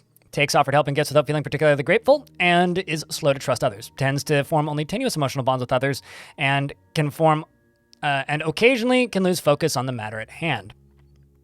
Is not particularly interested in what others think of her, and can handle stress. Occasionally overindulges and needs alcohol to get through the working day. She personally doesn't feel strongly about the law and doesn't care about fairness. And she likes iron and tiger iron. Okay. And pigtail fabric and probably the word iron. Gizzard stones and high boots and flasks and copperhead snake men for their attractive scale patterns. And the words of the mauve fragrance and the sound of the adorable satin who Impossible prefers to consume, black crested gibbon, guppy, and foxtail millet beer. And absolutely hates toads. And yeah, you're a member of the Saffron of Ashes worshipping id software, naturally. A Microsoft property, technically, when you think about it. I fucked up the mugs, but we fixed that now. You want to... Yeah, well, you're going to want to practice a skill, and you want to practice a martial art. Could throw you in the military. She can handle stress. I'm going to toss you in the military, actually. You can do some wrestle training. Welcome to the fort. Oops. Now I can pop this back up. Let's just... Okay, not ready to go just yet, but when I... Yeah, no, we'll just let them do that. Let them dig that out. Andromeda, thanks for the 6-pack of gift subs. Appreciate you. That might be the first multi-pack of gift subs today. I know there was an individual one earlier, unless my memory is just that bad. Yeah, no. That is the first multi-pack of gift subs. I do realize that I completely missed Red Octobear's resub, which I feel bad about. Whoops. Thank you for the 6-pack. Appreciate you.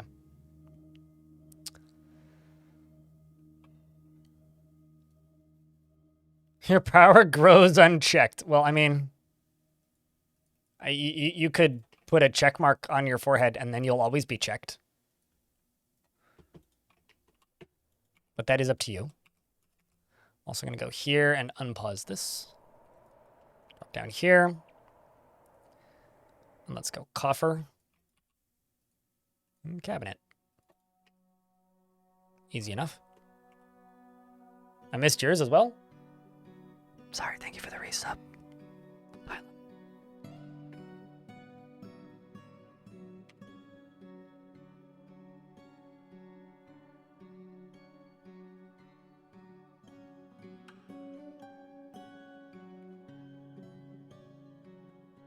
Okay, so let's go Cog, who's making some mugs. Some much-needed task. Yay, there we go. He's got some happy, reoccurring thoughts now. Very good bedroom, and watching a performance. And approving appraisal. He does quite like appraisal, it seems. We'll also probably have to throw him into the military at some point, so that he can go train for a little bit. I was going to say in some weird weather, but nope. Are you going to go get a good meal? Oh shit, he grabbed a roast! A spotted ratfish roast. Yeah, it used to just be this one Sprite, but there's other ones now too. I wonder if it's because this is a higher quality meal. Content after eating a decent meal. There you go. We're also brewing potato wine, it looks like.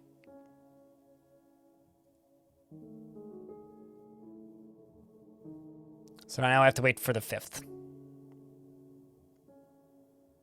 Ratfish are one of your favorite fishes? If you dig into hell, I'm told that you get clownfishes.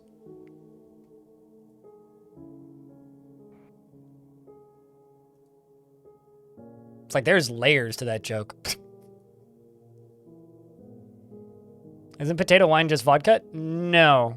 No, you can make a wine out of potatoes. And I say that because I've had potato wine. I've also had sweet potato wine, which is really good, by the way. I highly recommend sweet potato wine. It is very tasty. Like, very tasty. And so does mushroom wine. Mushroom wine also exists. That I haven't had before.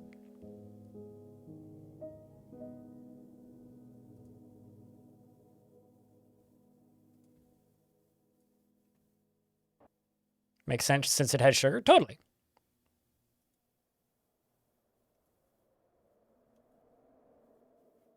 So Endok here is brewing stuff for us. Stuff's getting moved out pretty quick, which is good. I'm going to need to check those traps again. It's like I almost need to sit here and like make a checklist while I'm just sitting here and waiting between rounds and going, okay, so what are the 10 other things I need to do before I pause the game again? Something that this is forcing me to do is I don't know how much of this you guys notice, but I have this habit of just like jittering the camera around instead of just like letting it sit. He really likes his friends, this dwarf. He's now telling a story. I wish I knew what story he told. Because I have this habit of just like bouncing the camera around a lot, and this is forcing me to not do that. Which is actually probably good for like just ease of editing. Does potato wine taste like potato chips? No. No, it doesn't. Yogurt from Mars, thank you very much for the raid. Welcome, raiders. Hello, how are you? Hey, I don't know if I have any mods around, but if I do, could I get a shout out for Yogurt from Mars, please?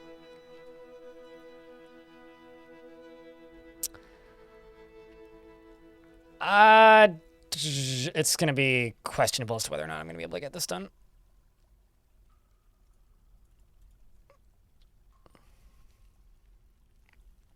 How's the Cogger doing? How's Cogger's doing? Cog's doing all right. I mean, he's finally getting some happy thoughts that isn't grouchy when dwelling upon getting caught in the rain. Eventually, hopefully, he'll be accepting upon getting caught in the rain. We've got a very small military up and running who are still starting to learn. And Oblivion's getting into arguments. So there's that. But, you know, it's a slow process. What does yogurt from Mars taste like? That's a good question. I've only ever had yogurt from Earth, so.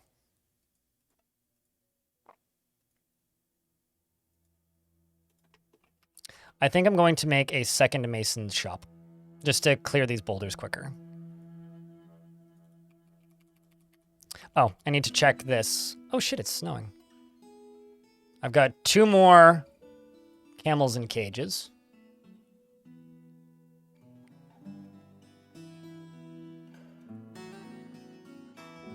It's just these giant ibexes. There's something about it snowing in a desert that's just funny. Oh shit, there is a camel in the fort who is overcome by fear. Probably the giant ibexes that are staring at him. I would be overcome with fear too. But let's follow Cog and unpause game. Although, I don't think there's too much more I can do down here. I can do a few of these. Okay.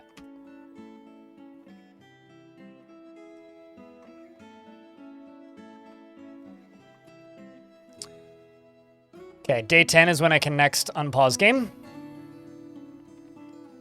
I also need to keep an eye on Drinks to see if he goes and uses a mug next time. Cheers, Yogurt. Thanks so much for the raid. Appreciate you. We did retrieve the shield, but I was having trouble retiring that adventurer, so we had to do some shenanigans to retire him. Which means we'll have to visit that adventurer again in the future.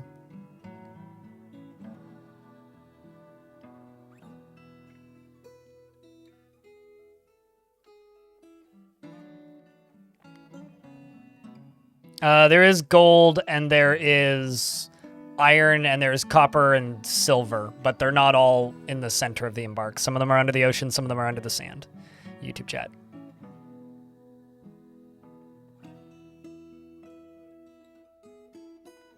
You have a settlement with a great military, but nothing comes to attack. Go attack something. Go to the overworld map and click on a thing you want to attack and go attack it. Or you can increase the frequency of attacks in the difficulty screen. But yeah, if your faction's just at peace with people, you're just at peace with people. There we go. So we've solved the mugs issue. Also, looks like Cog here is friends with Still, the militia commander, which is neat, actually. He's found his first friend. I love the new sprites for the pickaxes. Like the locations of the pickaxes. Are you related to anybody I've played as? This person's got a lot of notable figures as family.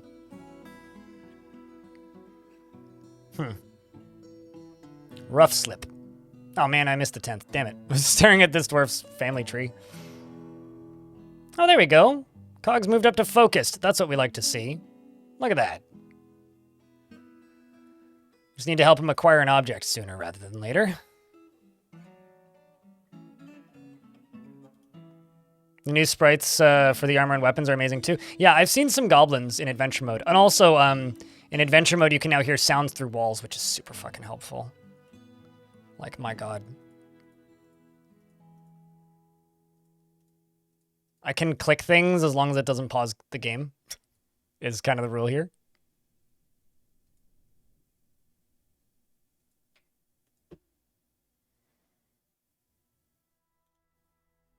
$14th, $15th.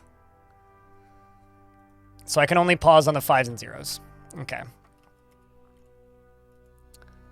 So that's 7 of 7 deep now. Which means if I want a clean well, I have to make this my well house, which...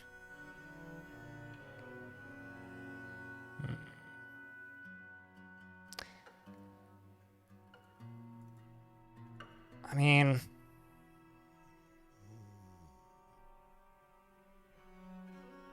exclamation point goal will give you the plan for this fort.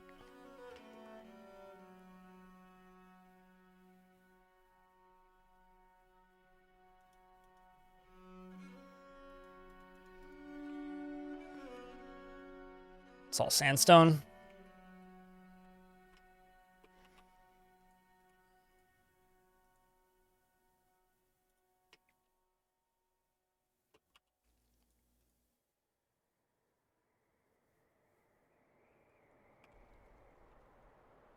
And then this is running. We'll just give you a repeating job for blocks.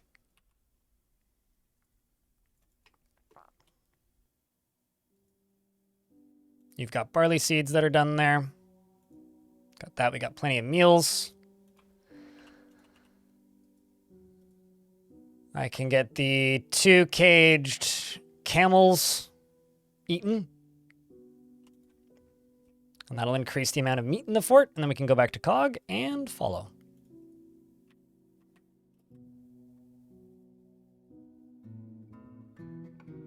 With Cog as the main character? Here, we can do that right now.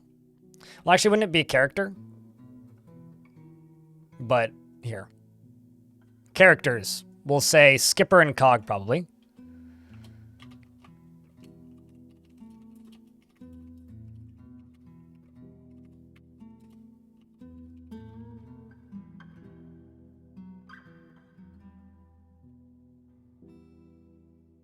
Cog, the Eye of Armok.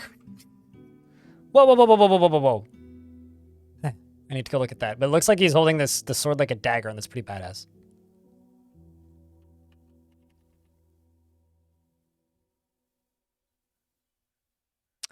He's holding a weapon or something in a hand, which looked cool. Eerie ash. Fun. Feels satisfied remembering improving carving. No notable memories from winter so far. Gonna go attend a meeting, though. 20th is the next time I can pause. Yes, there is a tanner right there. So yes, we are in fact making leather. Could start making camel cloaks or something.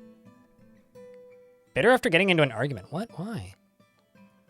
Why would you do that? We're on the 20th. What am I... Oh, it's this that I'm seeing. It's the left-handed miners that I'm seeing. That keeps throwing me off when I see them running by at full speed. Yeah, so this is just going to be kind of a pain to fill up. Trying to think, how could I do this? I think if I channel down here, I could put a wall right here. And then just get them to dump buckets of water into here until it fills up to here, and then use it until, like, dig out this upper square here, basically. Dig through the center bit. channel out these, and then set this as a dump zone and just get them to use like water from, I don't know, maybe like right here. And then just dump the water into here. The ways I'm having to like sideways engineer things so that they work is a little silly. Purely because like I'm, you know, not able to look directly at things that are being done.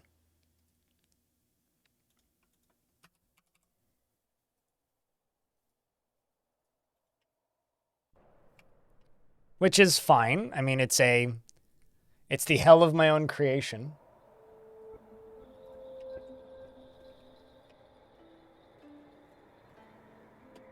Let's just get some more beds done.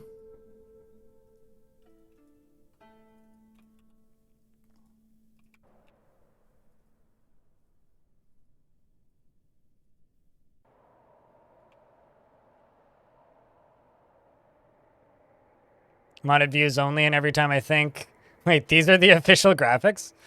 Yeah, I don't know. I'm used to it at this point, but sometimes I do think back on it and go, huh, simpler times. There are elements of the ASCII that I missed, though. It kind of lost its nerd cred a little bit, I think.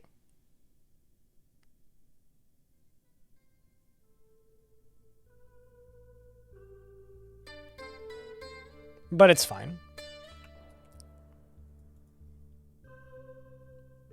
Just singular, so.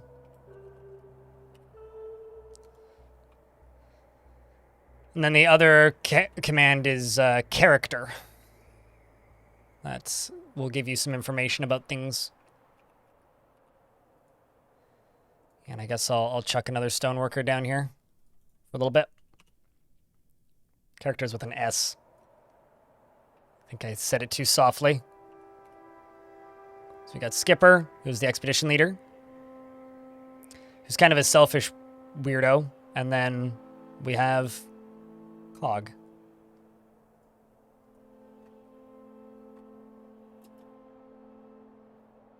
Who just told a story.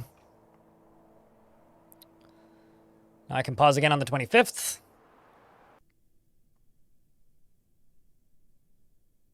Keeps getting into arguments. That's not good.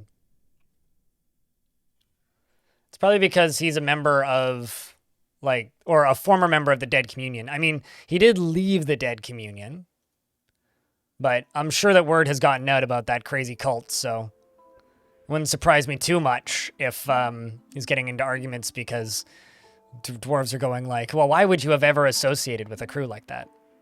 He's an optimist, though? Maybe that's why he's bitter. Because people are, like, being mean to him. You never know. What are we making? Camel tallow, strawberry plant, prickleberry something meal. Fried veggies.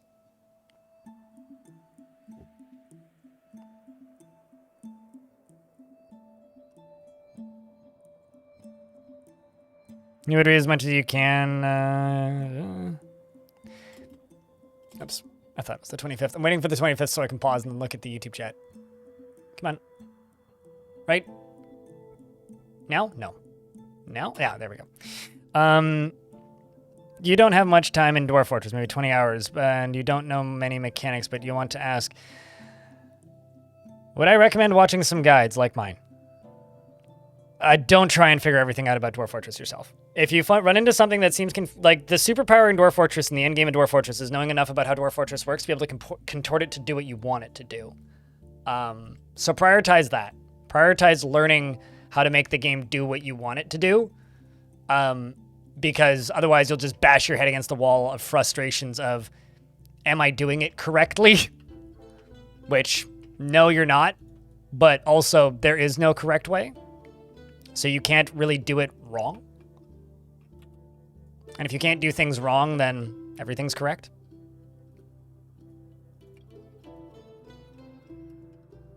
Okay, so what I'm going to do now is I'm going to clear this, then eventually this, and then this right here is going to become a water source. And this up here is going to become a pit pond. So we're just going to start dumping water into here once I've got a wall piece built there. Camel hump stew. Yeah, there you go. I've got 2 giant ibexes. Ooh. If they weren't grazers.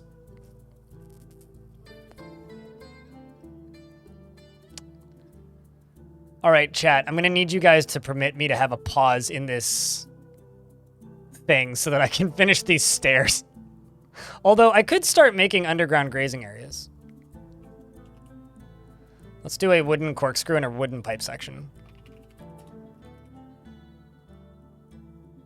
Just one.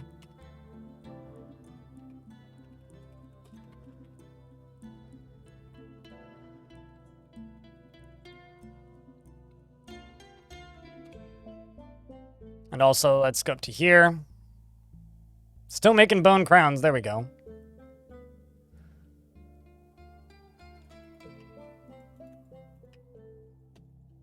Still making those bone crowns, making beds. Do I have extra tables? Yeah, I do. Can place a couple more tables. I'm kinda... Someone's probably gonna throw up when I say this, but I'm trying sorta to make my tavern look like something that would be in adventure mode. I've been playing too much adventure mode, so I'm trying to make like a slightly more organized version of that sort of crazy construction.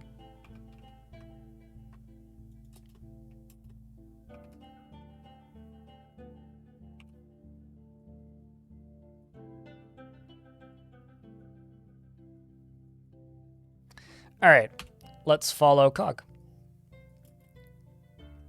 who's still preparing lavish meals. Bunch of prickleberry seeds, even. Yeah, I think the different quality levels of the meals have different sprites. There's like more food on the plate. Cog made one engraving of the fish he doesn't like.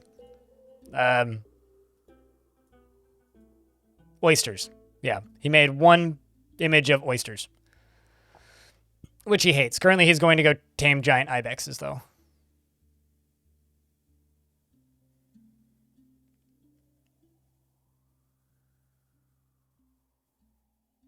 See, here's the thing. The fact that you're saying bullshit YouTube recommendations, they exist to make you mad.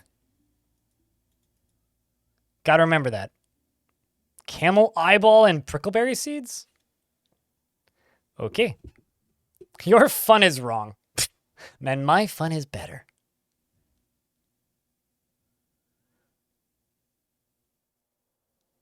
I wonder if the Eerie Ash...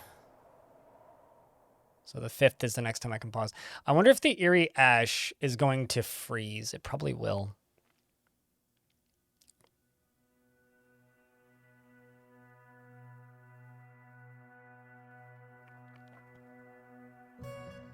I don't think the word pretend means what you think it means for Aranjo. But my plan is to make more videos like the last 2 big ones I made. Yes. I think you mean plan. That's probably what you're looking for. You hit the non-interested button anyway. That's probably the wise thing to do, dude. Okay, so the 5th I can pause, and also we're about to get hit by an ad, so I'll unpause after the ad. But yeah, I would say probably a wise decision. We don't plan, we scheme. Got it. I can't scheme to understand what you're even thinking about right now.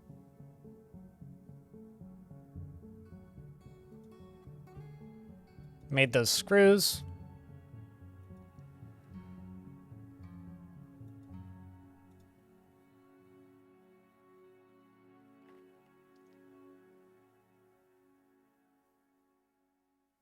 Is Cog still alive? Literally following him. Oh, crap. And I missed the day. I was looking at chat. Look at me. Still good at this. But ad's about to drop, so we'll just let it run until the ad pops.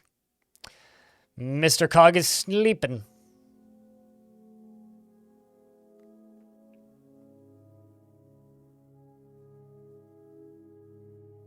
Yeah. I'm going to need to set this dwarf as the only miner to be able to actually, like, dig through the aquifer. What's in the center of the screen, Comics Maker? right above my head. Right there. The question was, why do you use ramps and not stairs? Well,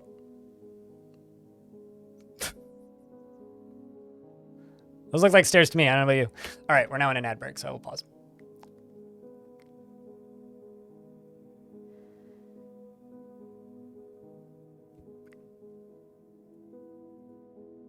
YouTube and Twitch are the platforms I stream on.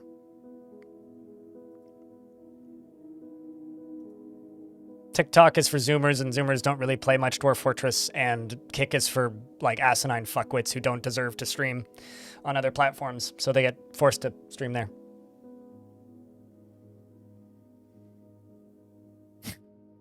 So pause. I mean, I have a live countdown for once today.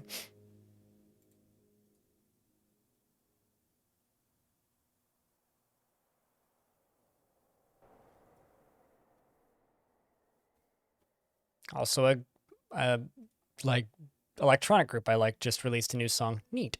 Have something to listen to tonight.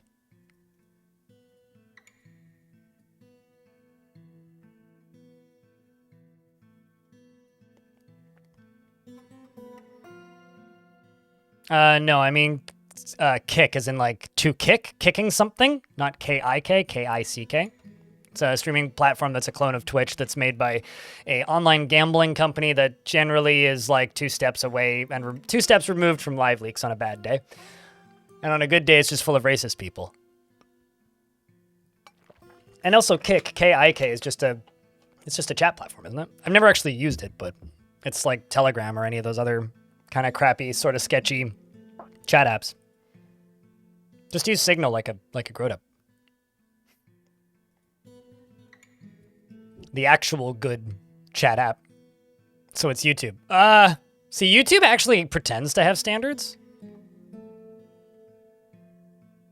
If only it existed. Suited. Telegram isn't sketchy? Uh-huh. Sure. Telegram is exceptionally sketchy. YouTube chat thinks that Telegram isn't sketchy. Twitch chat, I don't trust YouTube chat now. It's almost like it's where literally every single bad thing on the internet comes from.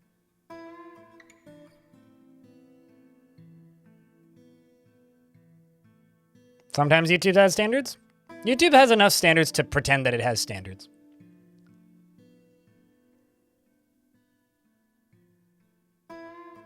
Yeah, when people ask me if I have Telegram, I go, so you're a problem. Got it. You're a problem and I don't trust you. Oh shit, large black metal left mitten. Cool.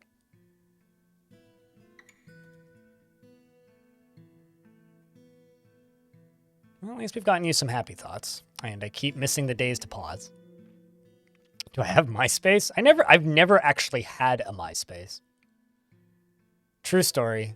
My entire life, I've never made a MySpace account.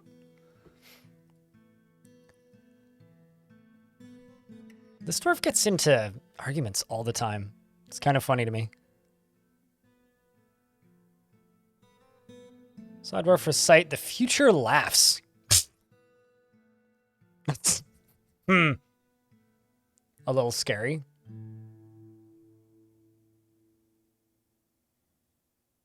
If the people who use an app are sketchy, that makes the app inherently sketchy. We grow through debate and struggle even... We grow through debate and struggle, even chaos and discord. It's an interesting take there, dwarf. All right, it's time to give this squad a removal from constant training.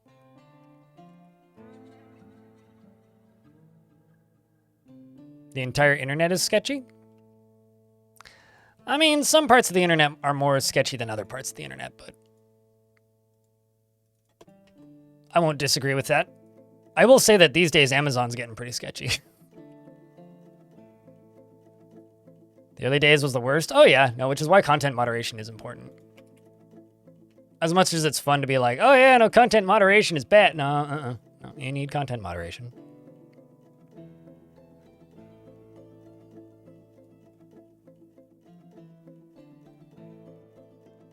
Need some ropes And I need some leather stuffs. Thinking robes. How much leather do I have? Let's make 8 leather robes. 5 leather robes.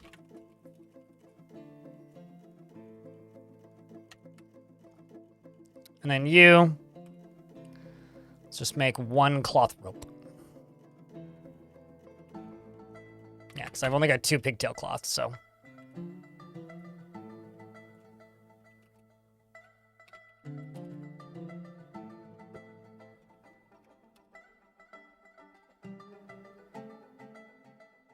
The dark web is leaking into the surface web. It's because the surface web is getting too restrictive. So if the surface web gets restrictive, then people who have slight access to the dark web and are uncomfortable with the, restrictions of the surface web, then you just get, rebellion, which is currently what's sort of happening. And it'll get worse before it gets better. But it could be a lot worse. All right, I think...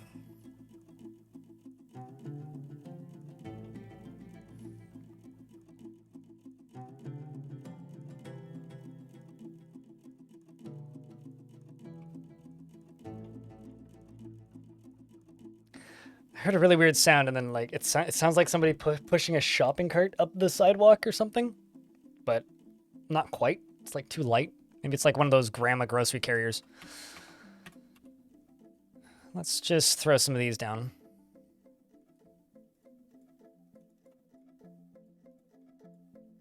Yeah, I don't know. The final thing I'll say about Telegram is it's a chat service that claims to be encrypted, where nothing is encrypted by default. That is centered in Dubai, run by a dude who's from Russia who lives in France. I don't trust it at all. Nothing about that is trustworthy. Everything about that is sketchy.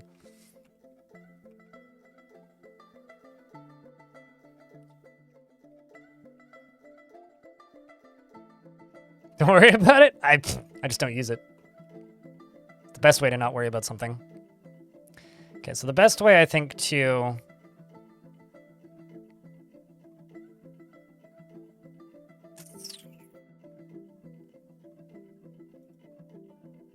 Yep. Well, one of the 2 founders did, yes. Got arrested recently. What's the difference between blocks and logs? One comes from a tree, the other is made either out of a tree or a boulder.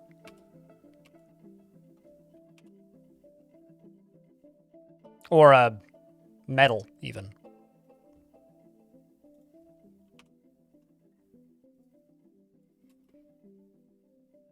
Or I guess a log comes from a tree, a block does not necessarily come from a tree. Also, what a name. Foamy dog barf. Yikes. Can taste that one. You're hooked on DF again? Welcome back. I mean, you can damn me. Just don't get too upset when the river fills up with water.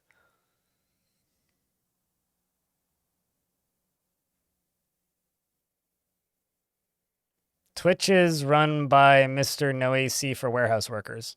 That is not true. Twitch is owned by Mr. No AC for warehouse workers. Twitch is run by a kind of eccentric ex-Google employee. Considering Amazon doesn't even give Twitch free servers, it's just a parent company relationship. It's not even like they run it. Welcome back, Maz.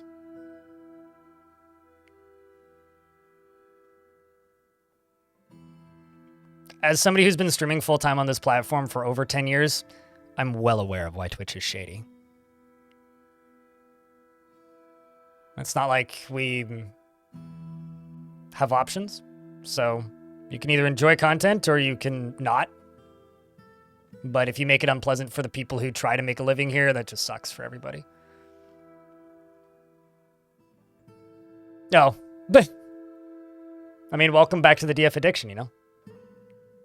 It never really leaves you. Atlander's also back to DF, apparently. Well, I mean, adventure mode is going to be leaving the beta branch soon, so it's a good time to get back into it, I would say.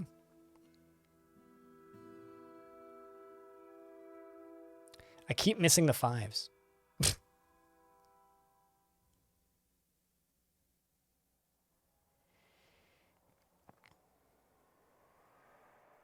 Yep, come back to games you like around the time big patches hit.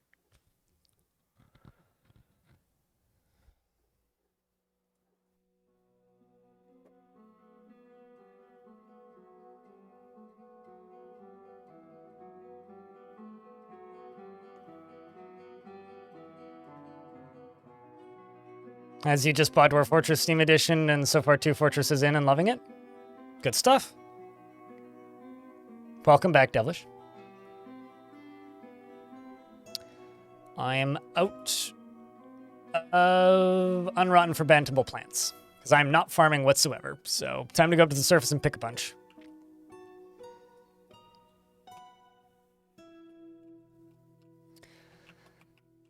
Alright, well, that's a lot of fucking snow.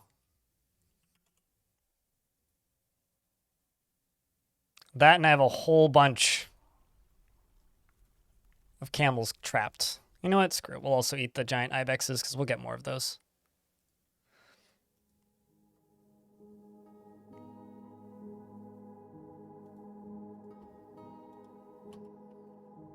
Besides, it'll land us with a bunch of meats. Nothing wrong with that.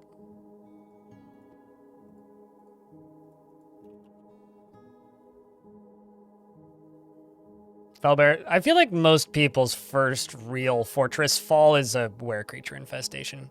Because they're super avoidable. Well, actually in this fort it wouldn't be super avoidable, but normally they're super avoidable if you are aware of their main weaknesses. But in this fort, actually a were-creature would be pretty fucking deadly, probably. Oops, that's not what I wanted.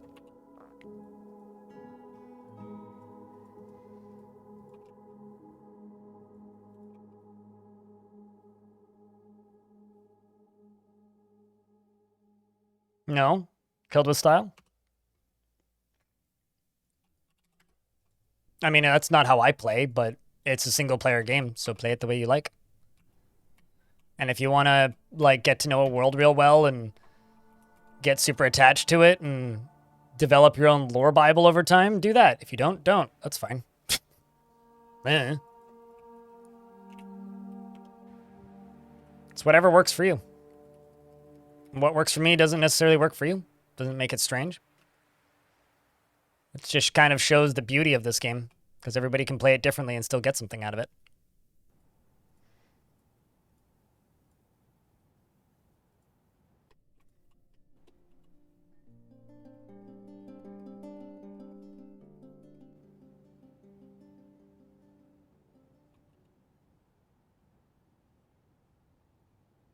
If anything, I think it's just a testament to the variety of enjoyment that you can get out of this game.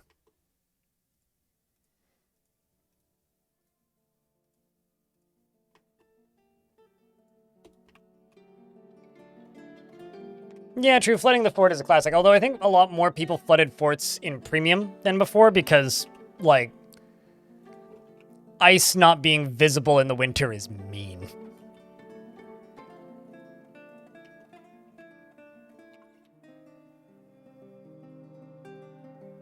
I'm not actually sure if I can get this to fill up. I can't remember if aquifers still drain or not.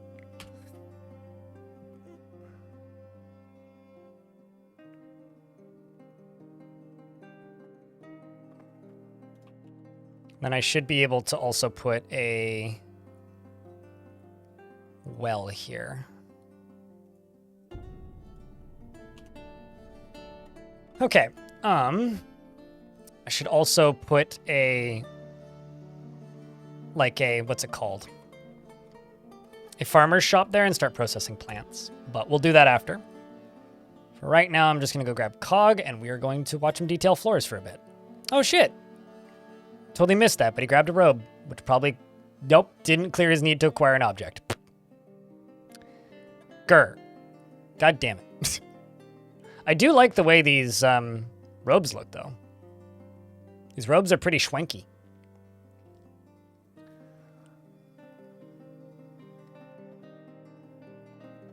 You're not sure what to do with them? I mean, it's where you can get more plump helmets. Stuff grows 5 times faster down there. There's unique types of wood and enemies down there. There's unique types of mobs down there. It wasn't fancy enough for him, I guess. Must be.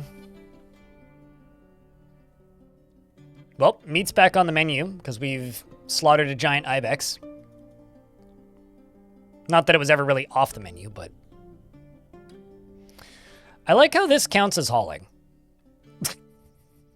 Or doesn't count as hauling. It's like, you're hauling all this stuff, but like, I told you to not haul.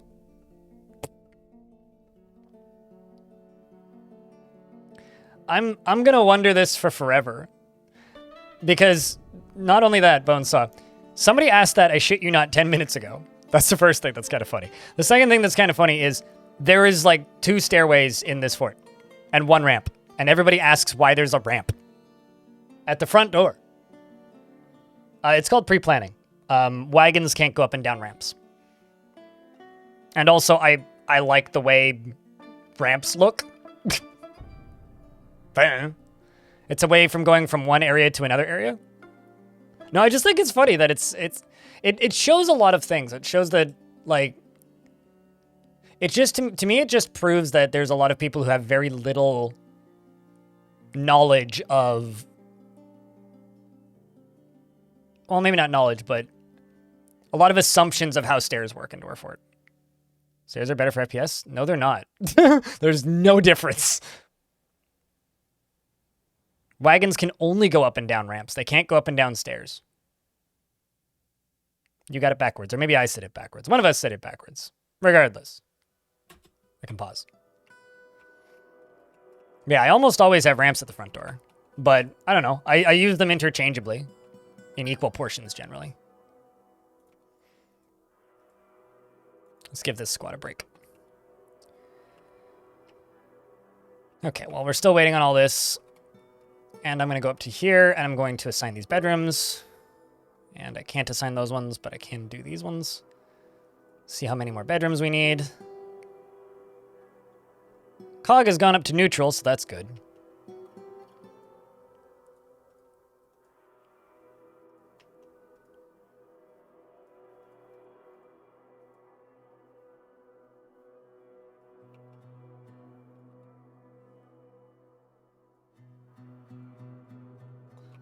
We can get one more bedroom down here. Oops. This one doesn't have a door, so no, I can't actually. No, I can. This can be you, up at the top there. And we're slowly getting there. Slowly. Do I have another cabinet yet? Nope. Probably need more. Did I make all the cabinets? Yes, I did. Rock cabinets.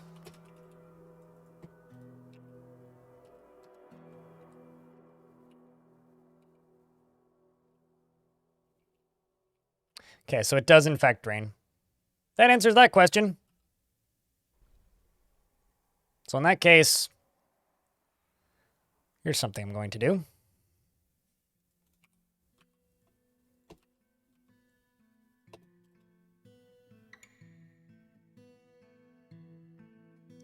Sea serpents!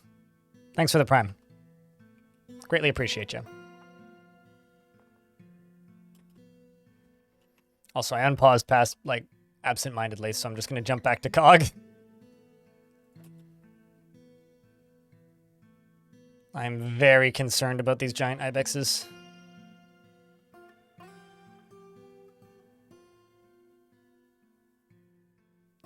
On the 10th, I'm going to get the rest of them eaten.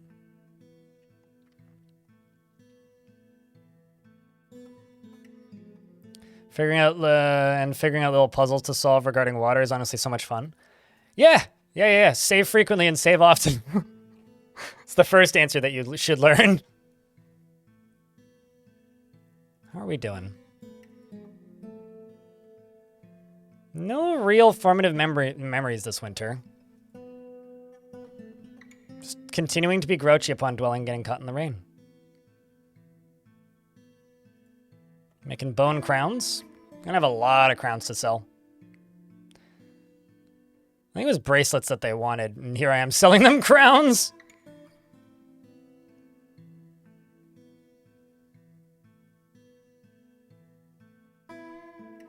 What about sea serpents?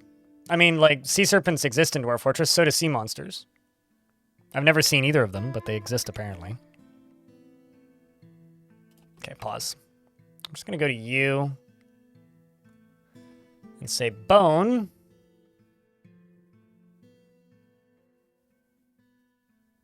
Bracelet.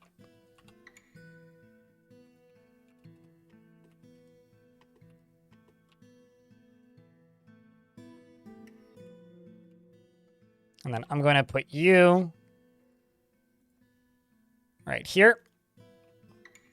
Dig through this. And then I guess I'll put a wall right there. And then what I'm going to do is I'm just going to get this to start digging or start pumping.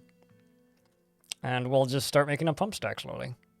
So that we can start digging through this one piece at a time. Wood and cork. Wood and pipe. Still making beds.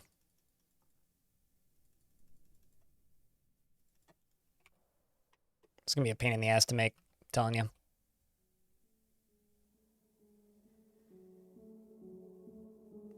Recently started making shell jewelry to sell in your recent fortress, and the mayor promptly banned ring exports. Nice. Make a quantum stockpile in his bedroom and put all the rings in there, and forbid them, and then wait for the mayor to die.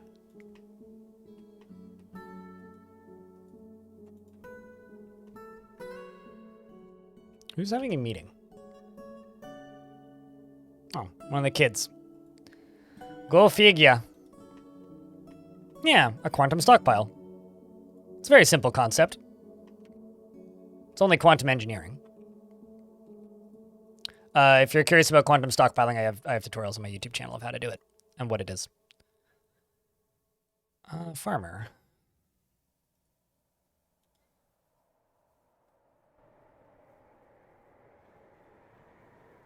I mean, I will probably make quantum stockpiles in this fort sooner rather than later, but kind of waiting to get rid of all these boulders first.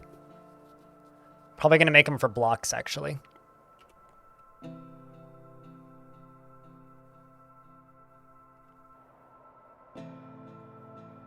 Okay, let's unpause.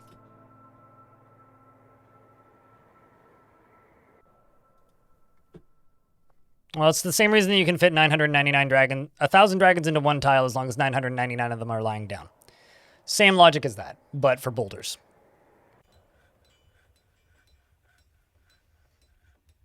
Damn it. Well, and also the fact that damage is based on the thing that it lands on when it falls on something instead of, like, the speed at which it hits it. That's one of my favorite silly pieces of Dwarf Fortress shenanigan. Because it simply means that, like, if a dwarf is standing on something really hard and something light lands on their head, it'll kill them immediately. Then you have a really big problem and should probably check your raws because somebody installed a mod that does some weird fucking shenanigans in your game. Clockwork Dragon.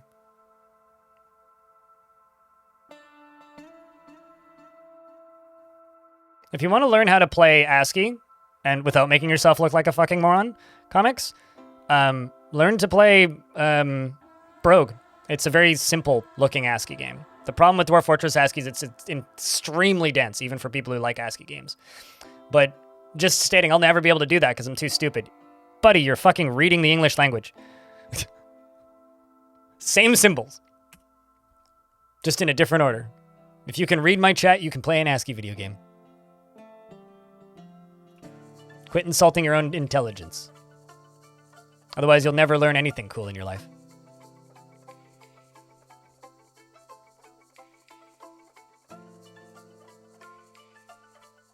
Keeper RL is nice and gentle in general.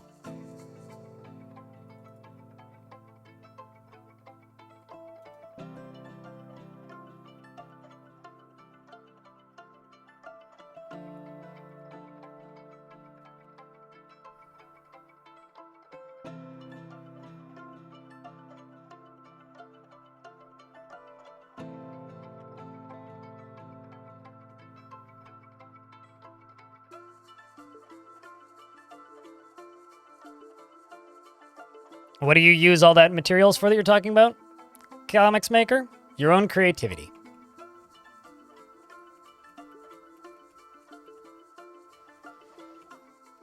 All right, and these kids need bedrooms. I also need a small dormitory. So probably best that I make one of these bedrooms into a little dormitory. But first I need more beds.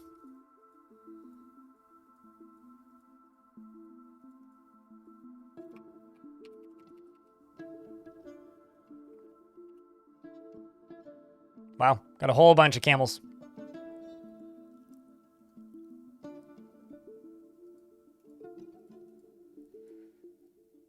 Whole bunch of camels. Let's do these giant ibexes. Apparently I have an ostrich and the camel. We're gonna have a lot of meat. Should also start farming somewhere. Question is where? Could probably just go like right here. Just start dumping water.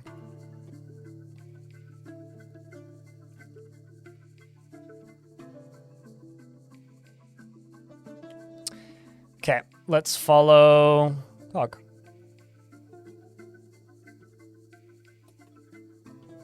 It's currently still detailing these floors.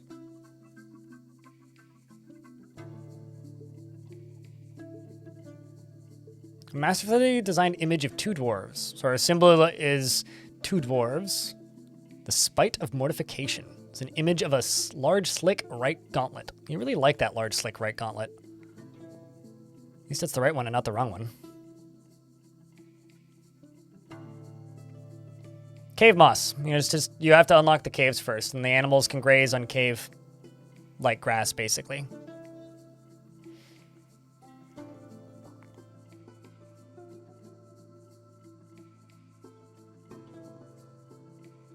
If you're selling steel, you already play this game so differently than me, then I cannot give you advice. Or if you're selling meals as your main trade good, you play this game so differently from me, I cannot give you advice. So you're more or less on your own. Best of luck, friend. We're up to late winter. Curious about what time of year everything's gonna thaw. God, those are huge. I'm so happy that we have sprites that are different from the normal size ones just blown up now. So they look so awesome. Like, look at this fucker. He's so dope looking. Okay. Let's throw a door in here. Yay, no dwarf got stuck. Gonna get hit by an ad break in a minute. I don't even know if this is going to work, so I'll have to check. Okay, let's keep following. It's a big RAM. Yeah, we don't need to download more RAM. Got all the RAM we need. I guess we're just out of wood. Yep, seems like it.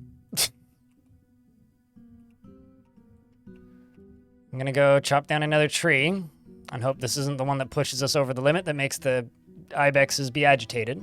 We're also going to train you. Wait, what? Oh, I see. There is one there. I was like, it's just 5 camels is all I saw. I didn't see the ibex there. Why no selling meals?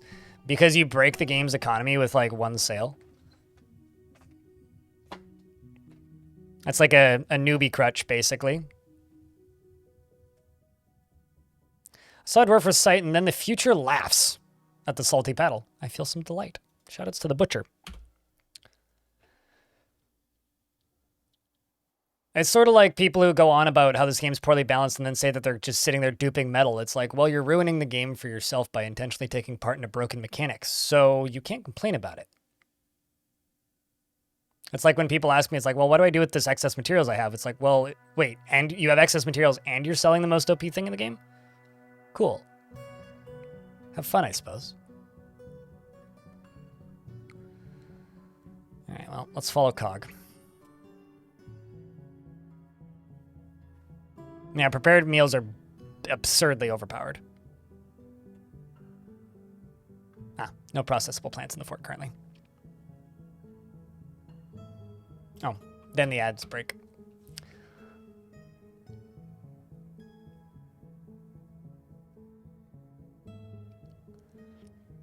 Yeah, I mean, like, basically, when somebody asks me a question like, what do I do with all of this excess materials I have? And then the next thing they say is that they are selling the most overpowered thing. It's like, well, you're not worried about the excess materials then. So do whatever you want. Because I don't have ideas for you. It's essentially all it is.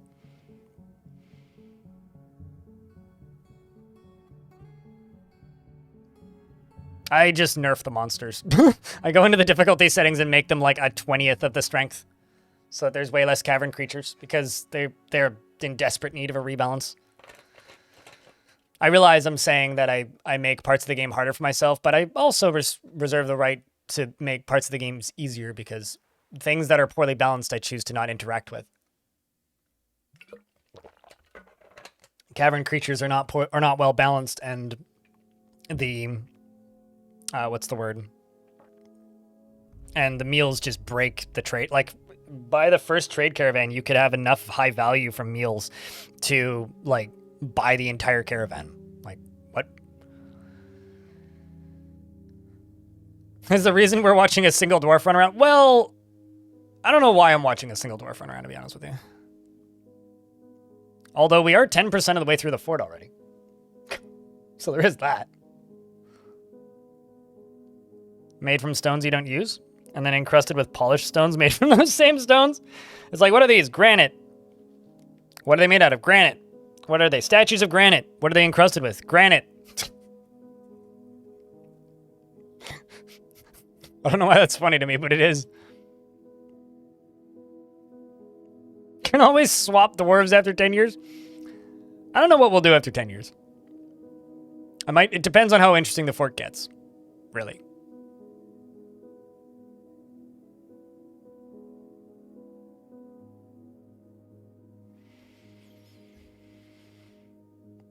They're just slightly pretty looking boulders. That's all they are. It's very bolder of you to assume that you would do any less.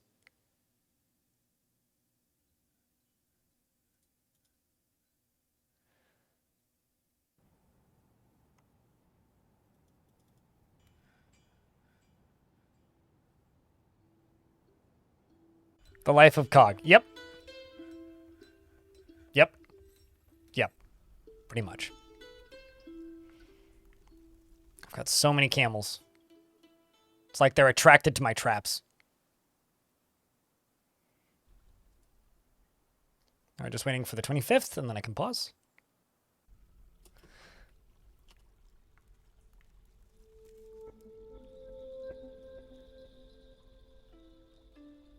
Okay, so let's go to the camels. We also have 2 more than that. Okay, so this is now drained. So what I can do is this and this. Okay. That's what I can do. You can keep digging this. Pumping it into there.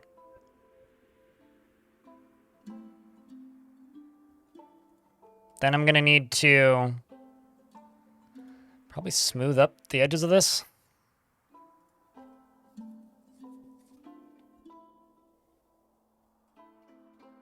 Just another brick in the cog. This is just a normal aquifer. Like, having to dig through an aquifer without being able to look at it the whole time is very difficult, apparently. This is like a difficulty here that I was not really anticipating when we started this. So this is one that hadn't even crossed my mind as like something that would be an issue, but here we are. I thought that chopped down a tree. Did I not? Oh, just haven't done it yet. Okay. Who has the axe? Fath has the axe. What is Fath doing? Making rock blocks. Stab it. Go do anything else, Fath.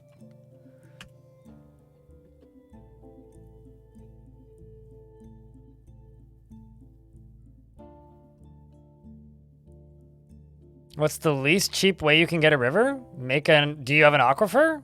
Tap into the aquifer, make a river that flows that's more than 4 Z levels deep, flow it off the map or into a cavern or something, and then put water wheels on it.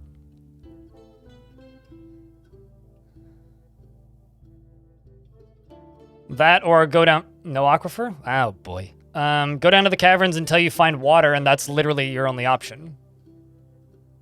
You know, I shame anybody who gives new players to Dwarf Fortress the advice of just don't settle on an aquifer. It's such bad advice. You need aquifers. Aquifers are, like, virtually mandatory. But, and if you can't find water in a cavern later, you have no way to get power. So, good luck. Also, you have no way to keep dwarves alive if they get injured. So don't settle on a heavy aquifer. Like, heavy aquifers are 5% of the light aquifers.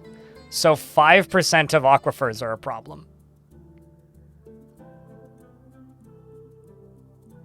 You like designing with them? Yeah, I mean, heavy aquifers are certainly a playstyle. I mean, I'm basically having to treat this light aquifer as a heavy aquifer because of the fact that I can't look at it all the time while digging through it.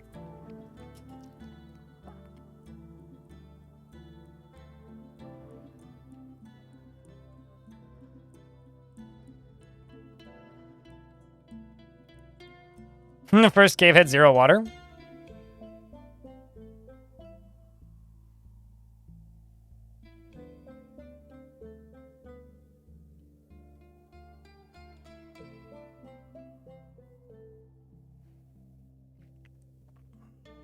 If you have a river, just make a canal. Yeah, totally.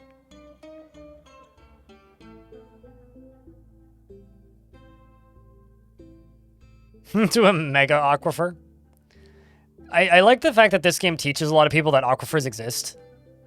It's like someone was like screaming, it's like, this doesn't even exist in real life. What the fuck? I was like, you do realize that, like, okay, what is a water table? How does water, like, where do you think we get water from that isn't, you know, in a river or rain? How does a well work? What is a well?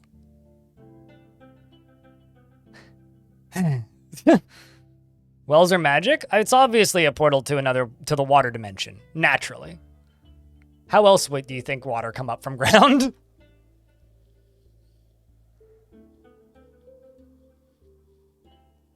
Every time you check? Well, no, it's poor organization, right? These dwarves, they were tourists. They weren't supposed to be here. This was supposed to be a flashy resort organized by the lady in charge. All of this is BS.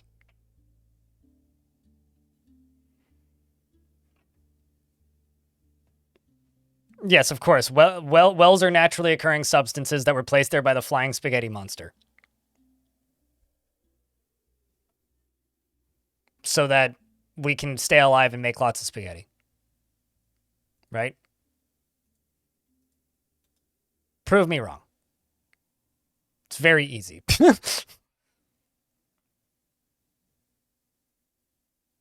Need water for pasta. Logically, yes, definitely. That's absolutely what this is all about.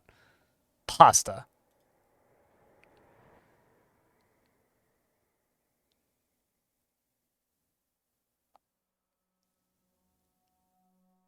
Is there a bug that wells have a bucket filled with water and citizens won't use it? I don't know if it's a bug, but it can happen sometimes. If you use DFHack, you can clean empty buckets, or you can deconstruct and reconstruct the well. But that was one of those bugs that was allegedly fixed, and I haven't had a problem with it in a very long time, but I've had people claim that it's still a going concern, so I don't know. So I presume people are generally correct with stuff like that. But Putnam claims she fixed it, so I don't know. Okay, on the 5th I can pause. Okay, so down here, just gonna smooth all this. Then that's the first layer done, once all that's smoothed. And we gotta go down to a second layer and add another pump to this. Actually, I'm gonna need to do this.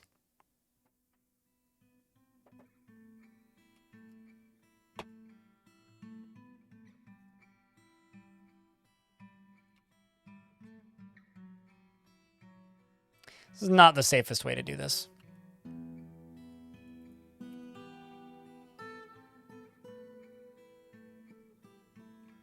Because what I need to pump this way.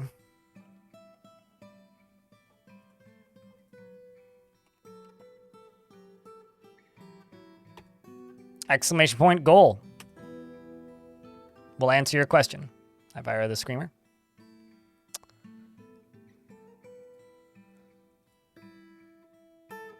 You're thirsty. Well, that's ironic. Water, water everywhere, I suppose.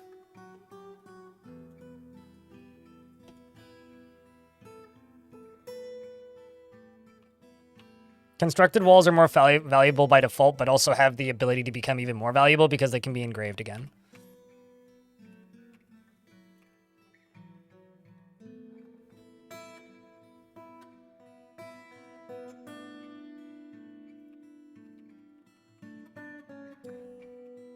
All right, well, I need to increase the priority on that. Let's just increase that to priority 1.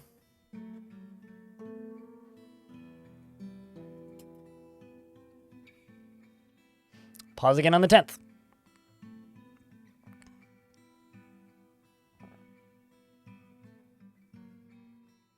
With Gilligan and Skipper too. Well, we do have Skipper. We don't have a Gilligan. Does the well ever clear up? This is a aquifer, so there's water naturally refilling the well. If you just make a well, water won't appear in the well. And you stated that you don't have an aquifer on your map. You also said that you don't have a river. And so the only way that you would have a well that would work would be you'd have to build it above an opening in a cavern layer that has water in it. Or alternatively, you need to find a cavern with water in it and then dig to it. Yeah, I was saying that that's definitely not why his wife left him, Elvira. I was talking about this earlier. It's like, his wife doesn't live here, so he must have done something bad. Or died. Or she died. That map has a well. Okay. On what?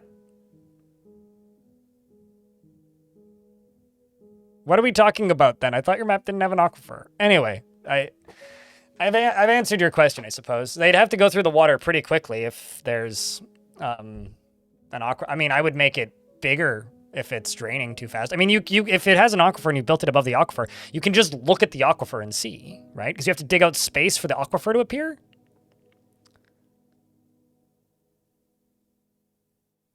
I'm confused. What are the benefits of ASCII? It's just the way the game used to look.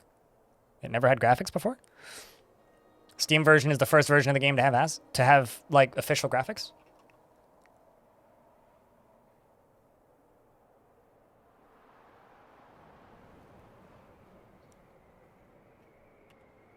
But yeah, I don't know what you're trying to communicate at this point, to be honest. Your quiz? Got it.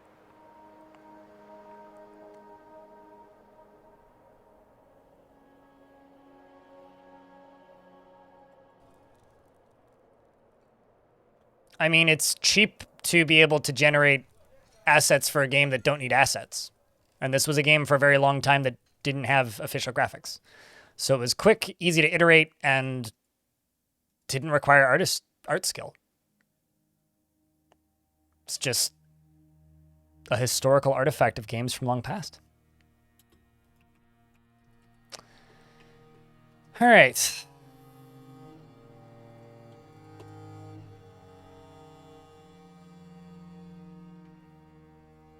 Can also clear those out.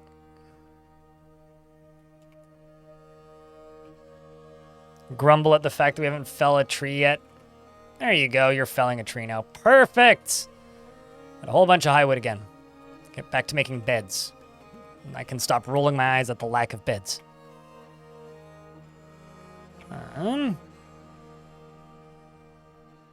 Go up to here. Go across here.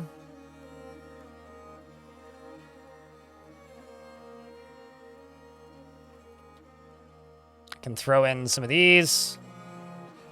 So yeah, how about instead of doing that, we do this instead. Let's say gem window.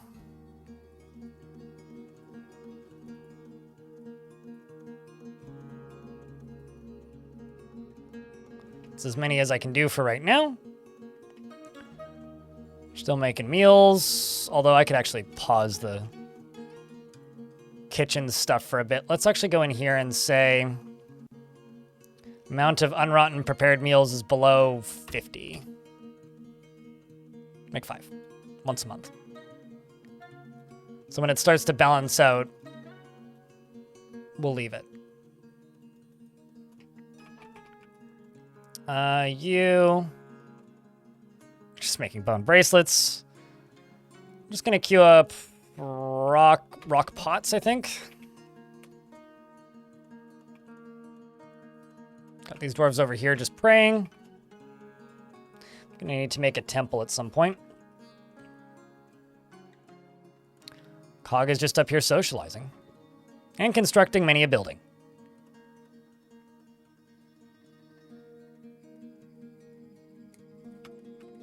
You know, I will say this always.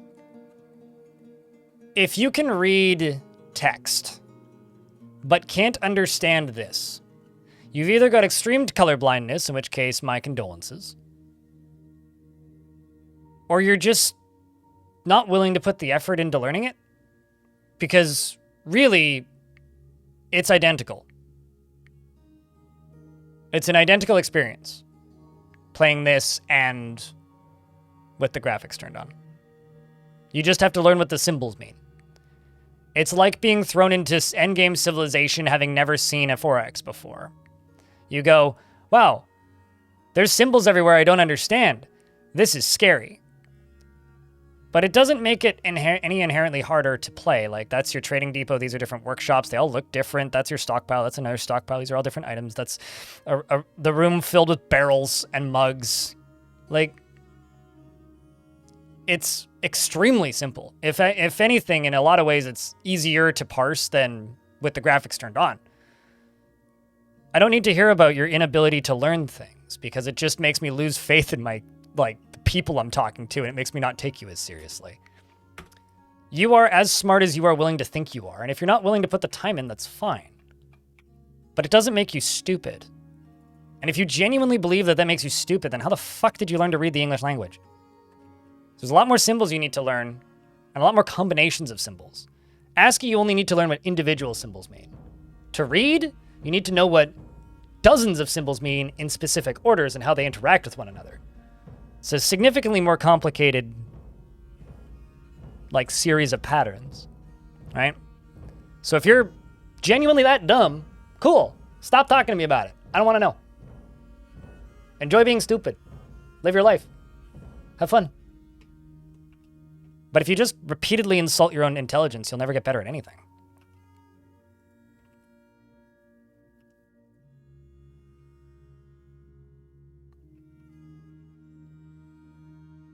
That's all. It's just kind of a pet peeve for me.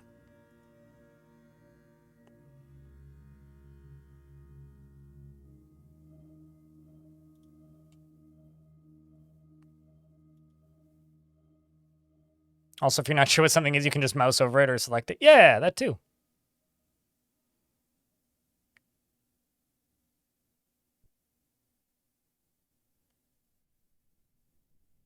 Trying to think how I can do this. I think I might spin this side around.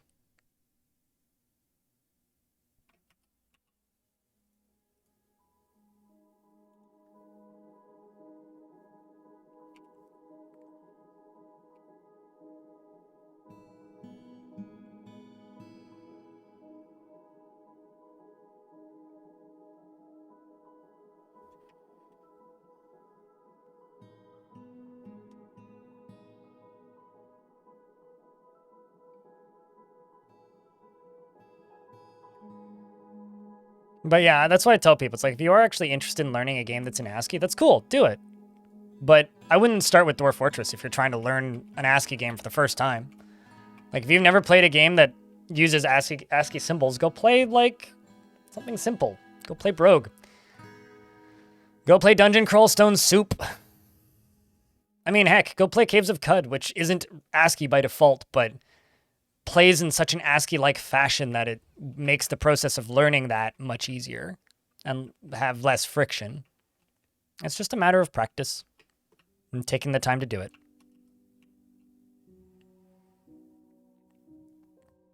Yeah, I mean, NetHack is also super simplistic, but the game, like, or rather, the visuals of NetHack are super simplistic. The game NetHack is not even remotely simplistic.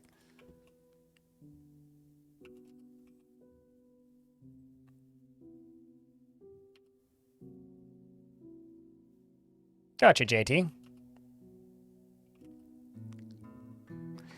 Yeah, I guess what I'm gonna have to do is just move the top one, probably. So I'll build the bottom one, and then I'll move the top one. So you'll pump from here into here, and then I'll extend this out to here, and we'll keep pumping.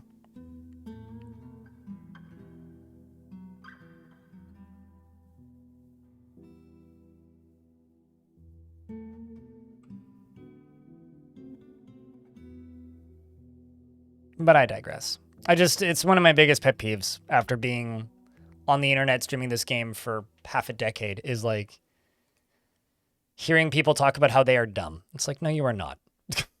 I didn't finish high school. If you want to talk to somebody about being dumb, he's in front of you.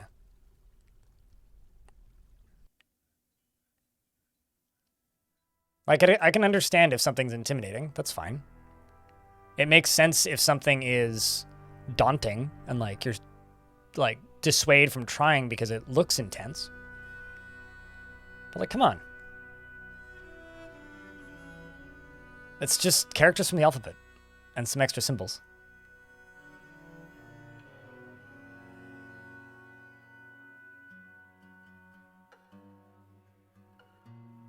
I mean, for me, ASCII wasn't... So this is from Katamas, who says, there was texture mods way before the Steam version, so anyone making the excuse that ASCII was the problem has always bothered you.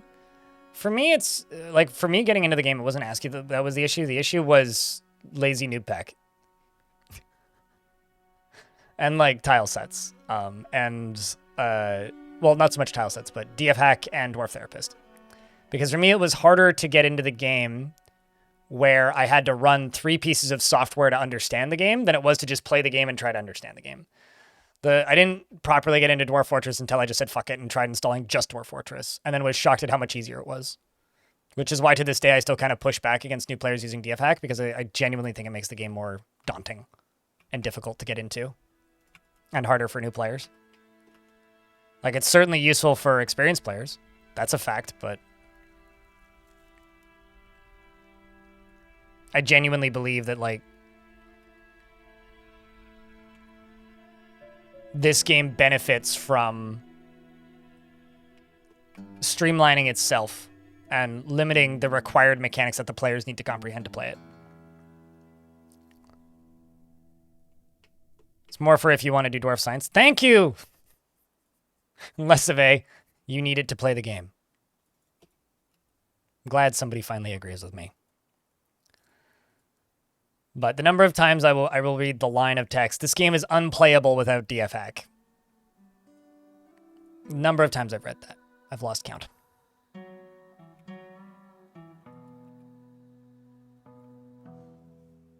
This is a very brown fort.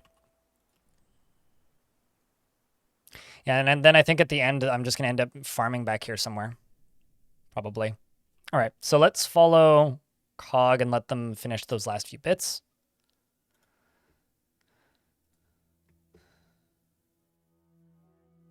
That's convenient. We get to watch him come down here.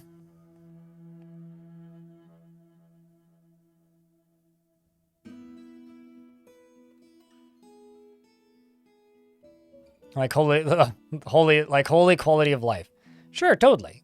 I mean, it can add a lot of quality of life elements to the game, but it also makes it very easy to break it, way more tempting to cheat, and it doesn't make you appreciate features that come into the game. Like, there's a lot of people who play this game who frequently comment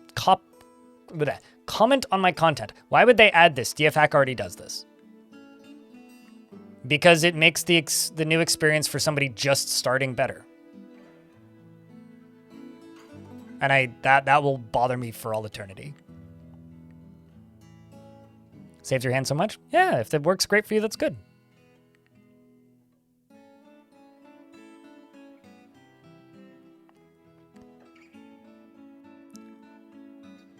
Banished was so easy. I'm always like, I blink 3 times when people tell me that Banished was hard. That game was like a 10-hour learning curve and another 9 to finish it for me. Like, I don't know. I guess my brain was just wired to play that game correctly. Banished was just like... I love the fact that Banished exists because it basically saved, like, the survival city builder genre. But, my god, that game was easy. Like, if it was your first ever city builder, like, yeah, that makes sense. I could totally understand why you'd think that game was hard, but... I remember people going on and on and on and on and on and on and on and on and on. No, Banished was like 2014? Something like that? Frostpunk was 2019, 2020? Also, I didn't like Frostpunk. I wish I liked Frostpunk. Yeah, I think for most people it was their first one.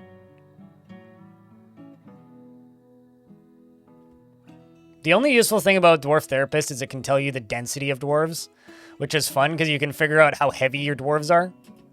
You can do dwarf fatness competitions. Find your sumo wrestlers. I don't have any empty cage traps. That's a lot of camels. I have giant eagles. Chat, Texas has arrived. I look at this, and it just reminds me of that bit that I did in Gortusk where I just had the eagle appear on screen with the aviators. What, setting them on fire for a few seconds so that the fat leaks out? It works. Slowly, but it works. It's the K-Kona creature. Yeah, the key is to just only set them on fire for a few seconds. Spring has arrived, and I guess they're here to take our oil. God damn it.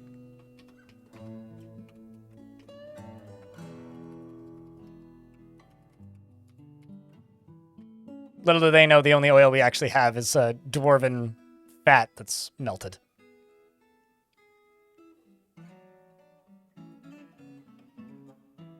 I could just dig along here.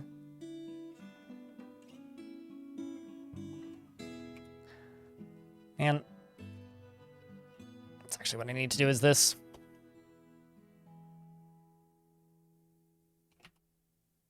I can tell you in like a sentence why I didn't like Frostpunk. No, you can't, Clockwork Dragon. I didn't like Frostpunk because it forced me to feel bad while I was just trying to build a city builder. Like, I want to play a city builder. I don't want to play a game that, like, forces me to feel bad. It's like, here's all of this story. I'm like, I'm not here for story. I want to build a town. Oh, wait. There is no actual, like, openness to this game or decision-making. It's just simply feel bad or feel less bad and game is less, like, painful to play. Okay, fuck you. I'm out. But, like, if you want to play a game that's... No, it doesn't. It makes you decide whether or not you want the game to be easier or less easy. And yeah, that decision is framed with child labor or just beat the children. And it's like, wow, cool. No matter what I choose, I feel like shit. This sucks. Everything about this is bad. It was like playing This War of Mine, but less pleasant.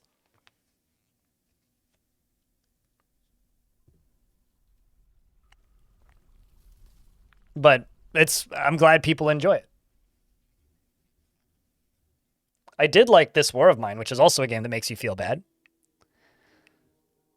You'd assumed Frostpunk was a music genre. Yes, it's a genre of hard punk that is made exclusively using icicles.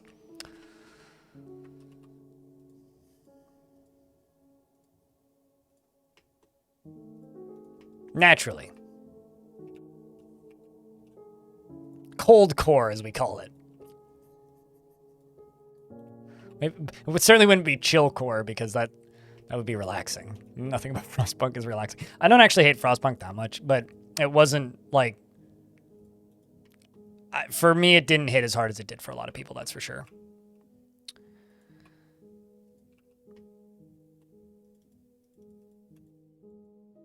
It also, like, made me pretty fucking motion sick, which didn't help.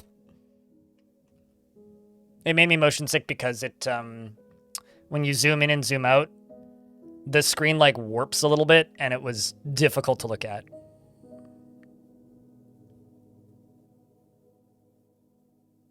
Use sawdust. Yeah, exactly. Feel bad for playing the game like in a way that is fun. Is literally the way that game made me feel. It's just like, okay, so you're just making me feel bad for the sake of it. Thanks, game. Nothing about this feels good.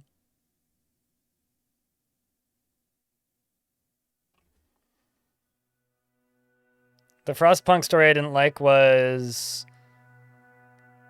they gave us all your materials because we are stupid idiots. I did like the engineer one where you save the 3 greenhouses. Yeah, I didn't make it that far. It's Polish, so pretty similar. It's not Norwegian. Similar levels of depression, though. It's not quite Finnish levels of depression.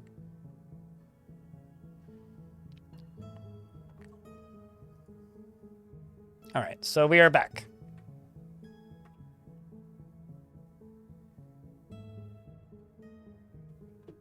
How do they play with a lot of glockenspiels? I like the sound of a glockenspiel.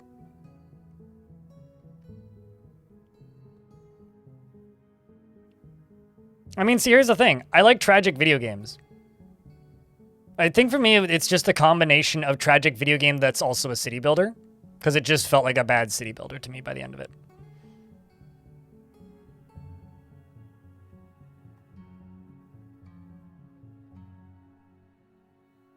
Finland is the happiest country, where everybody glares at each other. Actually, the science behind that's kind of neat. People who don't feel threatened from each other don't smile at each other or something. Which is probably why I just look cranky all the time. But here's the thing, right? Like that, and that's why I'm so torn on Frostpunk, is because I really like This War of Mine, which is the same studio. It's the game they made before that. But that game is in a fictional real-world conflict. Or like a non-specific real-world conflict. And you're playing as a group of survivors hunkered down in a house. And very quickly in that game, you're just like, well, I can go here and scavenge for food. And you break inside and find an old couple and you're holding a shotgun and they have a lot of food. You're like, It's like, that's a game that had like harsh decisions that had stakes because it felt believable. Frostpunk never felt believable to me. So it's like, oh, this is like cheeky fantasy. Cool. Cheeky fantasy that makes me feel shitty. Awful. Love it. I think that's the problem, is it wasn't a super realistic setting, so I had to like suspend my disbelief to believe it. What's that then? All these kids need houses. Man. I want to live in a world where I get housing. As a kid.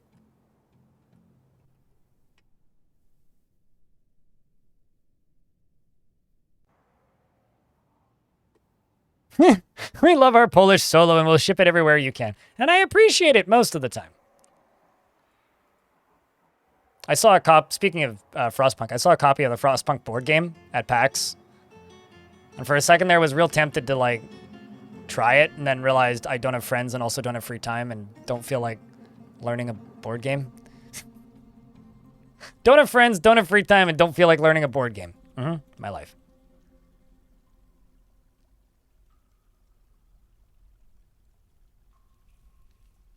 Frostpunk's just like the children yearn for the mines, but only because you said so. The children yearn for the mines, and it's mechanically required, and also you should feel bad for doing it. All right, well, slowly building through that. I guess we should be getting another migrant wave. Oh, okay, I know why. We'll get migrants after the next trading. That's probably why we didn't get migrants. I mean, see, here's the thing. I could, but I also kind of hate playing board games. That's just a me, I am the problem situation there. So, nah, I'm good. It's the part that I like about tabletop games is the art. I really like the pretty pictures that you get with those games usually. But actually playing them is not really my shtick.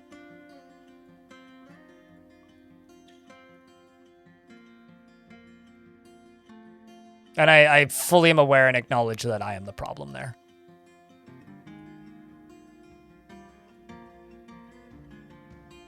Maybe one day I'll find a group of people I actually like playing board games with, and then my unpopular takes on board games will change.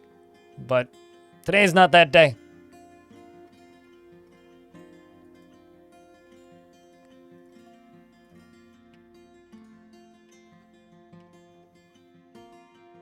Never played Endzone? Yes, it was okay.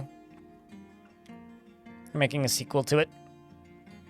It was one of the last sponsored segments I did. Back when I did those. Okay, let's follow Cog. Probably have a decent amount of hide. Actually, leather. 24. Let's do 10 leather robes. Leather robe.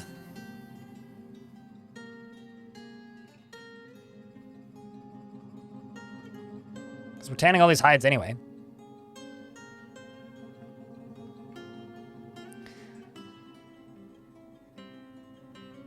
Well, there's a tabletop room in my Discord server if people want to find a group to play board games with. That's the thing about board games, is there's infinite numbers of people who want to play board games with me, and I don't want to play board games with any of them. Which is why I said, I'm the problem, and I acknowledge this.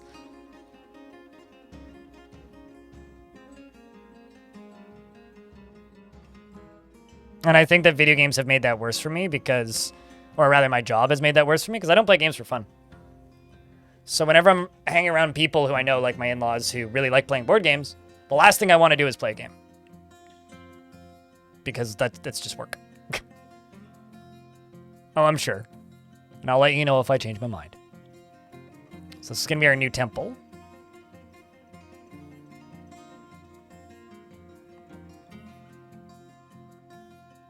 No, I'm just aware that I make playing board games unpleasant for people who like playing board games. No, video games didn't mess up board games. Playing video games for a living messed up my ability to enjoy board games.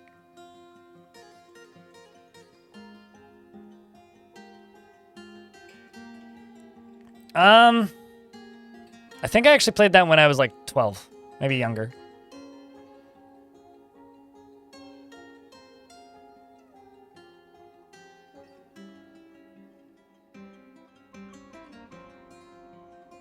See, I choose to just not have friends. No, D&D is the last thing I want to do when I'm around friends. Because I want to go outside when I'm around friends. Missed the 15th crap, that's okay though. Hopefully this will get all of the deconstruction of the pump in the basement done.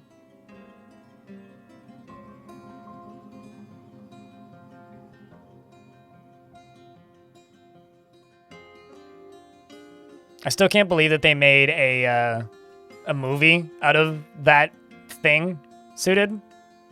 Real Steel, I think it was called. It's one of the strangest films to ever appear for me. It's just like, why would you? Okay. They really did that, huh?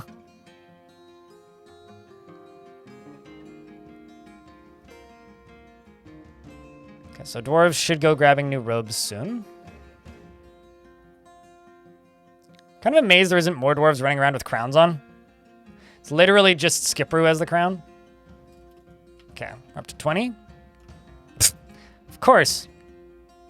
Why am I not surprised? Good job there, Tellin. Good job.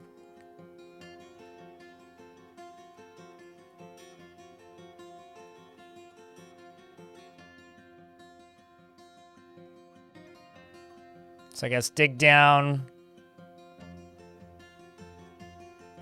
right here.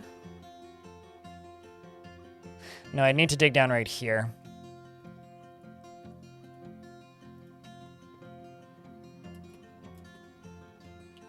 Goal is what you're looking for. Cog's over here making leather robes. Look at that. How's your leather working going? We're up to a novice level tanner. You'll love to see it. It's okay. On the days that you get it right, someone else will get it wrong. We'll all make up for each other.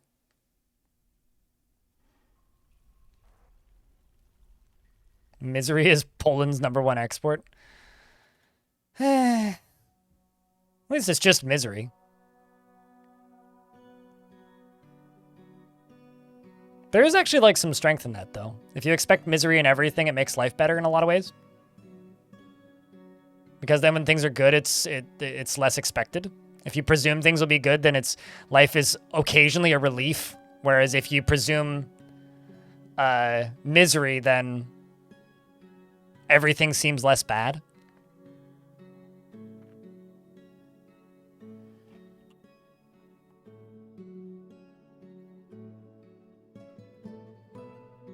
It's also a, like, kind of awful stalker mod. The misery mod.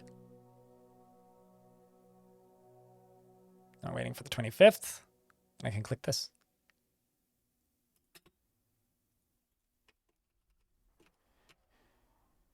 Okay, so this needs to be smooth now.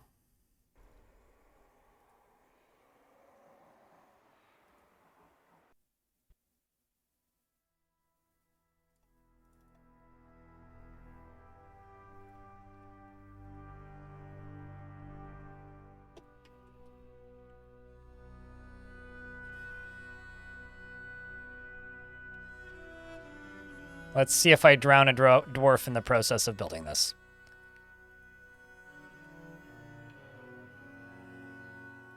Can't actually get there right now, makes sense.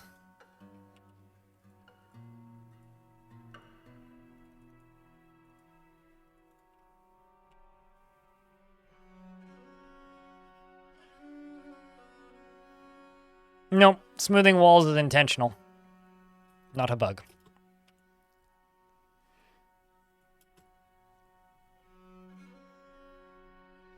It's actually pretty common. There's a good few things that people call bugs in this game that are not bugs. It stops the aquifer, is what smoothing does.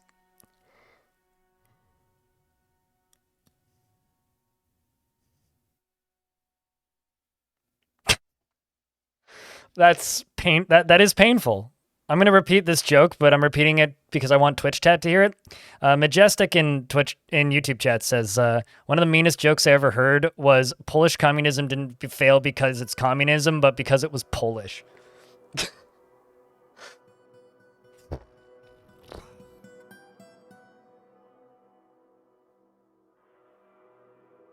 It hurts, and I get it. Like, wow. So what does that mean for Germany then?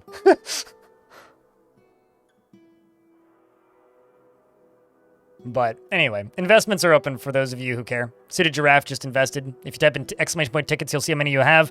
And if you type in exclamation point invest and then a portion of the number of the tickets that you have, then you'll get your investments. Although it might be too late because it only happens every 40 minutes and it is about to close. We're waiting for the 5th. You worked with Russians and Germans and they would constantly say horrible things about Polish people? That sucks.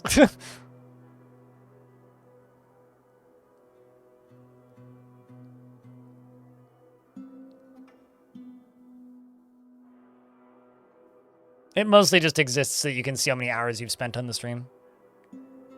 Skilled warrior is a beautiful sight to behold. Look at him. Focused. Hell yeah. We're holding that high focus. Meanwhile, Skipper wants to fight and acquire an object. You're focused. A lot of these dwarves are focused, actually. I'm kind of impressed.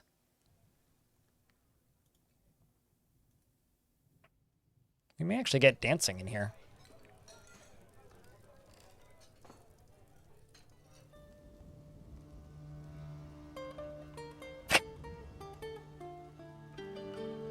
Like that German communism was pretty successful, actually, but I'm a communist, so I'm biased. Yeah, fair. I'm just a socialist. I don't have any real horses in this communism race. All right. Let's do this. Smooth all this stuff. Go down to here. Scream loudly. Dig through this. Dig up into this. Tell a dwarf to pump this, which ain't gonna work for very long. Actually, let's not do that.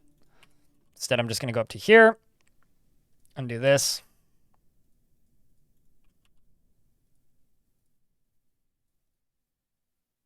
and then we'll block that off so I don't drown anybody immediately.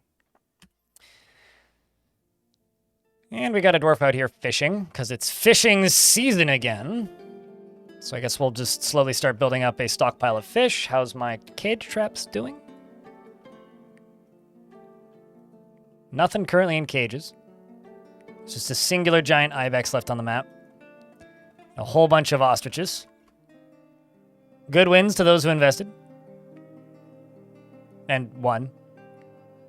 And we'll continue following Cog, who's going to go smooth a wall in the basement. We are slowly sorting those moods out. It's almost like giving everybody bedrooms has helped. Do you have any... There you go. Delighted remembering watching a performance. He really likes watching performances. Maybe we should make Cog into a performer. Still over here is also very happy. You know, I'm not going to lie. I think the repalletization that they've done of the dwarves recently is one of the best changes they've made to the game aesthetically since it released. Because, like, I think one of the biggest complaints that I've seen the most consistently about Dwarf Fortress is that it looks a bit too cartoony or colorful. Nah, dwarves don't need bedrooms or meaderies. On another note, every one of my fortresses has died. Here's the thing, right? Dwarves don't need anything. But their expiry date gets way closer, way quicker, if you don't give them anything. So you have to give them something. Sweet, we got barley wine. That's dope. I like barley wine. Barley wine's tasty.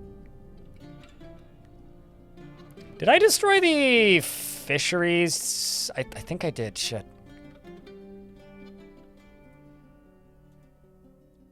I might need to make a new fishery.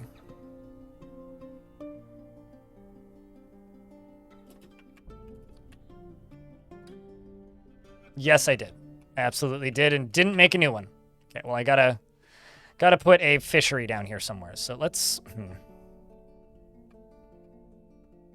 Kind of short on space down here, if I'm not gonna lie. Let's just not nuke these. Keep the leather shop, go down here. And let's just do this out to here. And this can be where we'll put the fishery. You're gonna pump, and you are gonna pump. And we're going to put a wall piece right here. And this is nice and smoothed already, so might as well just do all this. And dig down. I will keep following Cog. This is the most elaborate nonsense, like, aquifer I've ever had to dig through. That wasn't a heavy aquifer. Do my dwarves have any pets? No. Well, actually, that's not true. There's a few who I'm sure have some pets, but not a lot of pets. But there is, like, a dwarf with a pet sheep. But I'm not going out of my way to really cultivate pets. Most of the animals we catch are being eaten.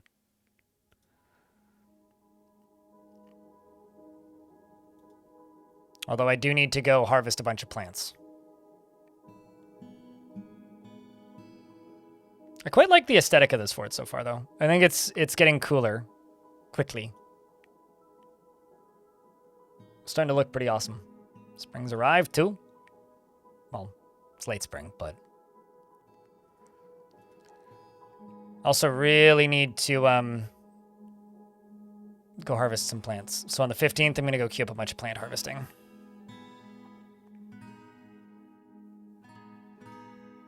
Decided to give everyone a pet chicken. Did they claim them, though? Because they have to like them to, like, accept the pet chickens. Dwarf is getting more friends. There we go.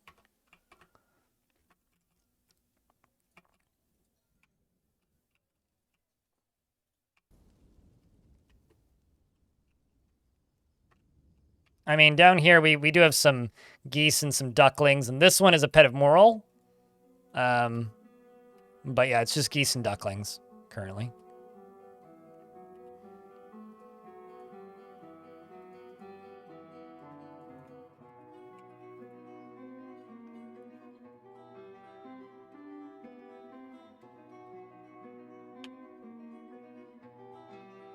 A lot of dwarves listening to poetry. I guess we'll just follow Cog for another 5 days.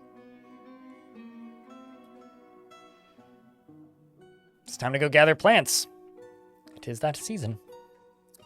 It is a untamed wilds red sand desert, and the ocean is a terrifying ocean. Although all the ocean seems to do is every now and again, some evil weather passes by, which doesn't generally hit the what's it called? It doesn't generally hit the beach, and it also seems to just upset whatever it touches and not be too harsh aside from that. Which I'm kind of hoping we'll get some undead creatures appearing or something, but.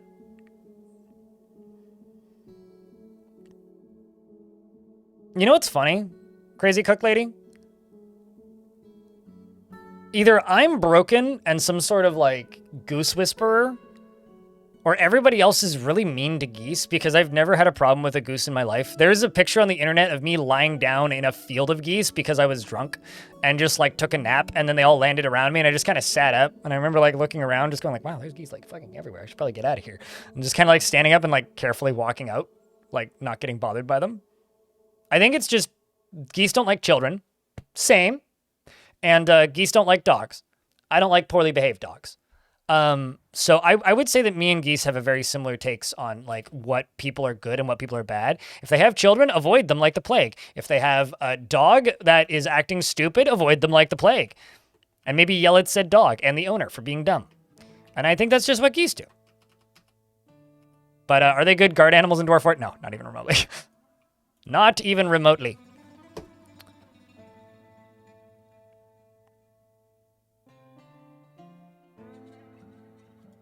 It's just the color is the difference. Although there is some differences between clay. Like, not all clay can be made into porcelain.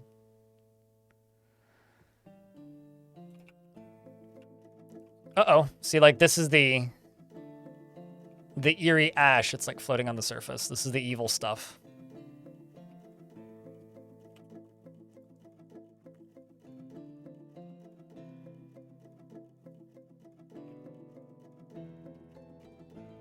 Yeah, there's one or three dwarves with pets. Oblivion has a pet sheep. Telenartho has a pet bunny. And Moral has a pet duck. I'll make the duckling available as a pet. Same with the geese, why not? Okay, let's go to Cog and follow you. Yeah, I mean, the same with chickens, right? Like, a chicken isn't particularly aggro, they're just kind of stupid. Whereas, roosters are douchebags.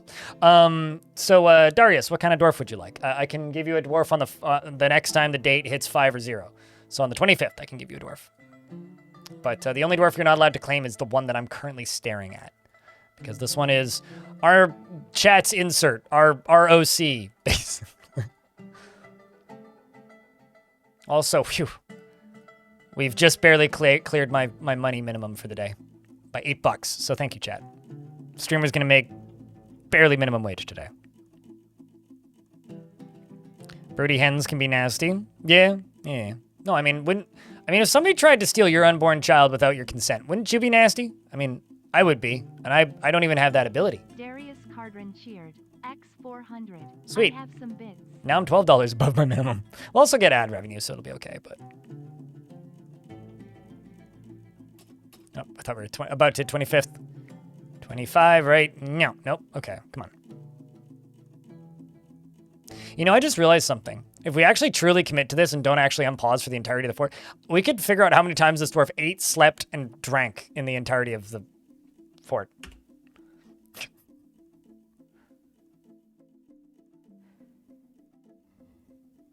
They just lay eggs anywhere and leave them? Yeah, but they don't want you to, like, move them while they're currently laying an egg. But then again, I wouldn't want you to pick me up while I'm pooping, so I guess fair. Darius, what dwarf do you want? I'm drawing some very weird comparisons today.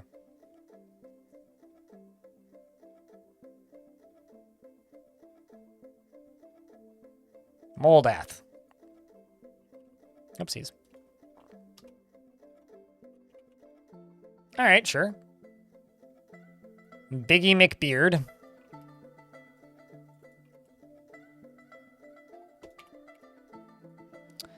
You're currently thirsty and hungry, but an adequate pump operator. Darius is doesn't stick with things even if minor difficulties arise, and he likes to brawl, and he's a friendly individual. He has little interest in joking around, and he rarely feels discouraged. He takes offered help and gifts without feeling particularly grateful. And he tends to avoid crowds, and he chews his lips when he's excited. And he needs alcohol to get through the working day, and does not mind being outdoors, at least for a time. He personally values tradition and finds leisure time wasteful, and dreams of creating a great work of art. He likes claystone and bronze and bloodstone, as well as cashew wood and hair leather, and capuchin bone and bolts and breastplates, and the sight of the droplets of glitter, and when possible prefers to consume giant elk and fisherberry wine, pendant amaranth flower, and hates slugs. His somewhat splayed out tall ears have large hanging lobes. His very long beard is braided. His medium-length sideburns are neatly combed. His long mustache is neatly combed, and his hair is clean shaven. His gold eyes are slightly protruding, and his hair is golden yellow. His skin is a crew. And he's a member of the Doctrine of Breaches. And you are one of my militia dwarves. You're also part of the Occult Girders, which is the squad. Although you're a little bit getting rusty at like using your weapons because I need to find metal, but we'll get there, I'm sure. Your most recent good thought is you watched a performance and you felt wonder after incompletely performing the rites of the Doctrine of Breaches at an undedicated temple. Welcome to the fort. Water? Ugh, disgusting. Why would you suggest somebody drink water? Do you hate your dwarves? See, we're making alcohol right here. Cog's got it. We're making prickleberry wine. Why would we ever need water? Ugh.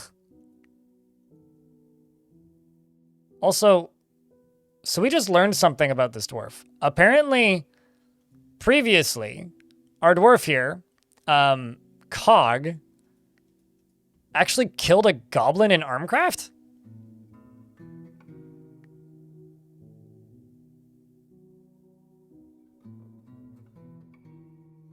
Huh. We're in an ad break. I'm just gonna go find where Armcraft is and figure out what the hell happened. Yeah. So this is gonna be some deep cuts. You guys remember that adventure that I did a long time ago? Like back in April, that was an elephant person?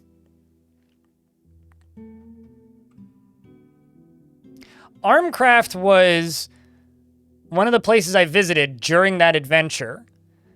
And because one of the, I think it was actually like Verse Fountains or one of these places over here was like, hey, Armcraft is under invasion. They're actively getting invaded by goblins. So I sent my adventurer and their party here. And then we went into this pit. No, this one, Witch Teeth. And we like killed literally everybody. Which is why it says no civilized population. So I guess this dwarf must have been alive in those fights.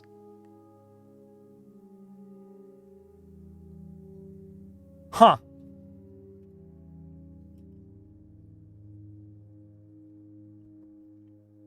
They'd probably drink it, yeah. Be like that very brief period of time that that McDonald's management, when I worked for McDonald's, thought that it would be a good idea for, thought that it would be a good idea for us to use alcohol cleaner for the windows, and then later that evening, the same day we started using them, we caught a dude licking the windows. Organ Grinder's henchman, thanks for the Prime sub, appreciate you. Yeah, so that didn't last very long. They changed that rule pretty quick. We went back to the old stuff even though it was more expensive.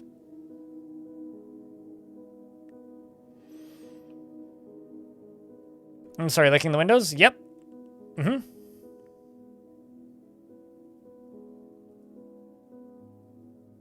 Literal window licker, yep. I'm just gonna sit here and play Aphex Twin all night.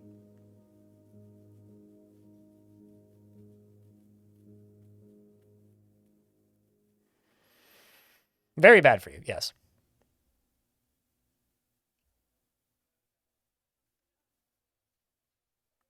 What's up, English Dragon? 21,000 feet. What's going on at 21,000 feet?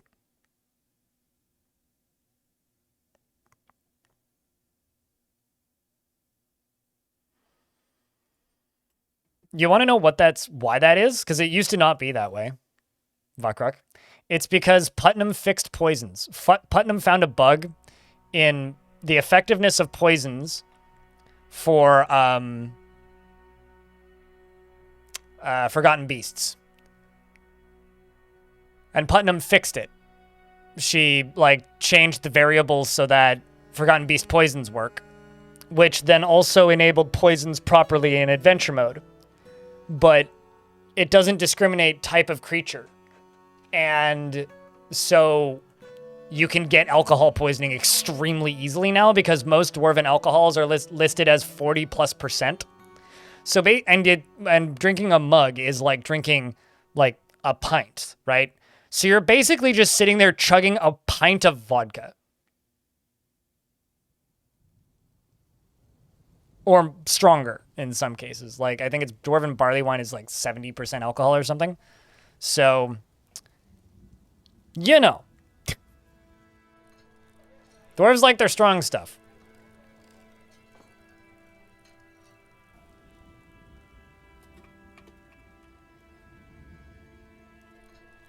It's time to train because I'm seeing this dwarf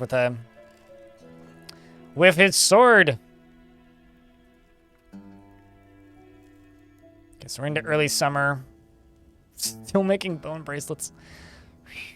I guess I'm not going to need any other trade goods, probably. Okay, well, we cleared this out, which is good. As long as it doesn't fill up, I can probably just continue digging down pretty consistently.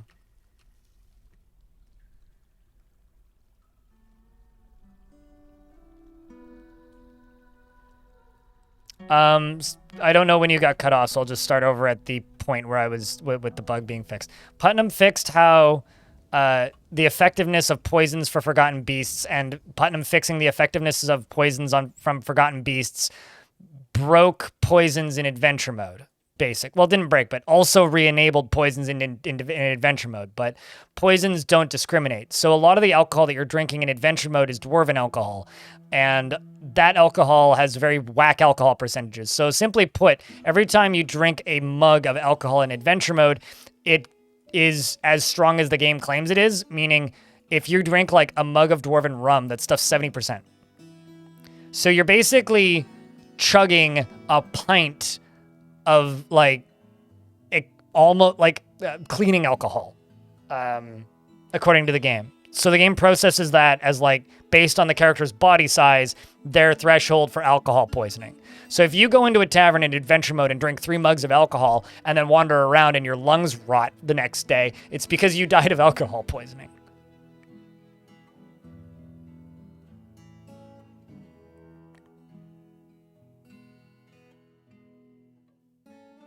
So, I do read this chat, Fabio.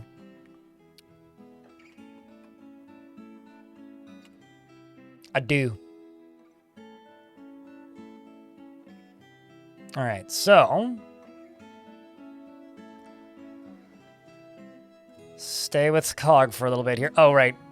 We're still on the 5th. I'm going to count it. I can go here and just go fishery right there. There you are.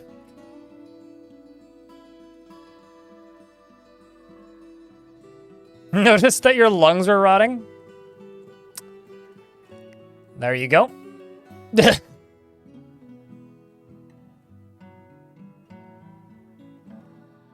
No, I don't say that. That's Elfie's saying, Lanix.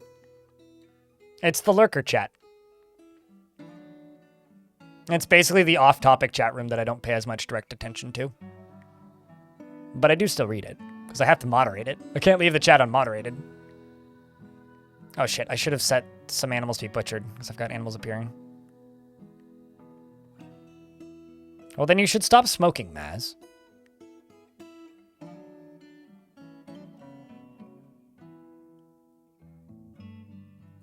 That was the nearest equivalent to to what we're talking about that I could think of, so. Oh, man, I managed to put 2 beds in this bedroom. Whoops.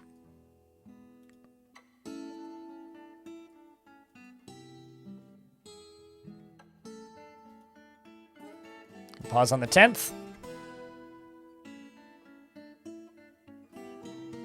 Yes, you can now walk across mountains safely, Maz. Also, I don't think that was a Linux bug. I'm pretty sure that was just a bug. I don't think that that bug was unique to Linux. Although maybe it was. Nope, that's not what I wanted.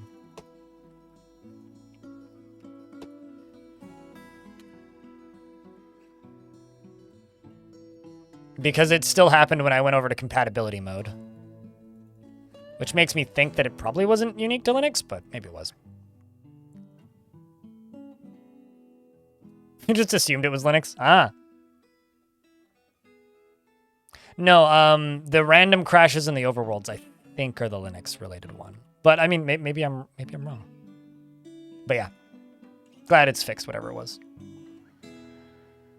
Always blaming goats? Yeah, definitely. Always blaming goats. Let's start making a minecart stop. Because I'm going to need one for blocks, and I'm going to need one for boulders.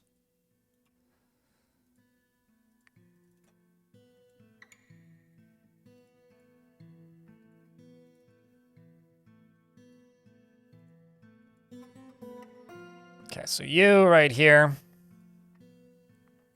Bars, blocks, bars, stone, clay. Yeah, just that.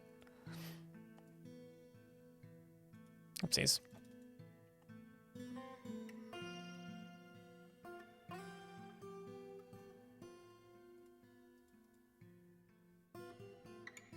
Why can't I find you? There you are. Stone and clay. And then I just need a minecart for that. Minecart. We'll get that done in a jiff. And then you down here, you can have a weaver, probably? A loom.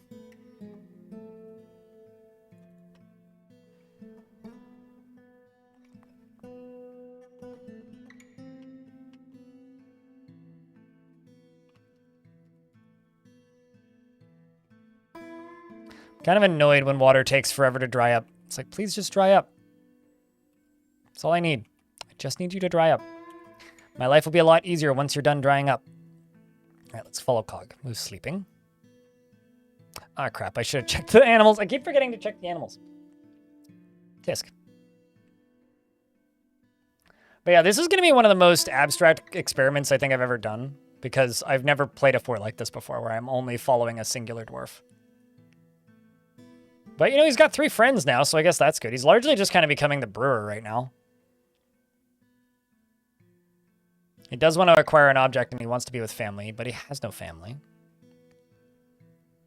So we have to work towards letting him acquire an object of higher value.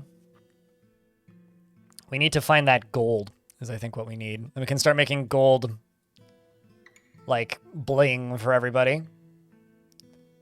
We're also, 10% of the way through this challenge, air quotes, because we're on the 385 summer, which was when this dwarf arrived. So they arrived summer 384.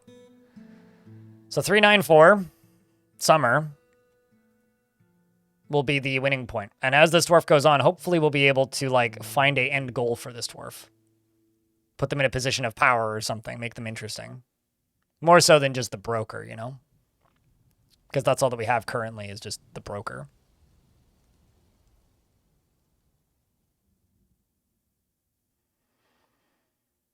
He just chills in the fort as he with other legendary dwarves. Yeah, I mean, like, this could end up being exceptionally boring. Like I said this earlier, I was like, this is either going to be one of the most intriguing, interesting, like, experiments I've done, or this is going to be extremely boring.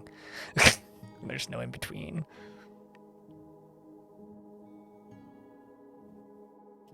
Okay, gotta pause.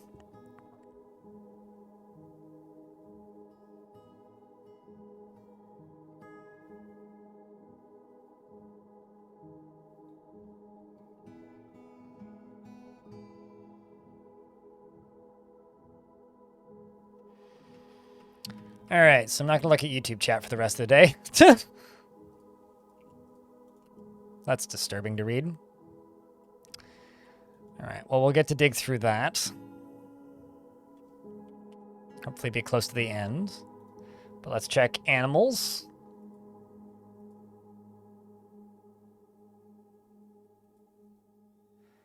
Nothing in cages currently, although I do have a giant ibex that we can consume.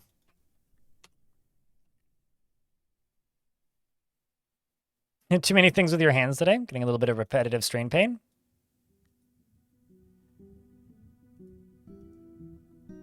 Satisfied about learning. You know, I'm kind of tempted to throw Cog into the military briefly.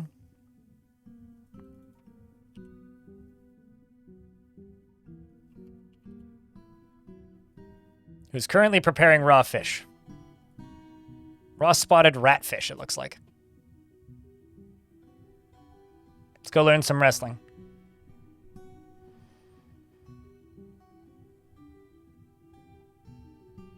Feels wonder after learning about dodging. There you go. That just cleared the learn something need, which is good. We've eaten the ibex.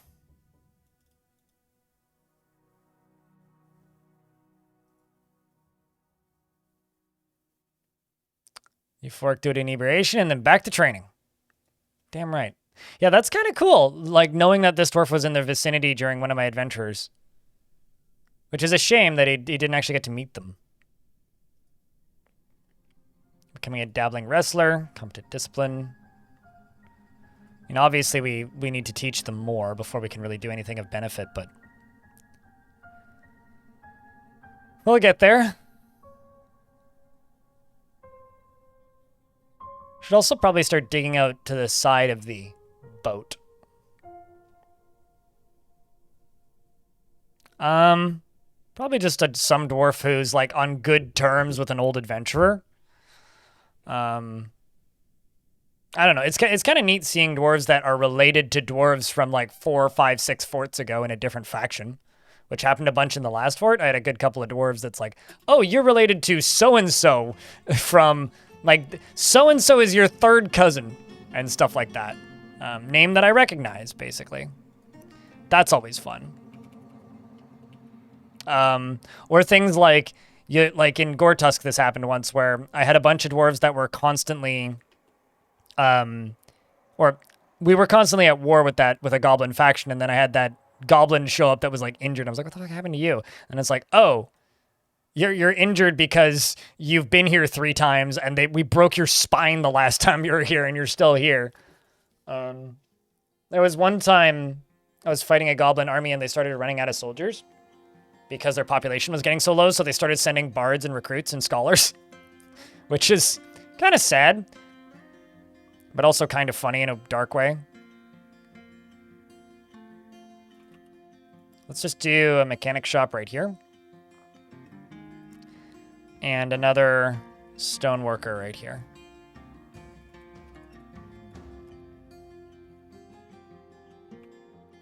I can go all the way up to here and get rid of the mechanic shop. Nope, I already did that. Never mind. Then, yeah. I was going to make this into a kitchen, but yeah, that didn't end up happening. Put the minecart there. And one other thing I got to do with this, which is this. That should just work. Optimus, hello, how are you? We're going to follow Cog for a little bit. He's still dwelling upon being caught in the rain. This is so classic. It's been a year, and Cog is still dwelling upon being caught in the rain when he first arrived.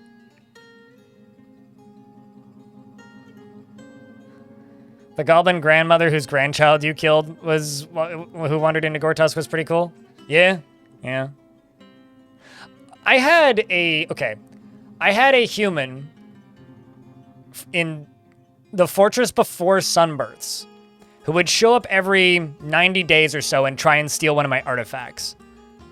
But we were successful in stopping him from stealing the artifacts every single time because he would show up and claim to be a poet, and he had a spear and a full set of armor and was married to a necromancer who was well known enough that I knew whose name it was. So Necromancer's hubby would show up and just like get told to leave or thrown in prison. And then we'd release him. And then he'd come back. And then eventually we gave him a nickname. 2 forts later, he showed up as a visitor randomly, asked to join the fort. We were like, fuck yeah. And then he hung out for a bit, and then I interrogated him and found out that he'd been corrupting all of my dwarves to steal my stuff the whole time. And then a few forts later, he showed up again, and then dueled with a giant and won. And then finally, eventually died to a forgotten beast in the basement. So that's probably one of the better, like, ongoing stories, because it lasted over, like, 60 years of this guy's life in a previous world. Okay, I'll let him train here for another... Well, I'll just boot you out. Yeah, we'll just boot you out. Go do something else. It's so badass. It was something. It just kind of kept going. It's pretty wild, actually. Preparing raw fish. We've got all these Nautilus shells now. Kids are doing all right. I wonder how many... I was going to say, how many relatives do they have? This is a big-ass family. Holy shit. Mom, Dad. 1, 2, 3, 4, 5, 6, 7, 8. Hot damn. I love how Mom didn't come with. Mom just, like, gave up. It was like, yeah, no, I don't need to go here. It's fine. I kind of hope... Uh-oh. Oh, yeah. Okay, sweet. No migrants until fall, then. Or spring, even.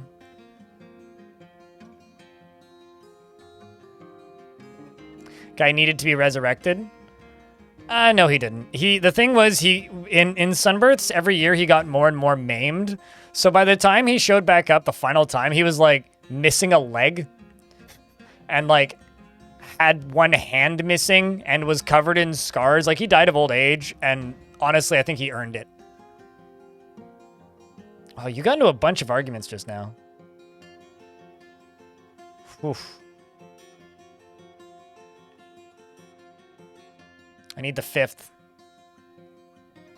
Because I really need I need to go smooth those walls, or that the stairwell is going to fill up with water. Come on. Come on! Come on! Ah! God damn it. 4th. Please. That's going to be full of water, isn't it?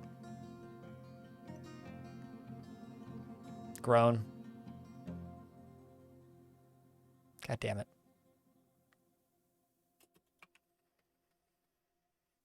Oh, phew. They didn't even dig into it. It's fine.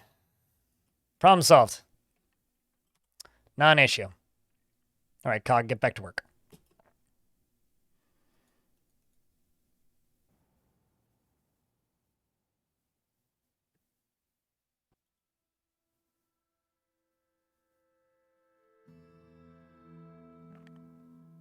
Basically, yes. Which, currently, because we don't even have 20 dwarves, isn't very interesting, but once we start getting, like, snatchers showing up, I'm going to have very little idea what's actually going on in the fort. So I think this is a gimmick that right now is going to be a little bit slow, but the longer this fort's around, the weirder it's going to get. If that makes any sense. Like, once we start, like, having things attack the fort, I think this could get kind of freaky. Basically, like, me not knowing precisely what's happening where in the fort. Or, like, how do I close the front door when we're getting attacked? Because I can't move for another 3 days. Or 10 days if it's the last day of the month. Kind of thing, you know? That sort of stuff. Like, when the first giant shows up to attack us. I don't know where on the map the giant is. Oh shit, we're serving wine. Look at that. And he gets to watch performance. So yeah, I think that this is going to get more interesting the further into it we get. But right now it's definitely a little on the slow side.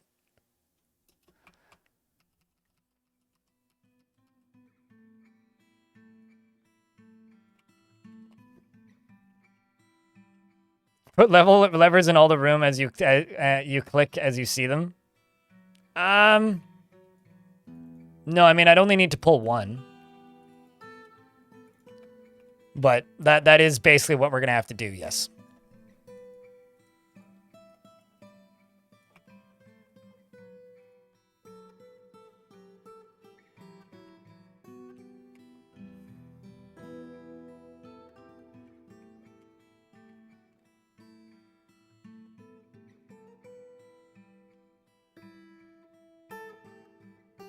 Then we retire the fortress.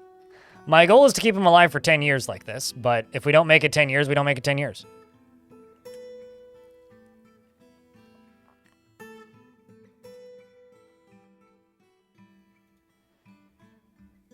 And then we get to watch it in real time. Nope, there's one main character. I mean, Skip is just the expedition leader. I always nickname the expedition leader. But if there's a son of Cog, well then Cog would need to have a son. Currently Cog is married, but Cog's wife doesn't live here. So maybe if Cog's wife shows up. Cog, son of Trog. Cog 2, yes. The Coggening.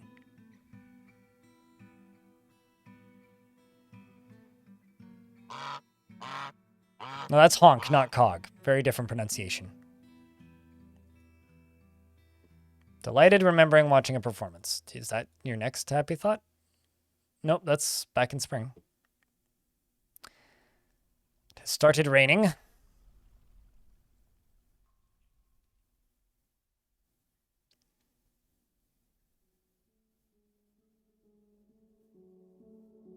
Man, this guy ends up doing all of the jobs I just queued up. I wonder why that is.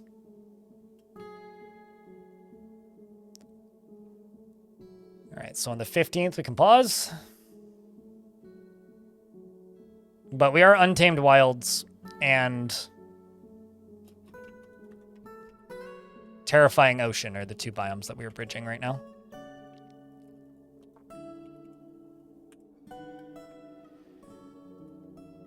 Skipper over here is preparing. Wow, you've got a... It's like the 7... like starting dwarves plus like a bunch of other friends that they've made since. Damn. I have a feeling this expedition leader is going to end up being my mayor. You just get along with a lot of people. Nothing but happy thoughts too.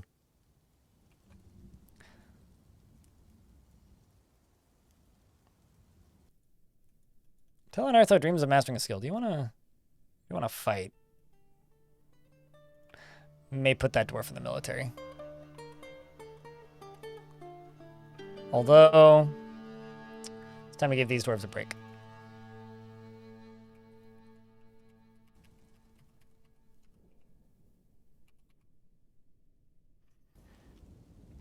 I maintain that, like, because of the way time works in Dwarf Fortress, I think that their dislike of rain makes a lot of sense. Dominox meditating on thunder, well, that's good. Like, if you think about how time works in Dwarf Fortress, like, one day is, like, 25 seconds, right? Imagine if you had to spend 6 weeks in the rain. I'd be kind of pissed. Like, I would think about that 6 years later. Like 2 weeks, torrential downpour, no like umbrella, just soaked the whole time. You wish the ultra mist, fast lava mist minecarts worked out for me? Eh, it's fine. I just built the minecart shotgun, it worked.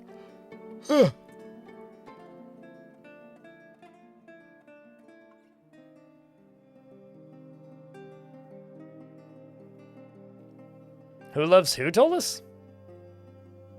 Oh. It's got a migrant wave of 32 migrants?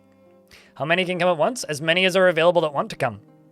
It's based on the amount of money that you're exporting, right? So if you're exporting like a shit ton of value, you'll get larger numbers of migrants. But if there's just like tons of dwarves in your faction that need a house, yeah, they'll migrate.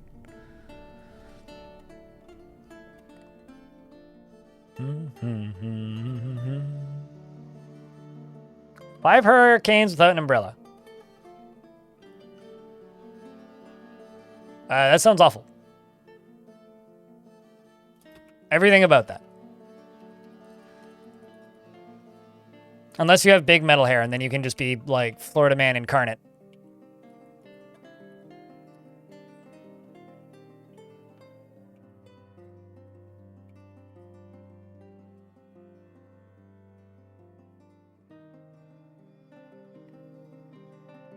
There we go. My infinite stockpile be working.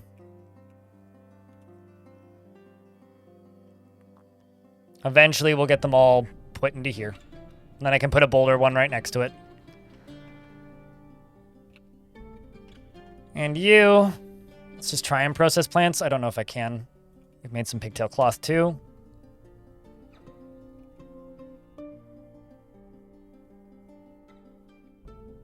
And let's go back to Cog and follow you as you cut gems.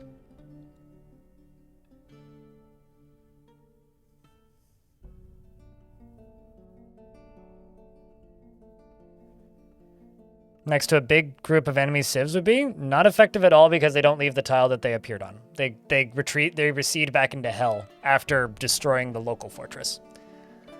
So not even remotely effective. Could do without all those creatures on that tangled greenery. Content after eating a pretty decent meal.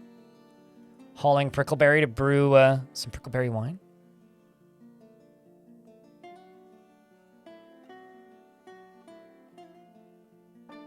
Well, I mean, Ptolus was talking about migrants that are migrating into that person's fortress. Well, that's cool. I'm Black Cat. I don't know how to respond to that because I can't have emotional attachment to a username in a text chat room. That would be weird and also very unhealthy for my workplace. But I'm glad that you get value out of the stuff I make.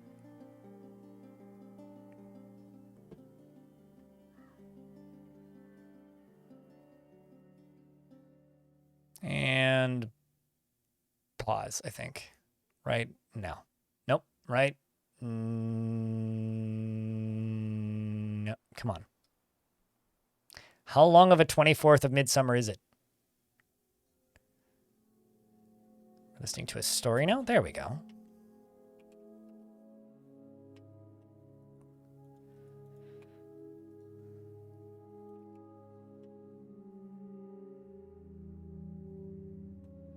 If you roleplay, redeploy in an area that got to dig deep in, does it just immediately redeploy? No, but the initial wave is gone.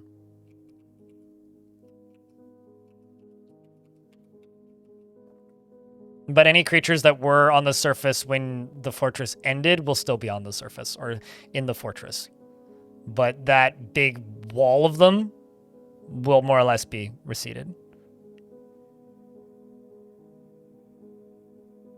Well, I mean, getting emotional attachment to your audience is how people get canceled, so... like, don't do that. That's dumb. V dumb. Big dumb. Don't do big dumb. But it is okay and healthy to, you know, acknowledge that people get value out of the stuff that you make. Okay, so that's got 2 layers of water in it, so I gotta flow it down into here and then build a wall.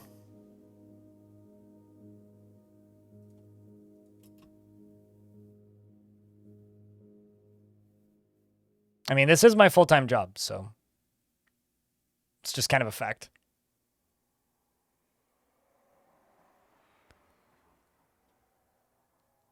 Oh boy. Gotta wait another 9 days before I can go down there again.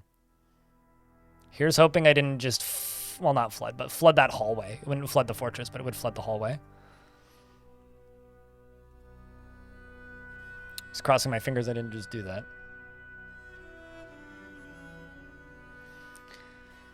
You worked with 2 people for the last 4 years and get along great, never hung out outside of the warehouse and getting paid? Yeah, there you go.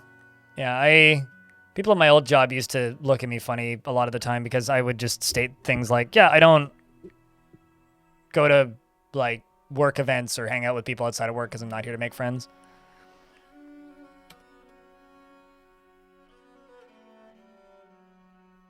Is it possible to set the distillery to periodically use needed? What do you mean I don't currently use it? My brewery is currently automated, Majestic, and so is my kitchen. What? Yeah, you click the little green button in the right. It gives you a bunch of if-then conditions. And yes, I do use it, Majestic. You just don't watch the stream closely enough. I don't use it for everything, but I use it for a lot of things. I use it for cloth. I use it for drinks, usually. And I use it for food, usually. And I sometimes use it for clothing.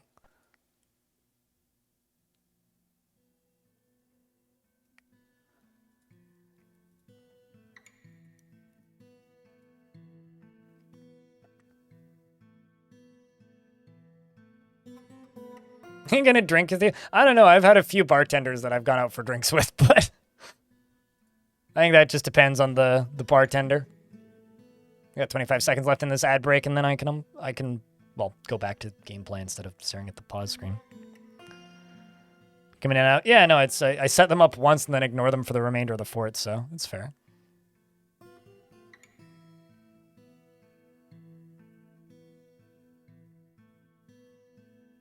Oh, no, totally. There's lots of people, but it depends on what you go into work for, right?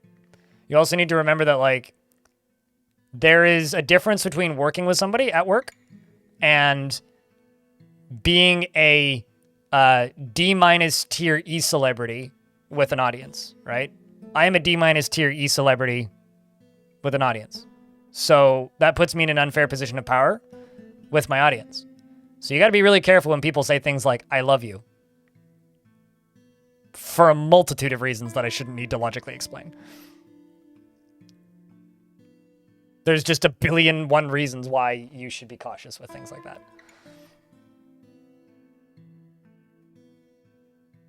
So, yeah, no, I mean, I had people that I worked with in my old jobs who I would consider myself friends with at the time, that we would, like, go to concerts or hang out outside of work a little bit, but especially towards the end of me having normal jobs, it was very much a, yeah, no, I don't hang out with people.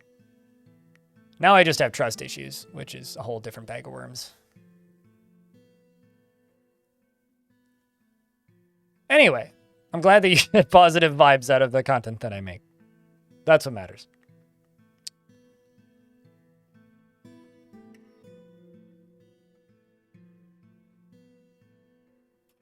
All right, let's do that.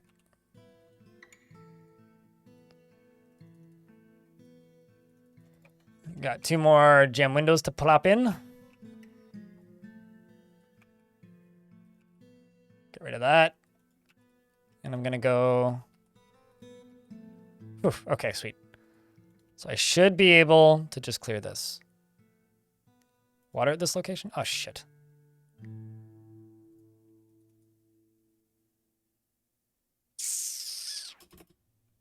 Sorry.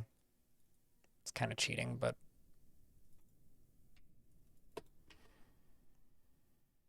let's hope that they can get that wall built. And I will also dig through this. And we will go back to following Cog, who is currently preparing raw fish.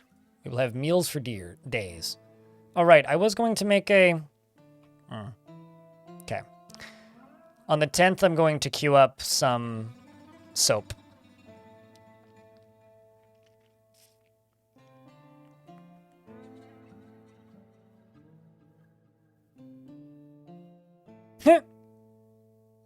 Yeah, I don't know. I have one friend who I've known for a decade who I periodically like and dislike depending on how he's acting at the time.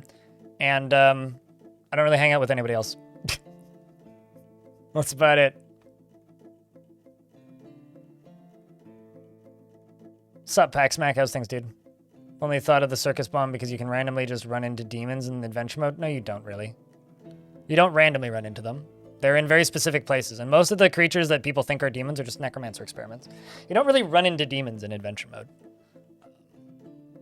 That, or you guys are playing in very different worlds to mine. Paxmac, thanks for the 10-pack of gift subs. Appreciate you. It means a lot, dude. I'm sitting here sweating, so if I seem a little cranky, it's warm in here right now. And my fan doesn't work because I disassembled it, because I wanted to clean the filter, and then 2 days later, it decided to get super hot, and I need to get it a new filter, so... It's okay, it's only supposed to be hot until tomorrow.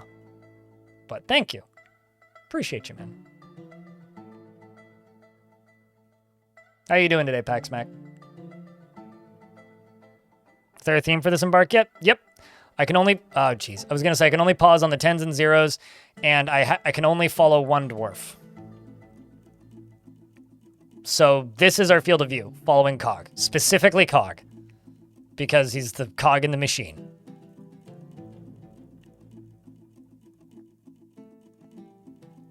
Unless I miss the 5-day mark and then I have to wait for the next 5 or 0. Which is making getting through an aquifer very, very slow. with the idea of like spending 10 years following one dwarf.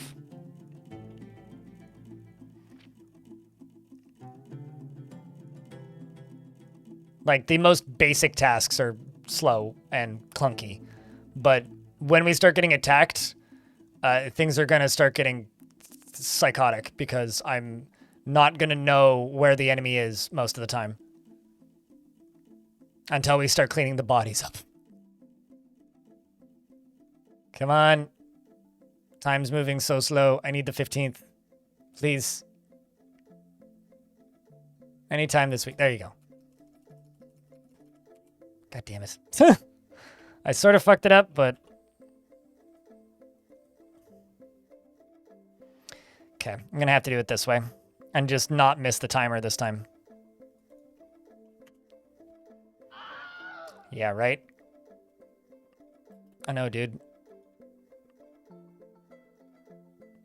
Oh, hey. Seems like Cog decided to do the construction this time. Okay, well, at least he got it done. If only he decided to stay down there a little longer. Oh, shit. We got alcohol getting spilled. We got some spilled potato wine. Cog's becoming a good bartender, it seems. I saw a dwarf recite the rhyme and nothing more at the salty paddle, and I feel some delight. Close friends with Stillentus, which is always good.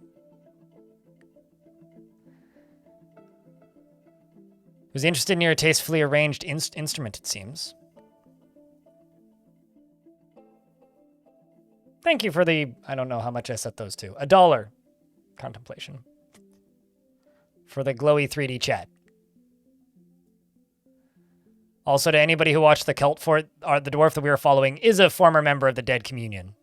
And also was in a place called Armcraft, a goblin pit that I attacked as an adventurer a long time ago. Or a dwarven helix that was next to a goblin pit that I attacked because they were attacking that helix a good number of adventures ago. Damn, Devilish, that's a big win. We're in the 20th. Whew. So now I should be able to do this, and this, and this. Okay. I might actually be through it. Might. We'll see. Get down here, Cog. Let's go.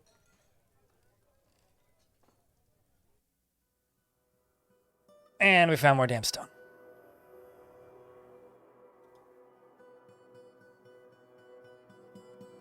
Hey, chat, can I get a round of beers for the, well, a late round of beers for the 10-pack of gift subs, as well as the $1 that was sent by Contemplation. And to the winners of the tickets, shenanigans. Let's brew us some drinks. Still wants to acquire something. We're going to be trading pretty soon. The 25th is the next opportunity I have to pause.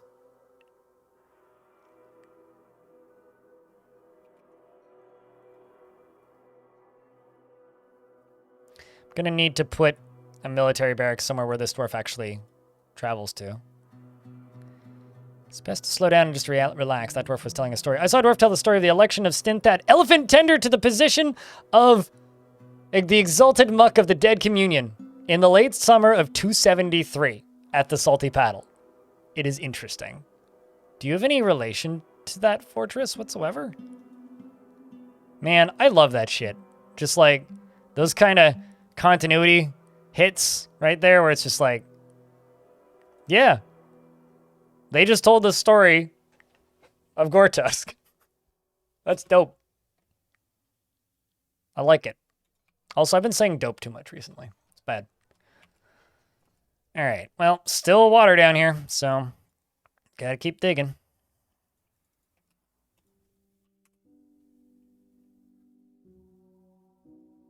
You know, this will be easier on me if I take these two dwarves off of mining and give it to Cog.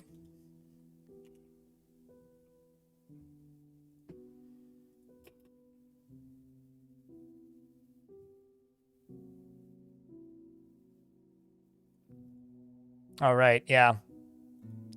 Never mind. No, it's not actually easier. Because you're just going to walk away and not actually go down to the layer that I need you to be on. God damn it, man.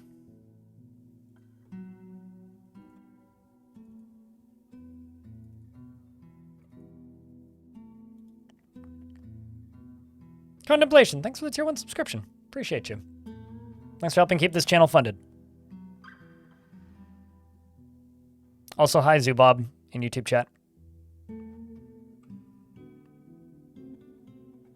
I make good content. Good is relative. I think that it's good content because there isn't much competition. If there was more competition, then it would shine through as the mediocre schlop that it is. But I'm glad people like my mediocre schlop. Finally catching a stream. There you go. Well, we're into early autumn. I certainly make content that you like. There you go. It's okay. I like plenty of mediocre schlop. I watch Kitchen Nightmares. Whenever Gordon's, I don't know, social media person decides to upload it to the YouTube channel. Because I couldn't be asked to pay for their streaming service. The Cooking Network streaming service or whatever it is.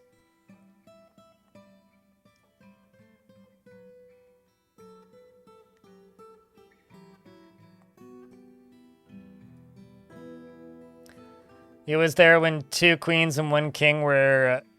2 queens and 1 king were systematically retired. There was one fort a while ago. I can't... It might have been Boulder's Gate. When I named a fort Boulder's Gate. And we had a giant bridge above a pit of lava.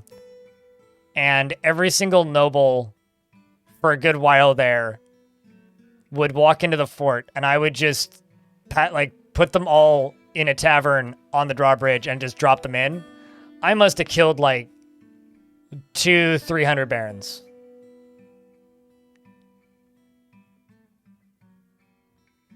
Gordon has a neat Instagram. I like his recipe videos he makes. They're fine.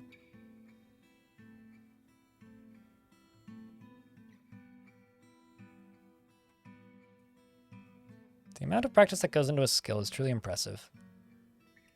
Okay, so on the 5th, I can pause again. We're listening to a story.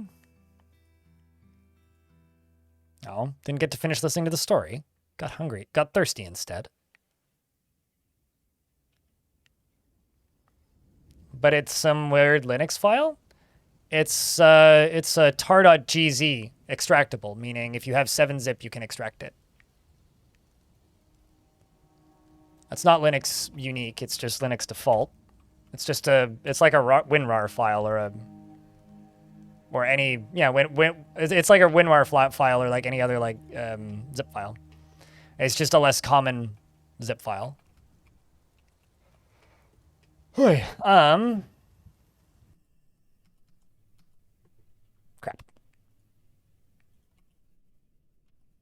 Meaning, I'm gonna have to do this probably.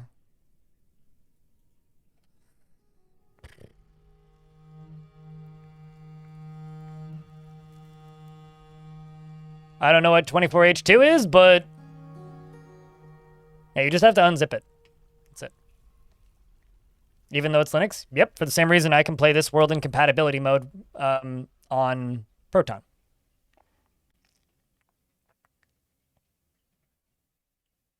Also, I need to update those world saves. Because I finished... Well, I guess, like, Gore-Tusk is the last version, but...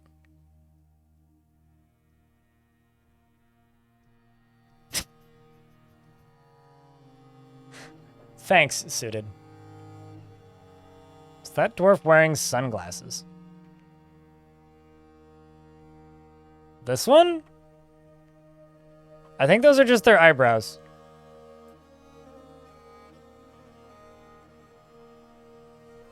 Like, I'm pretty damn sure those are just their eyebrows.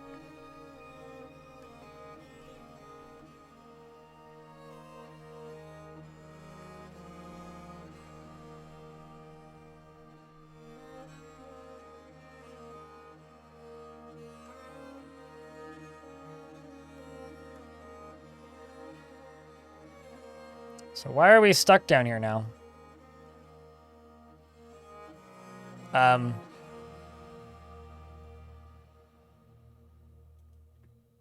This seems bad.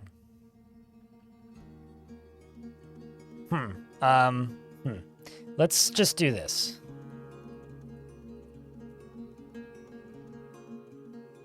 I don't know why all these dwarves are just like stuck right here.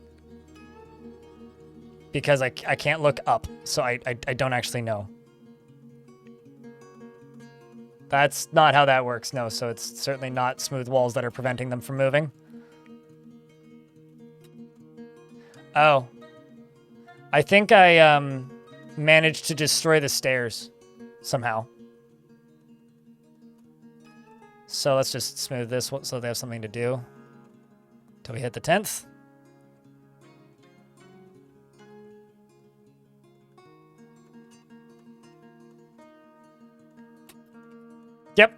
Yep, that's what happened. I managed to destroy the stairs.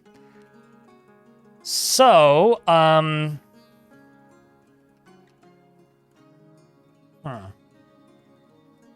How the fuck did I manage to do that? I'm kind of amazed that I managed to do that.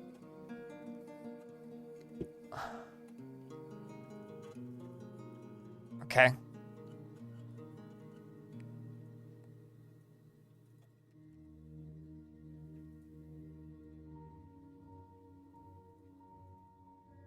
Let's do the brave escape.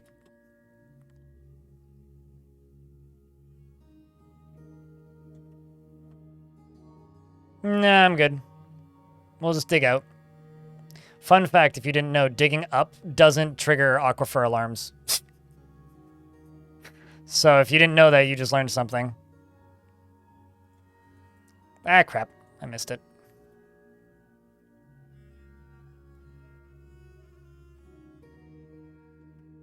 Why can't you build stairs above? Because they can't stand on a tile that they're building on, and they can't build on a layer that they're not standing on.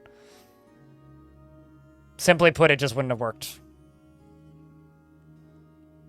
Also, what flavor of cake is a noob cake? Is it like a vanilla or more of a chocolate?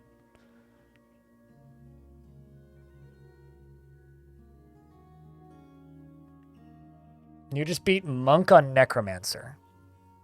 I have no idea what that means, but good for you.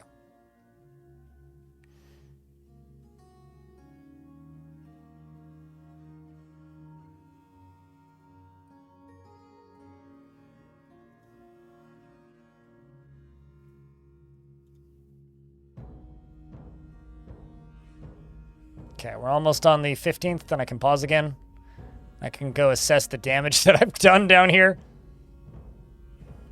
Come on, game.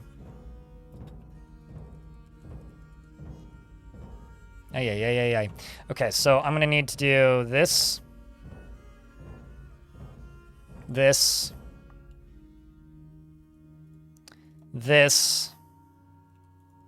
Put a floor there. Dig all this down. I'm going to suspend that for right now, though. Fill this in. Fill this in.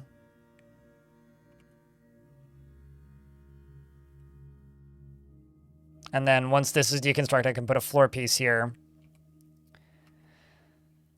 And then put a floor piece there, and then I can build stairs from here down to here. Assuming it doesn't fill up with water first. And I have until the 20th, so we're going to follow Cog and hope it all goes well as the dwarves run down there to go build it.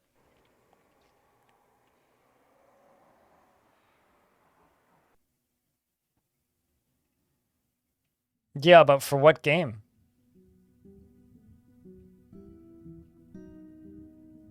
That's the part that I'm confused by, is I don't know what game you're talking about. Did I lock them in here again? What?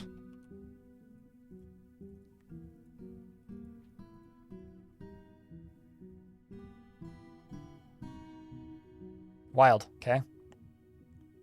Crypt of the Necrodancer. Oh, okay, sorry. I haven't thought about Crypt of the Necrodancer in like maybe a decade. It's time to trade, apparently.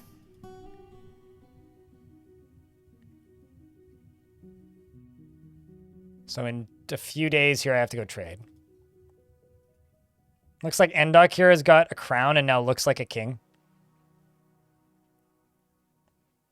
We have so many crowns and bracelets to sell. It's not even funny. Up to the 19th.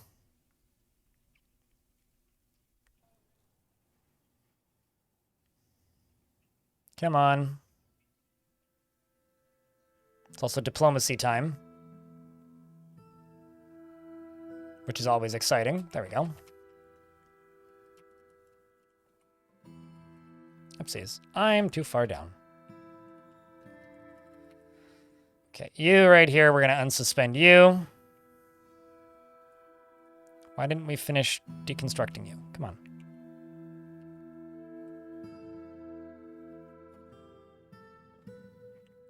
Can smooth the rest of this nonsense here. And I will follow Cog for 5 more days. And then I will queue up the last of the stuff that needs to be changed in there. And then we can do the trading stuff.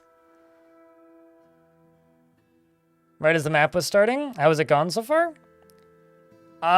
Digging through an aquifer is 10 times as difficult.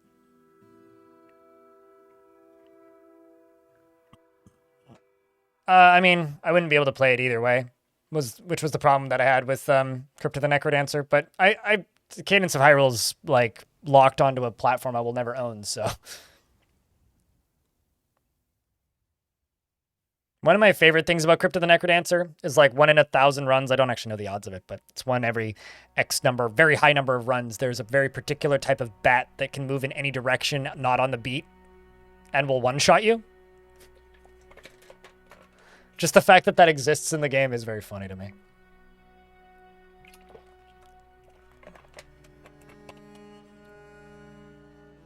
Yeah, it's well, I mean, it's a Nintendo published game, right? But I'm proud of my local Vancouver studio for making that. They released a game relatively recently that they published, and I ran into them after they were finished their after party because I was coming home from a concert downtown and randomly came around the corner. There was a bunch of Brace Yourself Games people all wearing Brace Yourself Games jackets. I'm like, I was playing your game this morning,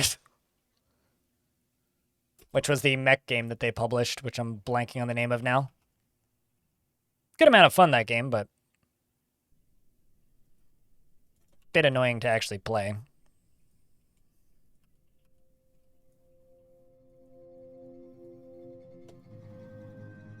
Let's just keep that suspended and smooth all these. God, this is a pain in the ass. I hope this works.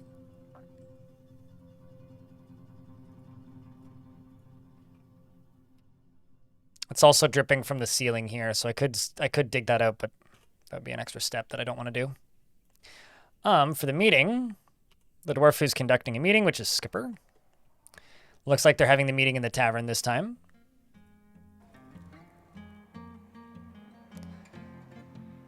It's got 2 levels and a child. Hell Marches. What a name. I know it's Helm Arches, but it looks like Hell Marches. And you know what? I'll take it. Hell with a singular L. Okay. So dwarf, recite the meanness and imperial future. The meanness and imperial future. What a name. Let's discuss your situation. They've updated my maps. I'm going to ask for iron bars and iron anvils. They want cut gems. All right, well, I'll give them bracelets this year. Because I got 25 of those. I'll also give them crowns. Ring. Oh, nope. How about earring? Nope. Okay, what else do we have? Amulets, I think? Nope. What else did I make? Oh, there's a totem. Oh, it's a solid totem. I got 2 one-humped camel skull totems. Speaking of, let's make some more totems. Let's also go in here and check. Nothing crazy. Then I will follow Cog as he prepares raw fish. Yes, Phantom Brigade is the game I was thinking of. I streamed that game and I always immediately forget the name of it.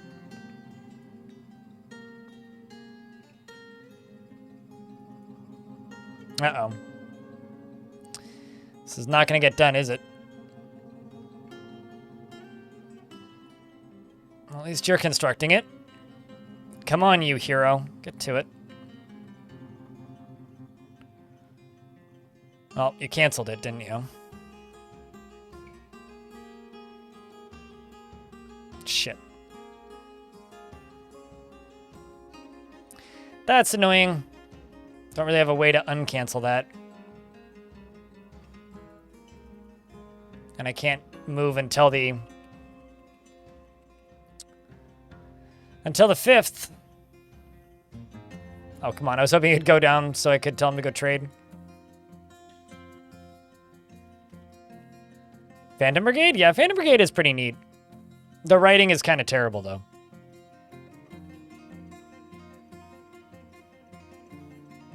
Like, it kind of feels like it's going to have a big story, but it's not. It's just a sandbox, which is cool, but it's this weird almost bait and switch thing.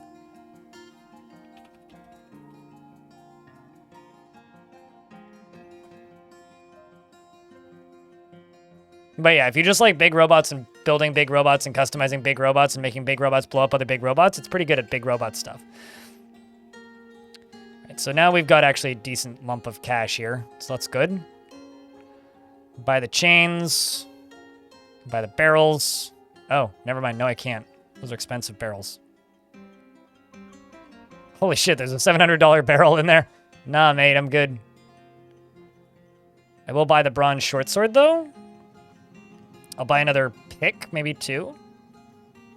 And...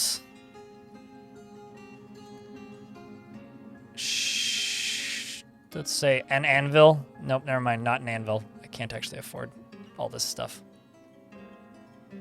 So to heck with all these chains, I will just buy 2 chains, because that's all I really need. I will buy a thing of cloth. And a thing of pigtail cloth. Or just some pigtail cloth, we'll say. And trade.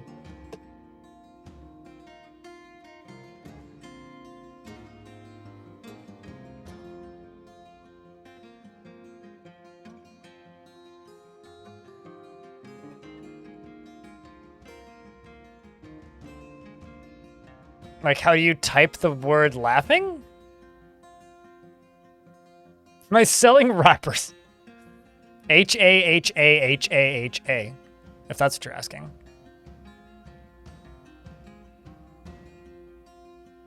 Also, that reads like you're from Brazil. LOL is another thing you could do. Okay, sweet. We were actually able to solve this problem. So good news, chat. Problem solved. I can fill this whole thing in.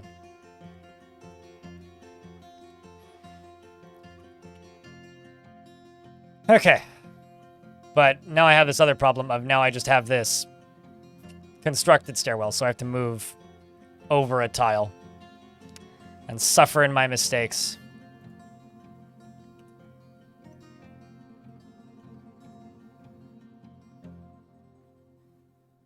I don't know anybody who unironically types kek, though.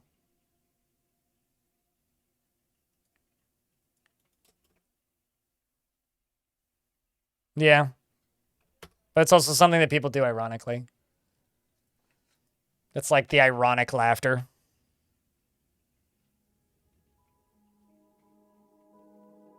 Yeah.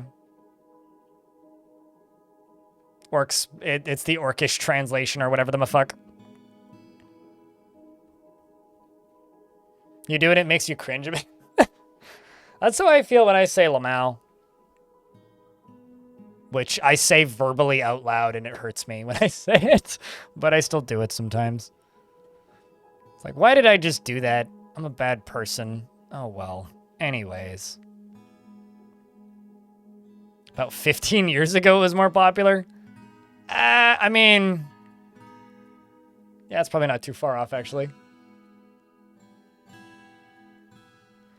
probably not too far up.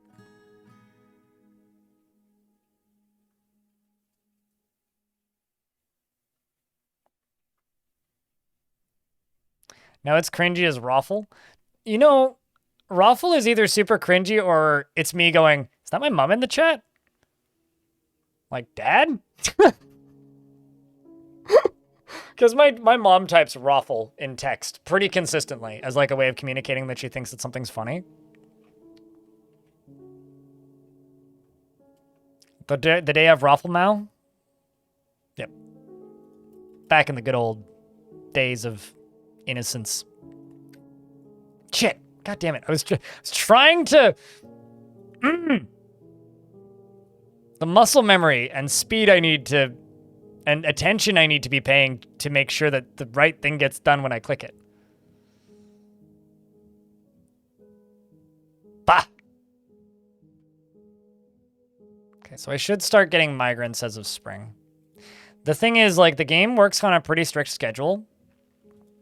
And if you, the player, start a fortress on, like, the second month of spring, it screws up all of the migrant wave patterns for a bit, which we're currently in. That screw up. Just, like, serving people alcohol and they're dropping it. Like, man, and then you have to go clean it up. What a dude.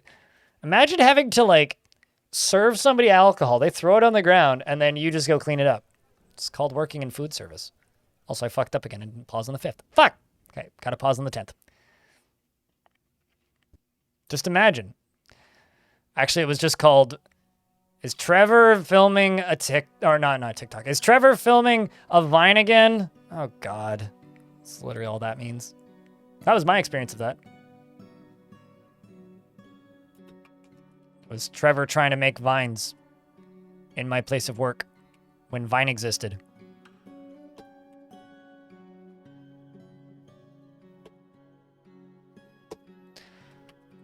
All right, let's keep going down.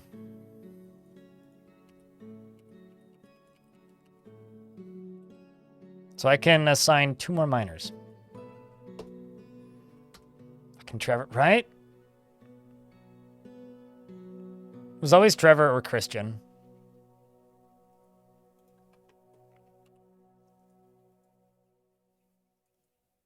They both always insisted they would clean up after they, like, threw food everywhere, and they never did. I think back on it kind of fondly, to be honest. Do it for the Vine? Damn right. What else are we supposed to do it for? Enjoyment? Personal gratification? Fuck no. What do you think this is? A laughs-based economy? People only win in entertainment industries if they're fucking over everybody else in their way. That's how this works. Okay, that I can get rid of. That I can get rid of. That I still need. That I still need. That I still need.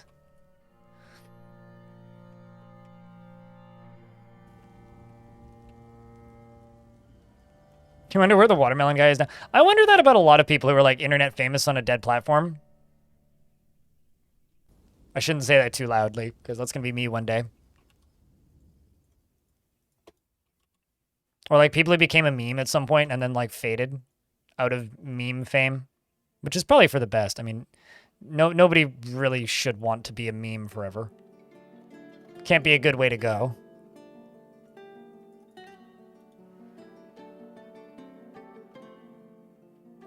You want to know what I do intentionally?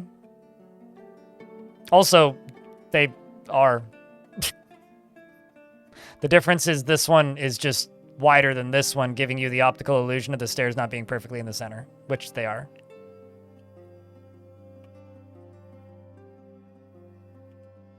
So, the other center? Oh, yeah, well, that's fine. You'll live. See, here's the thing. I have extremely bad OCD, according to my psychiatrist. My OCD just makes me, like, scream when I leave my apartment if I didn't check all the windows and the oven 3 times, and whether or not I left the stove on. If I can't feel my keys in my pocket, I have a panic attack. And I think that I'm going to die if I don't check the stove the right order when I'm leaving my apartment. So if your OCD just slightly annoys you that because I don't make things perfectly symmetrical in every single up, down, left, right angle, that's okay. You will survive. All right. Because I never make things perfectly symmetrical. I never will. I might do it occasionally if people would stop asking.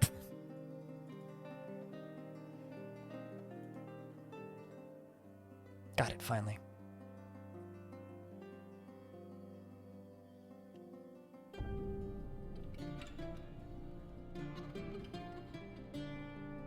Eerie ash is drifting nearby. Got a masterpiece ostrich hen skull totem. Seems like a ship with underground. That's the point. We're trying to make it look like a ship. This is the crow's nest.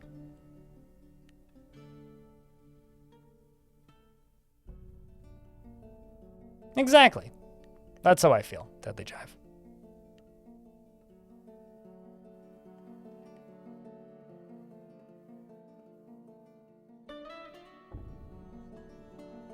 Has to be like 57? Huh. Wonder what causes that.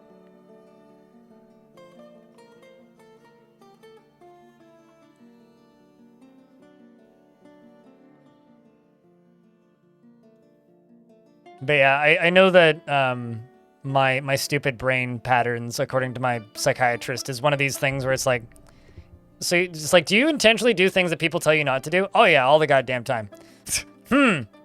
Especially when it's really petty and doesn't matter. Still digging through this aquifer.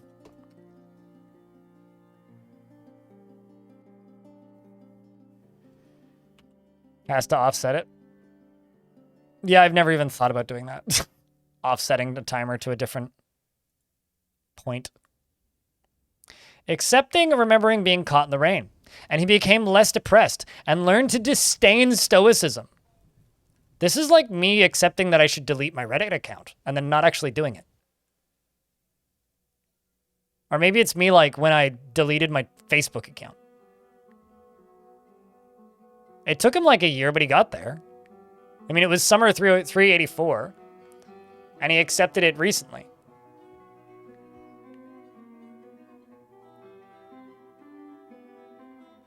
No, it doesn't really matter what way you have to do a thing, Timito. OCD is literally just you have to do things the same way. It doesn't mean that it has to be on the 0 or like divisible by a certain number or like, it just means that you have a way of doing things and you have to keep doing it that way. It's obsessive compulsive, right? Like you compulsively have to do the thing the way you do it, regardless of if it's right or not.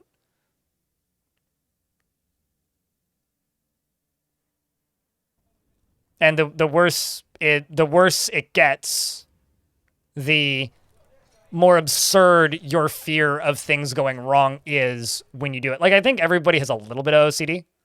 Like, I just think that's just brain chemistry. But people who have a really bad cases of it can't function if something is triggering it.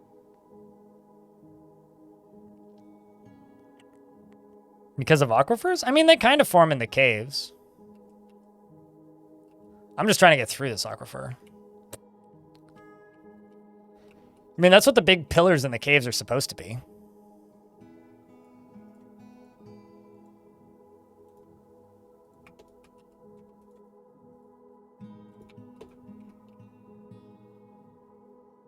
Yeah, no, totally. I mean, I have probably minor problems with me that don't bother me or are not debilitating.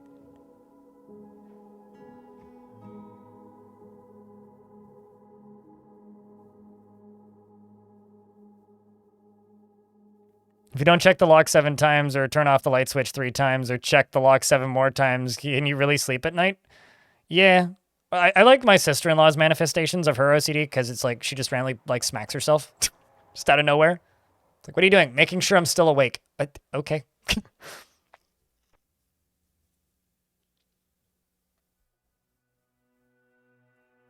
Dwarf is socializing by himself. This is very relatable.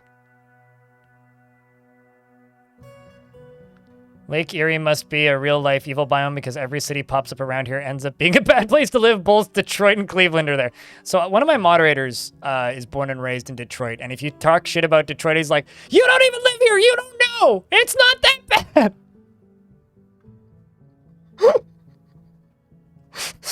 And it's very funny to me.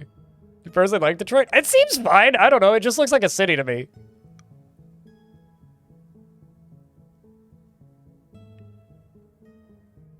Okay. Just waiting for the 25th. I've never had a Detroit lasagna, but I've heard it's a good pizza product. Not pizza, but I'm going to make my own pasta sauce tonight. Maybe I'll make a flatbread over the weekend with it. Because I've got a lot of tomatoes right now. It's the first time this year I've had a lot of tomatoes, so I'm going to take full advantage of my tomato supply.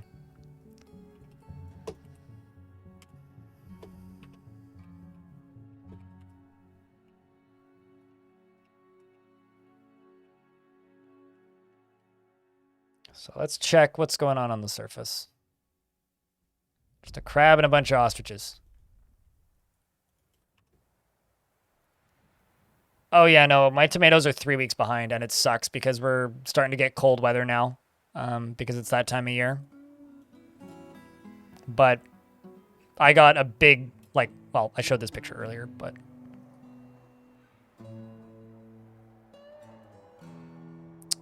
let me just grab this real quick. Show off some things. I have to go back to the garden today and pick more, too. This is like the first tomato harvest I've had of the year. Like, last year I was getting 4 times this every other day with half the plants. And now it's like, this year I have this absurd number of tomato plants and I'm barely getting any. But that is like 3 plastic garbage like shopping bags full of beans. I have so much bean. Much bean. Lots of bean. Big pile bean. Delicious. It's good amount of bean.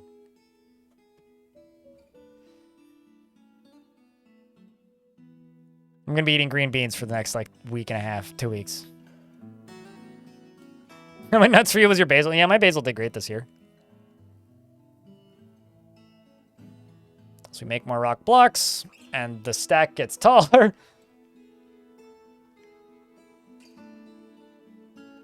You were canning for like a week? There you go. I need to can some beans.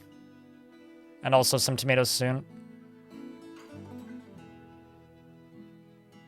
But 135 pounds. Goddamn, 72 can. Wow. Wow, that's a lot of jam.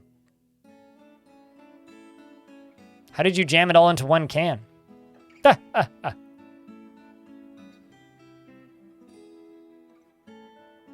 That's not what I said. I said beans are delicious. Elfie is Elfie bean. Not to be related to the green and purple and green beans that I grow in my garden. Green, purple, and yellow beans that I grow in my garden.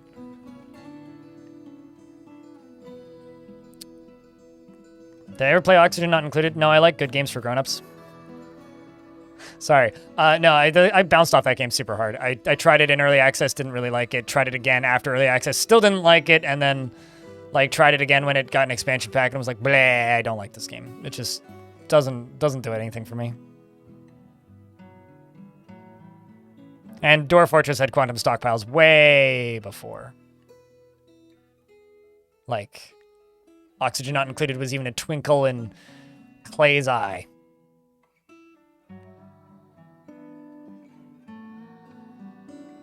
Yeah, here's the thing. Don't ever grow bell peppers if you want to like bell peppers, because growing bell peppers will teach you to hate bell peppers.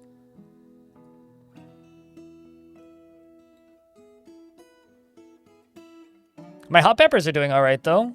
I got an arapaho the other day, and I picked 4 last week, which is not good, but my mom has more in her greenhouse, so. Because they don't grow well. I'm talking about where I live, but where I live they don't grow well. It's not hot. It's not humid or hot enough for long enough a period of time with enough rain. Basically, it's just not a good climate where I live. So you get tiny little shriveled sad things that don't taste great. Like, you need to be practically subtropical to grow bell peppers.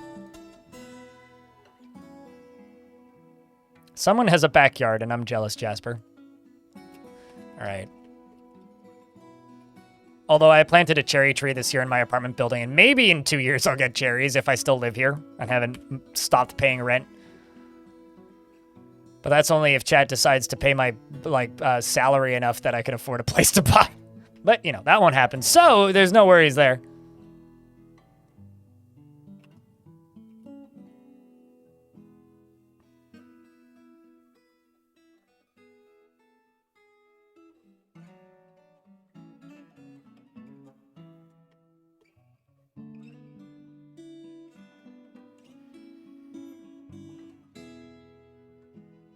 I mean, I don't really know where that is, Jasper Crows, so... But trust me, I've never managed to successfully grow bell peppers. Maybe I'm just bad at gardening. Tried a few times, but it's one of those things where I've just kind of come to terms with I don't grow bell peppers. Sort of like don't grow cauliflower. If you like cauliflower, don't grow cauliflower. Because you'll learn to hate cauliflower? Cauliflower. I kind of want to just build a little structure up here. But once again, I'm kind of scared that I'm going to get attacked if I do.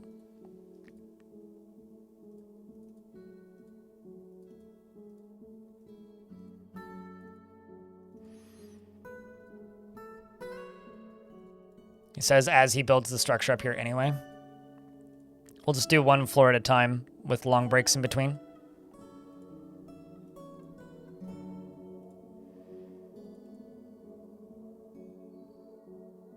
I mean, it's one of those things where if you have a heated greenhouse, go nuts, grow bell peppers. If you don't, just don't even bother. At least that's how I take it.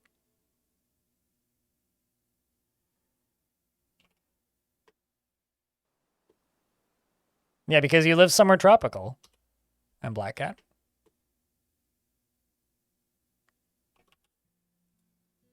So naturally.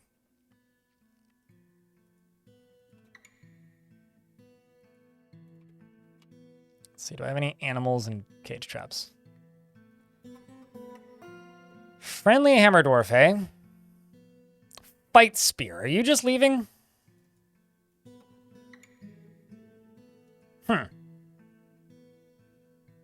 You must just be leaving.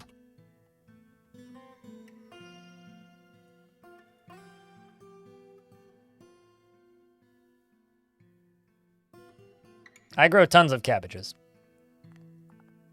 And I make pounds of sauerkraut. I just finished 6 liters of sauerkraut, actually. Just currently sitting in my fridge, and I need to jar it. Do that this weekend, probably.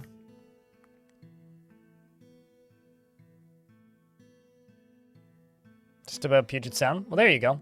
I mean, it really depends on, like, what kind of microclimate you have. Where I live in the Fraser Valley, real bad. Real bad. I've never seen somebody success... Like, I'm part of a community garden, which is basically like a gardening club. And I've seen people try many times to grow bell peppers, and I've never seen somebody succeed.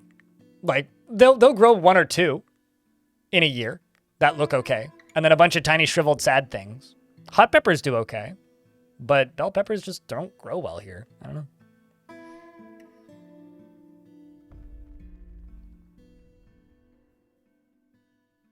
heard a very ominous boom.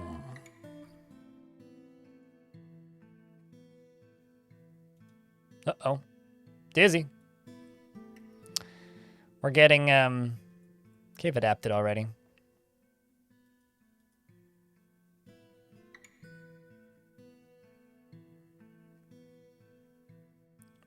Like, you could live, like, I don't know, 30 kilometers south of here and just happen to be in a microclimate where you get higher humidity and higher heat for a longer period of time, and you're golden. It's the same reason, like, growing things like, what's it called?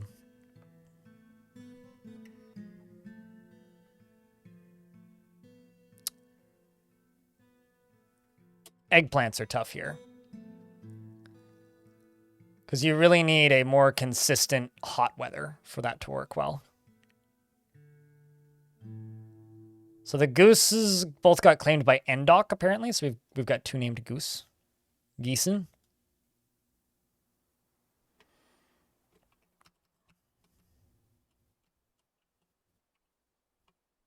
And was removed recently? Well, there you go. Maybe don't grow opium then. I don't know. That seems like a bad plan. Didn't feel anything after being away from family. That's something that we need Cog to get over, is being away from family. Because Cog wants to be with family real bad. I want more. Is that so bad? Yes, Dwarf. That is quite bad. You're dabbling in a billion things, but not good at anything. What happens if Dwarfy dies? Fort's over! I'm not joking. That's probably what'll happen. Unless his wife shows up, then Fort's over.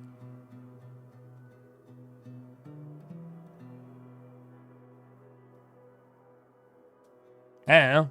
It varies wildly. Sometimes 30 years, sometimes 10 years, sometimes 5. It depends on what I'm trying to achieve with said fort.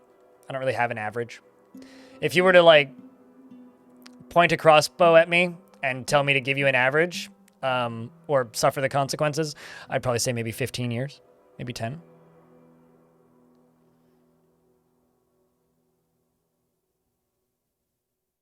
Tops.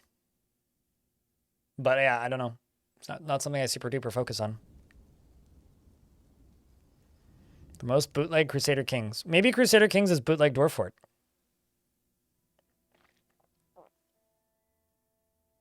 Do you ever think about that? Maybe Crusader Kings is just bootleg human. Do you ever think about that? Humans have legs and they can put them in boots. So it checks out as far as I'm concerned.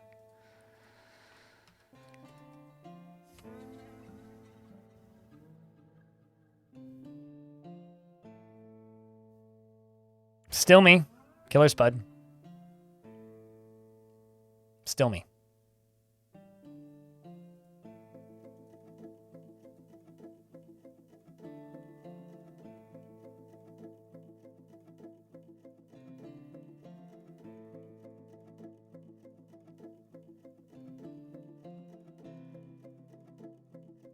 Well, I was going to say point a gun at me, but then I was like, okay, how can I say this in a way that doesn't sound as violent and also is more in character?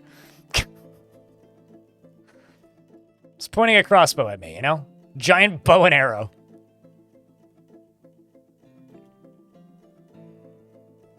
So if you're talking about closed captions, that's not Twitch. That's Google text-to-speech that's being transcribed onto the screen, and it's Google voice-to-text. So if something got censored, it's because Google misunderstood me, most likely, because there is no censoring turned on it. Unless you're talking about, like, ... dots or ... stars, in which case that is your own settings in Twitch chat, if that's what you're talking about. 20th, I pause again and check the digging. Yeah, okay, well, then you can disable that. That's on your end. I don't see any of that.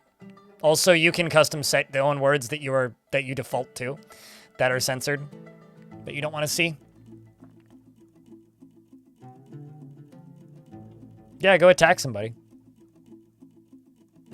If you want to like get attacked by something, go attack something on the overworld. They're just being lazy about raiding you. Well, then raid them. Maybe it's been a ceasefire for a while. Maybe they don't even know you're there.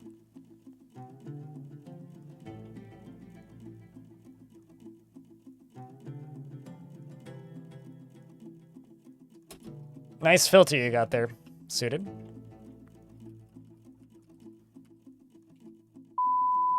Fuck off.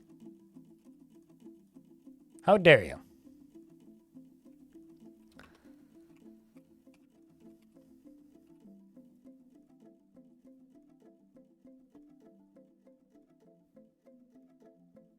This is how Potato gets their kicks.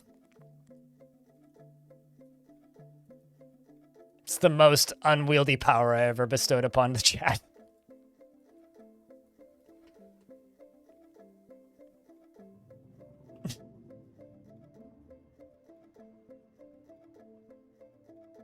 Why the fuck am I being censored? Do I need to switch to my Steam Deck? Yes, you do. This is definitely a Rammstein show now.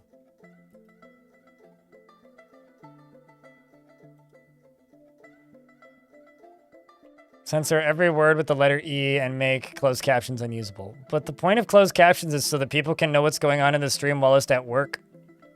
Or, you know, actually deaf. Or doesn't have functional speakers. Boats don't exist in Dwarf Fortress, currently. Maybe someday. Yeah, it's an accessibility tool. Mostly used by people who are locked in an office. Or working from home. Hey, Sentient. Sentient, I don't know if you know this, but towards the end of the last big fortress, Gortusk, you showed up as related to a bunch of dwarves. So, like, most of the nobles and the kings and queens, you're like the third cousin of. So I'm sorry for murdering your extended family. Hopefully you'll forgive me one day. How's the stream going? It's going, mate. It's going. Although I'm starting to fade. It's pretty hot in here. And also I need to go gardening at some point. There we go. There's part of me that just really wants to get through this. Oh my god. Okay, no. I'm not through it yet. But I'm getting there. Just really want to get through this aquifer. That's all that I want. More than anything, I just want to get through this goddamn aquifer. Down here, I'm going to do a...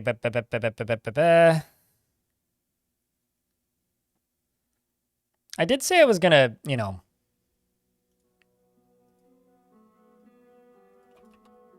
make soap, and then super didn't.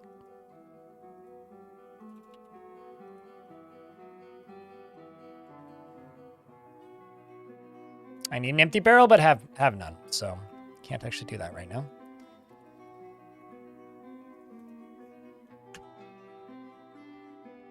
You misclicked the invest. You hit the wrong button.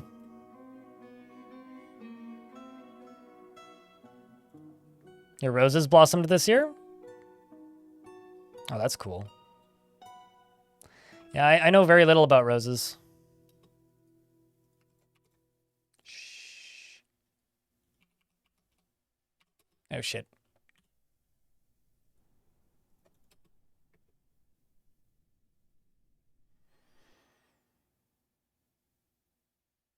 Ay.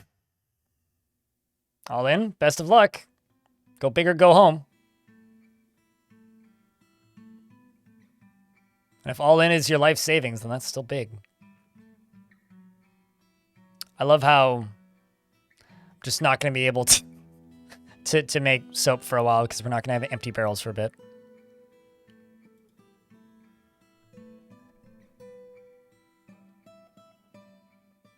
There used to be a rose that was on my patio, and I shredded it. It was never taken care of. It wasn't maintained by the gardeners, and I got real annoyed with it being there, so I just ripped it out. How did we get to this subject? And what if somebody really likes leather daddies? Shouldn't they be allowed to give their money to whomever they want? Isn't that the beauty of money? Is that you can support the industries and the people that you enjoy being around? Maybe I just have a very different semblance and, like, logical use of money than you.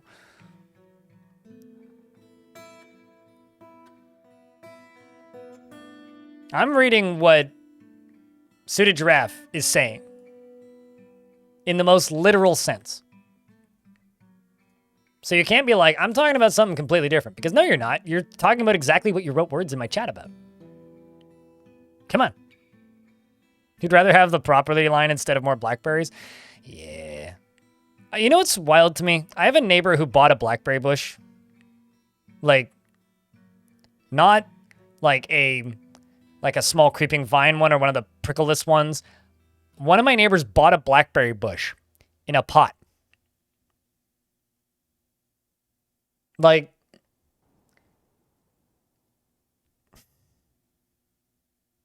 I talked about this back in springtime when he did it. I'm still flabbergasted.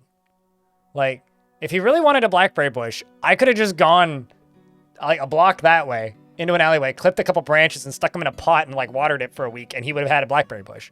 But instead he bought a blackberry bush. I want to know what nursery is selling blackberry bushes and how I can get in on that market, because that sounds like a great racket. Just charge 20 bucks for like a small potted blackberry bush. Yeah, I planted a sunflower. It didn't die, even though the children snapped it in half. I taped it up with masking tape and checked on it occasionally and kept the ants out of it, and it's got 7 flowers on it now. It's great. There's so many plant scams around right now, it's kind of sad. Like, same guy also bought purple strawberries and blue strawberries, which he was strictly instructed to cut the flowers off of for the first season so that they can grow. Which, yeah, you can do that, but also I've literally never heard of anybody doing that ever with strawberries. So I'm looking forward to perfectly normal strawberries growing out of his pots next year and him being confused.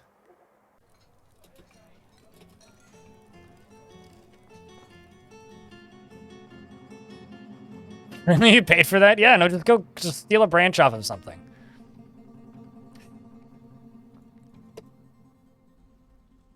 All right, chat. I've been streaming for 9.5 hours. It's been a new fort day.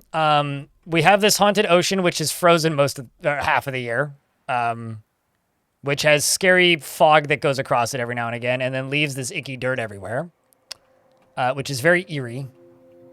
And it is an untamed wilds biome that certainly has some large animals. I mean, those giant ibexes were terrifying, and I'm sure they'll come back at some point. But right now it's just ostriches, which are equally terrifying. At least it's not emus, then we'd all be screwed. But we're going to have to continue this fort. We'll continue it tomorrow, because I'm calling it for the day. I'm tired. It's been a long one. I hope that you guys enjoyed the stream today.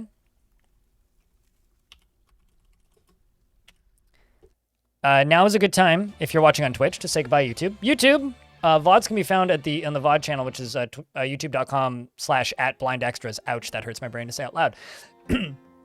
And if you're watching here on Twitch, we're going to go raid somebody.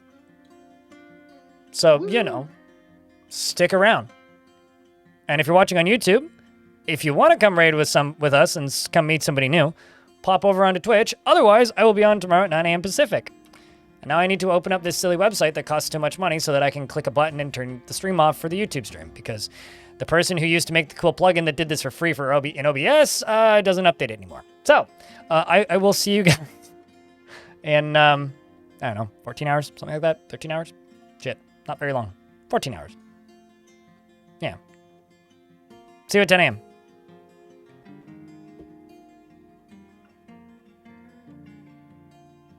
Also, the YouTube stream had 140 people watching at the end. That's kind of crazy. 274 was the peak concurrent. Had a total watch time of 1,429 hours and 53 seconds. That's kind of a lot. Not bad, though, for almost 10 hours of streaming. I should try and get a DF news video done tonight, but I'm going to be honest with you guys, chat. I think probably what's going to end up happening is I'm just going to stream tomorrow and then take Friday and just spend all day Friday editing, because I've got, like...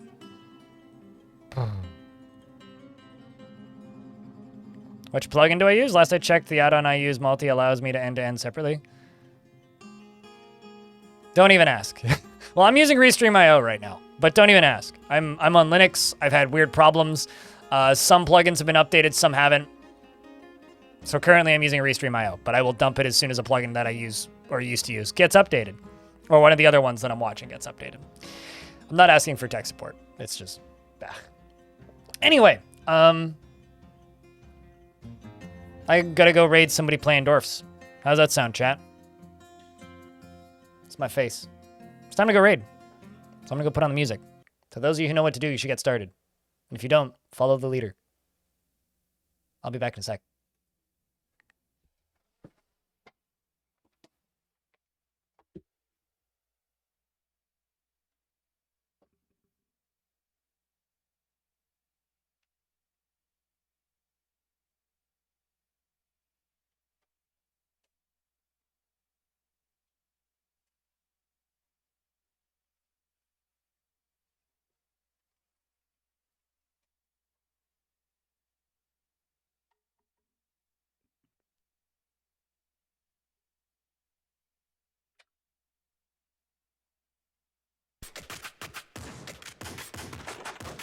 should raid blind? Oh, really?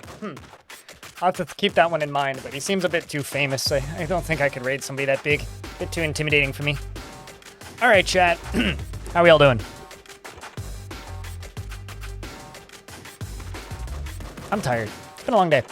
Need to drink some water, probably. So what you guys need to do is something very simple, yeah? Go grab your favorite emotes and post them in my chat. That's what I need you to do. Just post your favorite emotes in my chat. I need to see a nice big wall of emotes here. Can we do that? Pretty simple. They can be mine, they can be yours, somebody else's, doesn't matter. Global, emoji. Just post things. Make big wall, okay? Then what I'm gonna do is I'm gonna go grab a stream, and I'm gonna start the raid. Little bar is gonna tick down at the top of stream, and then when it hits 0, my channel's gonna become their channel. And what you're gonna do is you're gonna take the emotes that you've been posting in my chat and post it in their chat once or twice. Can we do that? Thumbs up? Easy enough? Sweet. Now that we're all in agreement and everybody understands, if you would like to find more content that I make, you can find that over on my blog, which is right here. I'm a bit behind because PAX screwed me up completely. But I do a monthly blog for paying subscribers, which I'm late on, and a free one, which is weekly. Free one went up this past week, talking about a couple games from PAX. I've got a couple more games to talk about on this coming Monday from PAX, as well as a few other things. And there's a cat in my apartment who doesn't live here. Charlie, get the fuck out. Charlie. I'll deal with him later. All right. Yeah. Anyway, so there's that. And then I obviously have a YouTube channel, which you could go watch, or you could just go watch this video. And that'd be cool. Cat pics? I've shown him before. I don't know. He looked at me and then he's walked away now, so he's probably outside already. But I'm going to go to the garden and pick more beans. I don't know what you guys are going to do tonight, but by the time you see me next, I will be streaming. So 9 a.m. Pacific here on Twitch, 10 a.m. on YouTube, and we're going to go raid a zombie giant sponge. Please do not panic, as they do play an ASCII. Take care of yourselves. Say something nice to somebody, and shake the rat. Peace. See you on the flip.